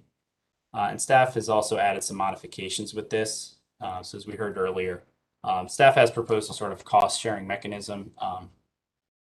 We proposed 20%, but as we heard with the energy efficiency program, there's a 25%. Staff would obviously be fine with that as well. So if a company has one of these fleet assessments, if they do not purchase an EV, they would be required to recover some of this cost. And with staff's calculations for the 20%, they would have to pay back $5,000. This could either be an upfront payment, kind of a security deposit, or it could come after the assessment. We haven't really fleshed that out yet.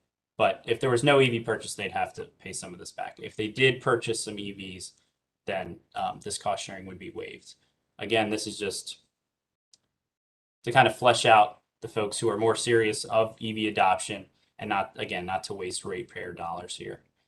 So we think that would be a fair amount to not overly burden these companies so that they avoid this fleet assessment altogether. The third proposal in this program was the rebates for fleet and workplace chargers. Again, as we've heard, workplace is a very common place for EV drivers to charge. So we think this proposal should be accepted, again, with some modifications. For this, staff was concerned that these rebates would go to large corporations. I believe BG pointed out companies such as Amazon and FedEx, among others. So staff proposed, while this isn't a fully fleshed out idea, we'd be happy to discuss this with the working group, but to kind of require these rebates to be only allowed for Maryland-based companies and small businesses and nonprofits as well. So this would make sure the dollars go to the the workplaces that really need the money in order to install these chargers, and not, like I said, an Amazon or a FedEx who could afford to install these chargers without ratepayer assistance. The fourth proposal was the fleet specific working group. Staff has no issues with adding another working group. We believe the fleet electrification is very important, so we're very supportive of that. BG's final proposal is to decrease the education and outreach budget. Staff recommends we accept this as well. This is the same with all the other utilities. As most are aware, this is a very important issue in this space. Many folks still don't have a great understanding of how electric vehicles work. So staff is very supportive of increasing these efforts to increase the education around the state on EVs. Mr. McAuliffe, let me ask you about that last one. What they want to go from 5% of their budget to 10% of their budget, correct? Correct. Yep. Where does this 1.133 million come from? That's 10% of what? I believe it was their current budget. So they already had the 5%. So this is just the incremental 5%. So their current budget was 22.2 million. So they already had the 5%. So this is just the additional 5%. So that would be about, $2.2 million.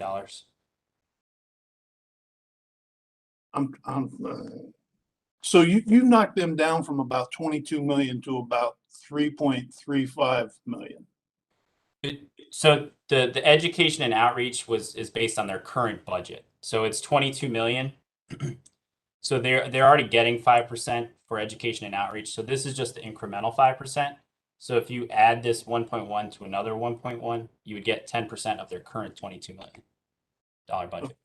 Would your 3.35 million be added to that 10% as well? Well, we can the commission can make any recommendation on that. I believe it would be, but we could cap it at their current budget if you wish. Yeah, I'm just trying to figure it out. So honestly, that's almost the biggest number on what staff is supporting. Yep.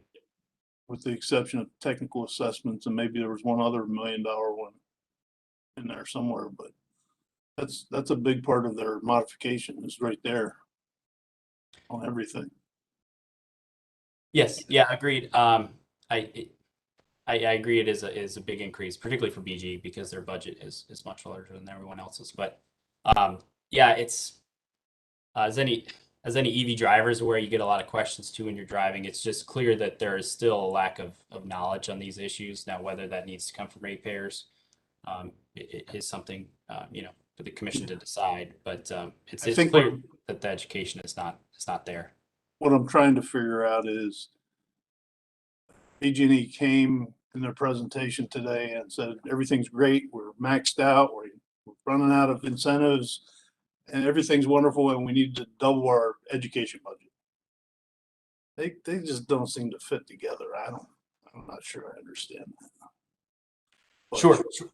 Yeah, I hear you. And I guess the folks that are kind of eating up these rebates, I would say, are early adopters, and folks who know a lot about EVs have been excited about them. I think we're trying to reach, the people beyond those rebates, because obviously 300,000 EVs is a big goal. And as I've shown, we're only a little over 10% of the way there. So I think the education outreach is really for those other people, the slower movers to adopt the new technology. do we know how much they have left in their budget from the first approval? BG? Yeah.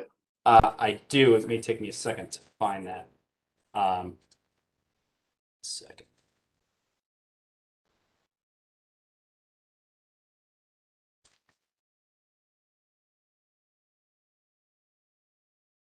I don't want to hold things up. We're Sure. going late in the day anyway.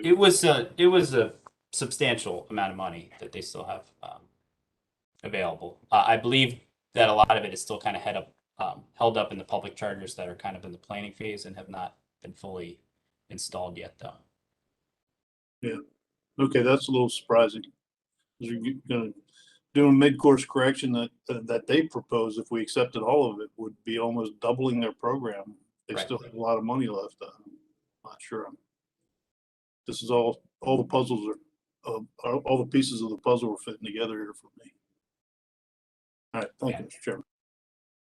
Mr. Chairman, and again, I don't want to necessarily pile on this particular topic, but since you are okay with the nearly doubling the education, do you have a sense from your analysis what the utilities intend to do with this money? It just seems like as more and more federal policy steps in, I mean, we're seeing Super Bowl ads now about electric vehicles. I mean, I was watching Hulu the other night, a show, and it was just electric vehicles being advertised. And, I think automobile dealers are doing a much better job now. I mean, they've actually had them on the showroom floor. So I'm not opposed to this necessarily. I just like to know what exactly we're going to be doing twice as much of. Sure. Yeah, I think it would be a little more of this, mostly more of the same of what we've seen, events like we've heard from SMECO, and these kind of EV drive events that they'll host at various locations. I believe it's also, website information, and some of it as well, I think, is reaching out to dealerships as well. That's a question I've had in the past is you do hear, as you point out, they are getting better, but I think a lot of people would argue that dealerships are still pretty far behind on EVs, and kind of reaching out to them, telling them what programs the utility offers to let prospective, purchasers of EVs aware of, time of use rates and rebates and things like that. So it would be kind of an all above approach that we've already And covered. Mr. McAuliffe and Commissioner Richard, I suspect BG is still on the line if they'd like to respond on this item. It sounds like we've asked a number of questions. What will they do with the extra 5%, which is not insignificant? Mr. Gupta or Ms. Fleischman-Gronke, are you still with us?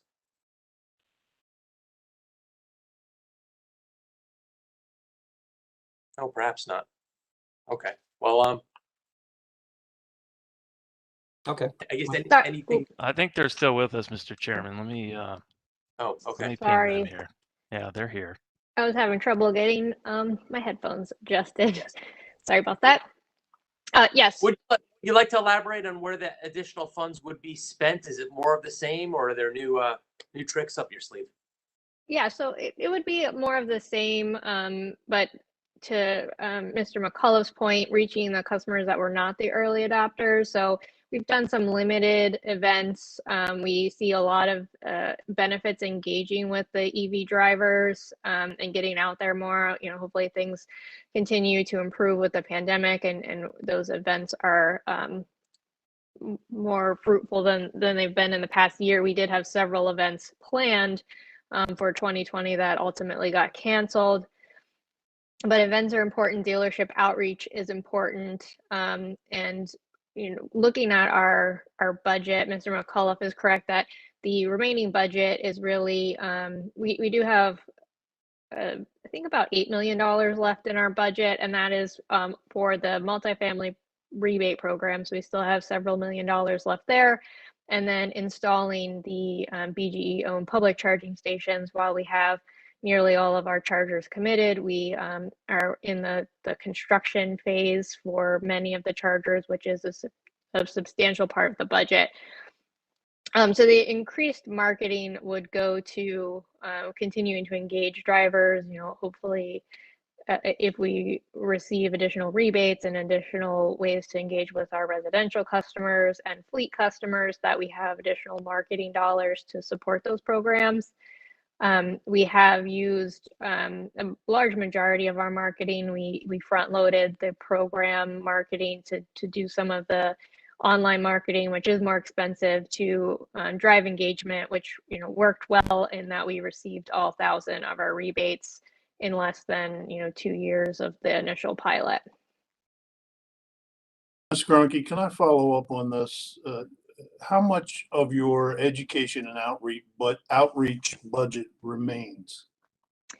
I'm trying to get to it exactly, but I believe about 200,000. Yeah, I guess I would question why didn't we meter that out over the 5-year pilot instead of spending it all in the first half. That was our intention at the beginning, but we weren't seeing as much engagement. So, doing the sort of online channels, the current EV adopters are very active on social media, and doing those type of, online ads is fairly expensive. So getting out there and promoting this at all absorbed a lot of the budget, which in turn resulted in our rebate program being fully subscribed. Yeah, I get it. A return on 1.13 million is pretty expensive too over time. So this is real dollars. All right. Thank you. Thank you, Mr. Chairman. Thank you, Ms. Cronky. We'll return back to Mr. McAuliffe. Thank you, Mr. Chairman. Yes, so I just to put a cap on BGE. So BGE's requested proposals would total about 22 million. Staff's recommendations would total approximately 4.5 million. So now I believe we'll cover, excuse me, the COMAR waiver. So I'll turn it over to Mr. Spiegelman. Good afternoon, Mr. Chairman, Commissioners. Michael Spiegelman on behalf of staff. In the January 22nd, 2018 EV Work Group petition, certain COMAR waivers were requested so that EV charger meters could be considered as sub-meters as opposed to regular billing meters. The requested waivers would avoid testing installation accuracy and records requirements when qualifying a meter for revenue billing purposes. The Commission granted the waivers in 2019 and noted that the utilities could petition the Commission for the further waivers as needed. Next slide, please.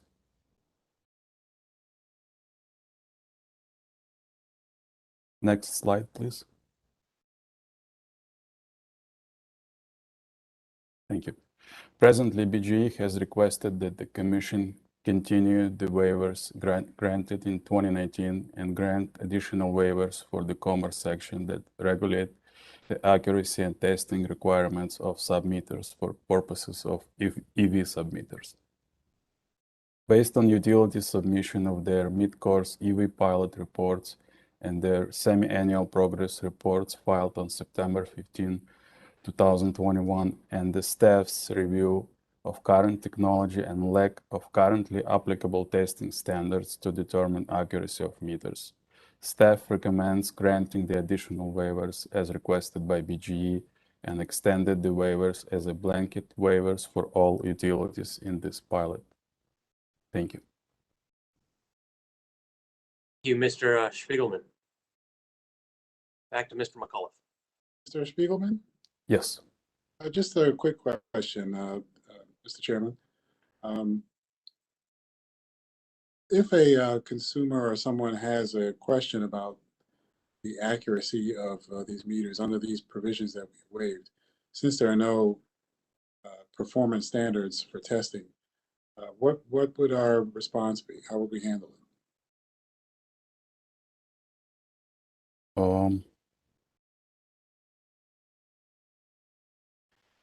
Perhaps staff counsel can answer that question.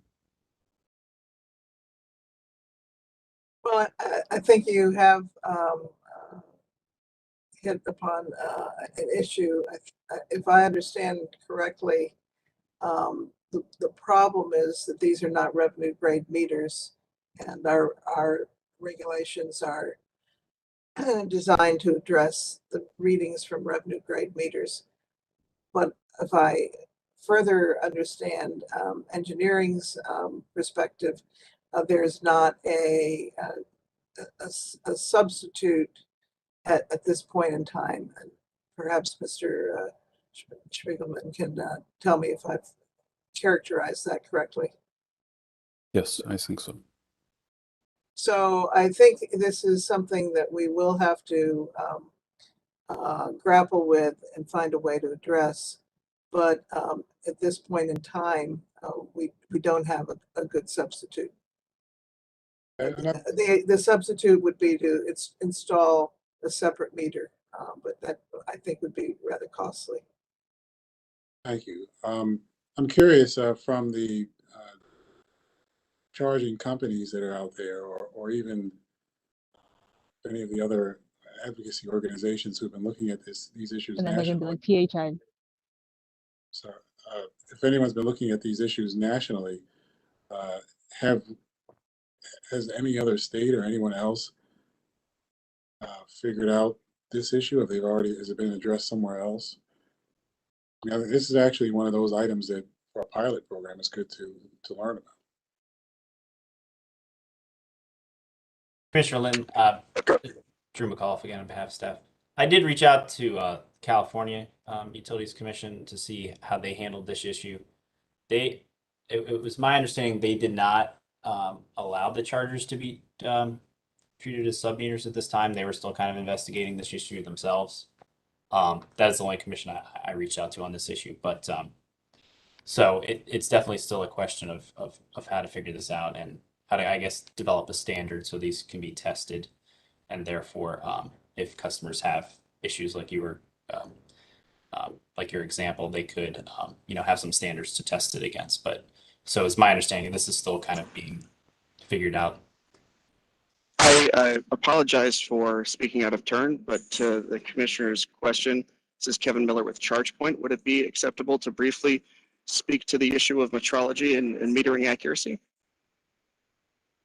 Commissioner Linton, your question. Well, thank you, Mr. Miller. I appreciate that. I don't know that we need to have the details of it at this point. Certainly, I'd be happy to have you send it to me, or maybe you could provide it to the members of the work group. I was really just curious about what would happen if, here in Maryland, if a customer had some question about the meter accuracy, and in this case, we don't have any standard. But it would be useful, I think, in the future to know that this is something we have to address. So, but I appreciate your offer, Mr. Miller. Thank you.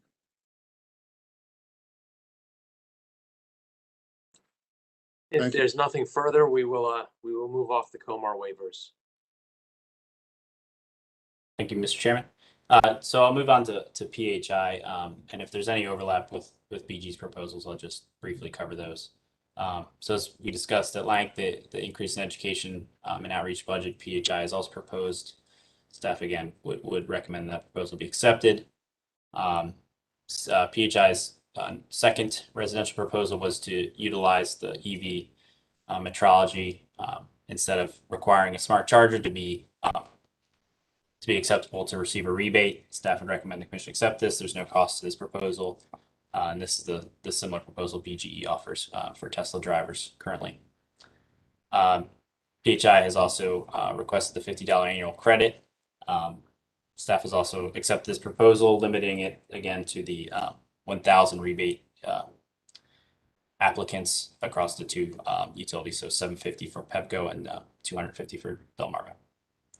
The fourth proposal again was the increase in the residential rebate for limited income customers. Staff again recommends that this be rejected. PHI's multifamily proposal. The first proposal is unique as compared to BGE. PHI is proposing to increase the rebate amount for its multi-unit program, and they'll also do certain make-ready investments as well. Staff recommends this be accepted. It will limit the number of rebates Pepco and DPL can provide to customers, I believe, from 250 to 125. But again, as we've seen, there has not been a lot of uptake in these multi-unit dwelling rebates. So we think this can get the ball moving in their service territories. The second and third proposals we've already discussed with BGE as well. So staff again recommends that these be rejected. PHI's workplace and fleet proposals are all the same as BGE. So I won't again waste time going over these in too much detail. But again, all the recommendations are the same as with BGE staff. So for PHI, they have requested about a $4.5 million increase in total. With staff's recommendations, Pepco's increase would be 1.7 million, 1.75 million, and Delmarva's would be about 1.33 million. I'll move on to Potomac Edison. So their proposals were slightly different from BGE and PHI, except for one or two. So their first proposal again was to increase the budget. So again, staff is the education and outreach budget staff again has recommended that be accepted. Their second proposal was to continue the use of their off-bill credit program instead of developing an EV-only time of use rate. Staff would reject this, recommend that this proposal be rejected. While the off-bill credit has shown to influence charging habits, similar to a time of use rate, staff just isn't convinced a benefit-only program will be useful in the future moving forward. Could become very costly if EV adoption keeps increasing, as many expect. So we don't see this as a long-term solution. So we would recommend that PE develop a EV-only time of use rate similar to the other utilities in this program, and that will have a cost of about $750,000. PE's only multifamily proposal was to install utility-owned chargers at multifamily locations. This is PE would install 7 L2 chargers, 1 per location. So similar with BGE, staff would recommend this be accepted. This is a pretty limited proposal. There would be no budget increase. And again, it seems clear based on BGE's experience that the multi-unit dwelling property owners prefer the utility-owned method as opposed to the rebates. So I think this small amount of chargers will allow us to investigate this in PE service territory as well. PE also proposed to install public chargers at closed locations, as PE addressed earlier. Staff has recommended this be rejected.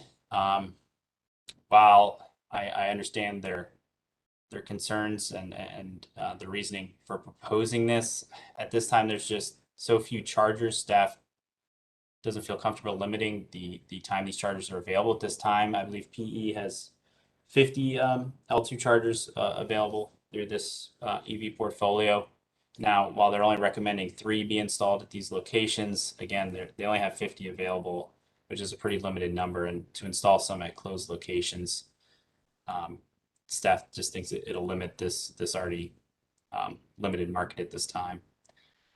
PE did state that they would post on apps such as PlugShare, I believe with ChargePoint as well, that the information on the apps that, when these stations are closed, which staff appreciates. But again, we don't believe that limiting the amount of time customers can use these chargers at this time would be reasonable. PE's other public proposal was to extend the date of the portfolio for one of its charging stations at its Urbana Park and Ride. So as the commission's well aware, PE has proposed to put a battery at this location in conjunction with the battery pilot that's currently underway with the commission. So they've just proposed to extend the date only at this location to December 2026, that PE can still do work at this charging station and update any broken parts or things of that nature until the end of the storage pilot, which ends in December 2026. So staff has no issues with this. It's only for this location, and we believe this demonstration may provide some useful information moving forward. And PE's last request was to join the Fleet Specific Working Group. Again, staff has accepted this, with all the other utilities and believes this could be helpful. So I did not do a slide for SMECO, but it was unclear if they were actually proposing changes at this time. But their 2 proposals were to install chargers at closed locations, which I've already addressed with PE. Staff's recommendation would be the same for that, and to install 150 kW chargers, which staff has already addressed with BGE's program. One thing I've noticed, SMECO did somewhat seem to indicate that they could install the 150 kW chargers at a similar cost to their 50 kW. If this is possible, I guess staff would not have an issue with that if they could stay within budget. But I think we need to evaluate that with a more concrete proposal at a later date. So finally, I did just want to cover the semi-annual reports somewhat, since they've been kind of pushed aside at this mid-course review. So I just have some high-level statistics here.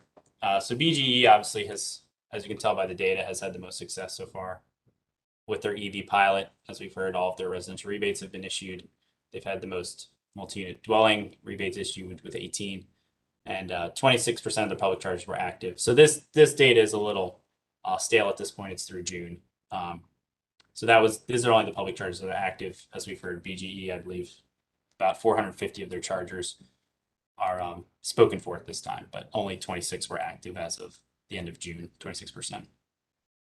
So for Pepco, 43% of their residential rebates have been issued, again, through June 2021. They issued 4 MUD rebates and 10 of their public chargers were active. DPL, 13% of their residential rebates were issued. They had no multi-unit dwelling rebates, and 14% of their public chargers were active. PE, 10% of their residential rebates were issued. Again, no multi-unit dwelling rebates, and 34% of their public chargers were active. And finally, SMECO, which only has the public charger program, 13% of their chargers were active as of June 2021. And that concludes staff's presentation.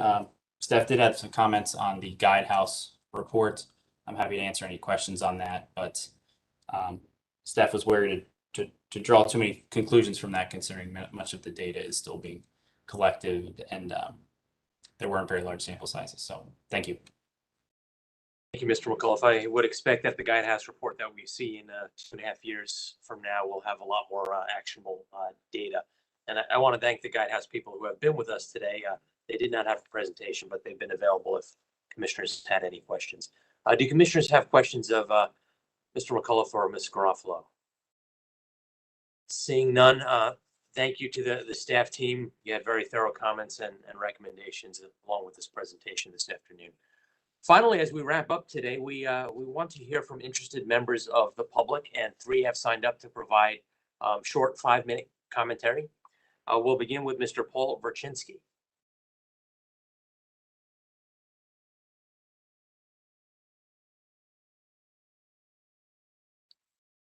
Mr. Verchinsky, your microphone is open. Your camera is not on. There you go. Okay. Good afternoon, Chairman Stanek and commissioners. I'm Paul Verchinsky, ZVIC member representing the public. I'm an engineer and also a professional transportation planner. As well as I have participated in the EV work group over the last 6 to 9 months. I have an analytical background. I do not work for the utilities nor any private EVSE provider. I am biased to having the private sector as EVSE providers do what they do best in the market, but I fully realize that policy is critical, having worked for the feds. I took a particular interest in the MUD tranche because I have been on a 3,400 unit homeowners association board for 6 years. Sad to say, in spite of rebates, nothing has been done to install EVSEs. In most cases, I am told it is too heavy a lift for HOA boards to understand and then implement. Low and moderate income households are a large part of this area, approximately 40%. I want to commend both BGE and you on approving 40 turnkey L2 EVSEs in March.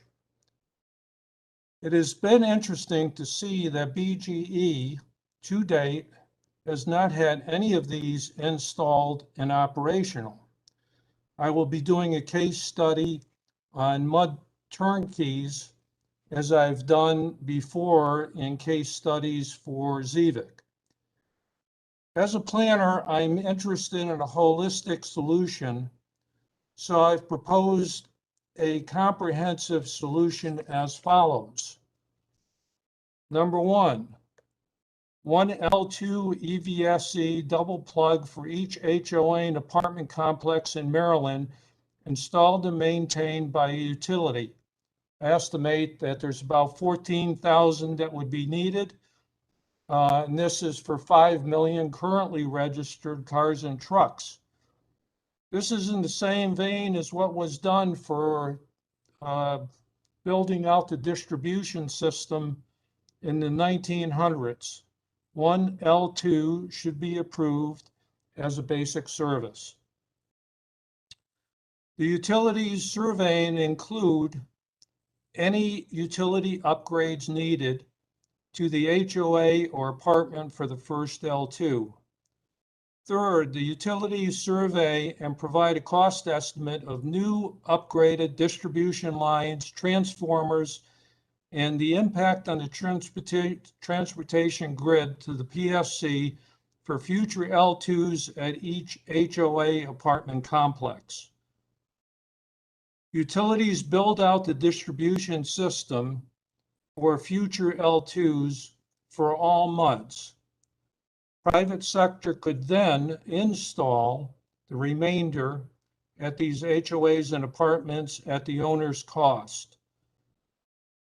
If you really think about it, MUDs are fleets by another name, because you have, typically you'll have 100 units with 2 cars per unit. You've got 200 cars in that quote unquote fleet, but they're individually owned. So you've got similar issues to what you've been approving for the fleets. This make ready is what Corrine was talking about, and also Fred Hoover. So I think that's something for you to consider. At a minimum, the remaining funds in the MUD tranche should be used 90% for turnkey and 10% for rebates. Rebates have been shown not to work for the last 2.5 years. I don't see it working any better for the next 2.5.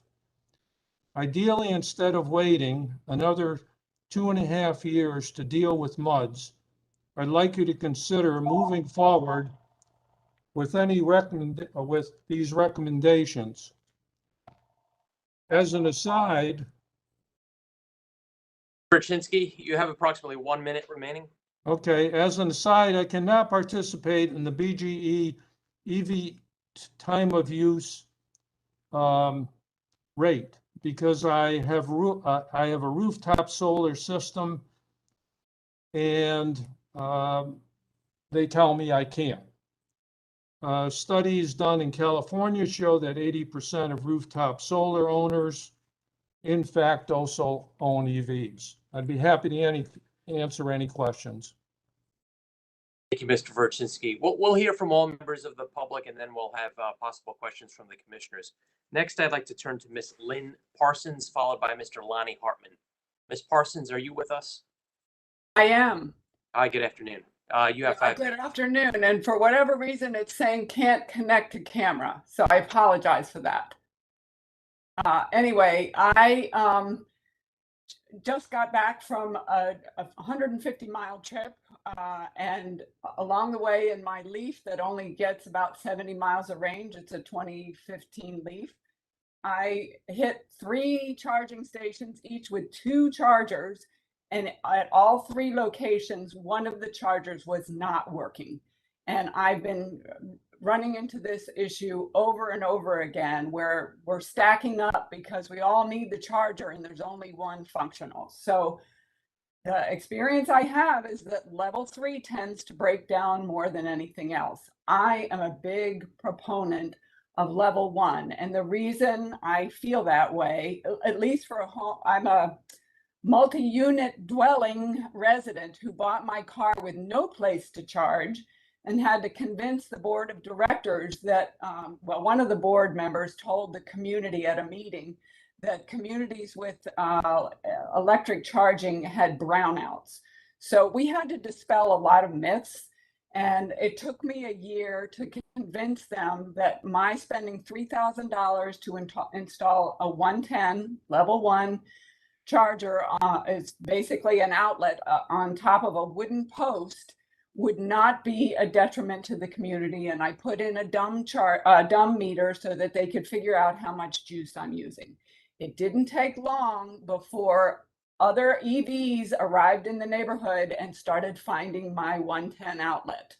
So I went back to the board and I said, look, I wired this for 220, but now what I realize I'd like to do is split that 110 and get 2 chargers out of this, because I show up at 6 o'clock at night and I need to charge my car to full capacity. That may happen at 11 o'clock at night. I don't want to go outside and have to juggle cars around.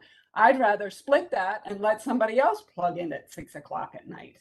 So I hope we don't dismiss the level 1. I think the diagram I saw that showed very few level 1s doesn't maybe take into account the fact that there's a lot of EV drivers who have 110 and they're using that in their homes to charge their cars, especially people who, you know, they don't have the same means as everybody else. Let me think about some of the other things that came up today. The parks idea, I love that. I am constantly going to the park and finding that I have to stop before I get there to charge up before I get to the park. Put some 110s, put a space in between each one of them so that people can queue up. Because what happens when you stack all those chargers side by side, then other people who are waiting can't plug in. This happens over and over again for me in my little Leaf. So I just hope that some of these things are being considered. The other thing that I thought about when you're talking about putting these chargers into communities, how do you prevent, I live in Bethesda right next to Strathmore Hall, how do you prevent people from coming into that multi-unit dwelling area and using our charger? There needs to be some way that the community can limit it to community members if it's going to be multi-unit dwelling. So we just got the Pepco chargers last week. There's not even a network set up, and there's already EVs prowling. I know we probably have reached our capacity maybe on these chargers. We're going to need more. But when Pepco came in to do their evaluation about where we could put these chargers, we identified about 11 locations within our 60-year-old community where we thought there wouldn't be a lot of trenching underneath of sidewalks and parking lots. And only one of the locations was suitable for that 40 amp breaker that we needed. And it's the most remote location in the community. We have 900 units. And as I said, I think we may already have reached capacity, and are all those drivers going to be willing to walk the 5 blocks or so to charge? And how are we going to deal with neighbors in contention with one another for those 2 chargers? That's where I say spread it out, get those 110 outlets where we can divide up some of that ancient infrastructure that still may have enough capacity to put some chargers out there, because we don't need neighbors hating neighbors because they're fighting over charging spaces. So I hope I haven't overstretched my time here, but those are some of the points that I wanted to get out there. This is real life frustration. Oh, I did say about that. Okay. Thank you, Ms. Parsons. We sense the frustration coming through the line here, and you are the only one advocating for L1 chargers, so that is duly noted and on the record. Finally, we will turn to Mr. Lonnie Hartman, who looks like he's in a BGE parking lot somewhere, and I will listen to Mr. Hartman's comments. Commissioner Richard will ultimately close today's session. So thank you very much, Mr. Hartman.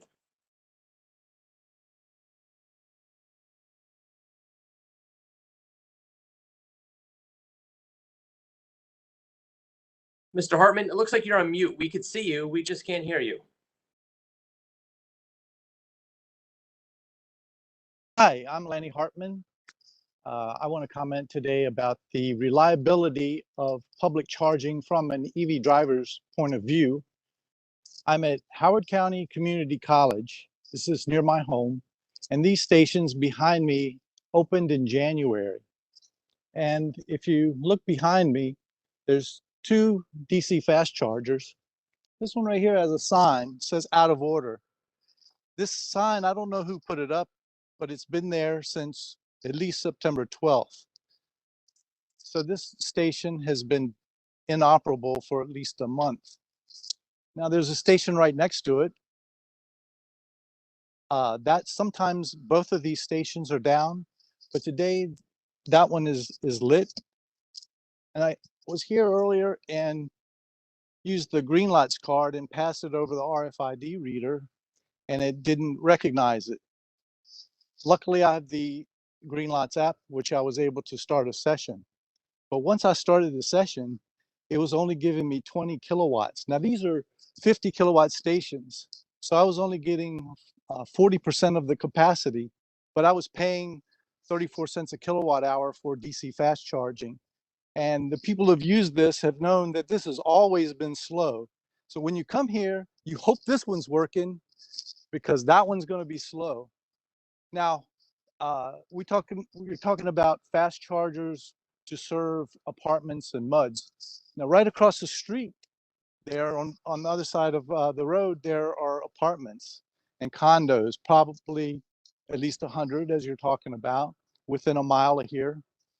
Imagine you would depend on these for your daily fill up, and they're down for a month. That's an issue, and these are not the only ones. There's a station that had a ribbon cutting with the governor up in Essex, Maryland. That was in April. About 6 weeks ago, they both went down at the same time. That's all there is. There's two DC fast chargers there. They were both down for at least 3 weeks. Same thing happened about the same time at Kent Hill Center in Bowie. Both of those fast chargers went down at the same time. They were down for weeks. Finally, after 3 weeks, one of them got fixed, but the other one is still down. 95% uptime. Is that, what would you call that one if it's only working at 40% capacity? These things need to work. PG&E is asking for $1 million to go from the supposed 95% uptime to 98% guaranteed uptime. I commented before the commission back in 2018 when you were considering this pilot, and Mr. Chairman, you directed a question to me if I supported it as a EV driver, as a member of the public, as a ratepayer. And I remember my comment was I expected that BG&E would have a better way to keep these reliable, because at the time I was also concerned about reliability, and at that time I told about some issues with the reliability that we were having before. And I based my answer on the supposition that BG&E would keep these up like I'm used to BGE keeping the power and the reliability of my home electric service. As a ratepayer and as an EV driver, I cannot support $1 million for, as Commissioner Herman said, to go from 98% to 98% guaranteed uptime for 2.5 years. That almost seems like a ransom. Like, you got these nice charging stations. Now, if you want them to work, you got to give me $1 million. And the other issue is I will also be concerned about using hubs of fast chargers as a substitute for level 2 at the multi-unit dwellings themselves. I think that ultimately we need to learn how we can get power to people's parking space where they park overnight. And with that, Mr. Chairman, that's the end of my comments. Thank you very much. Thank you very much, Mr. Hartman. We really appreciate your participation today, and I think we've all certainly heard your remarks, and I hope all the people, all the individuals here from the utilities and industry also heard you. Clearly, what we've discussed today is incredibly important to our state if we're going to be successful meeting our electric vehicle goals and enticing people and into purchases. We clearly need to take all these, take this very seriously and make sure that the infrastructure that we're all paying for through our electric rates is up and running and available. So thank you, Mr. Hartman. And with that, I do thank everyone else for their participation today. We've heard your comments, and we will be deliberating soon and making some decisions about where we go next. But again, thank you. And with that, unless any of my colleagues have anything to say, this hearing is concluded.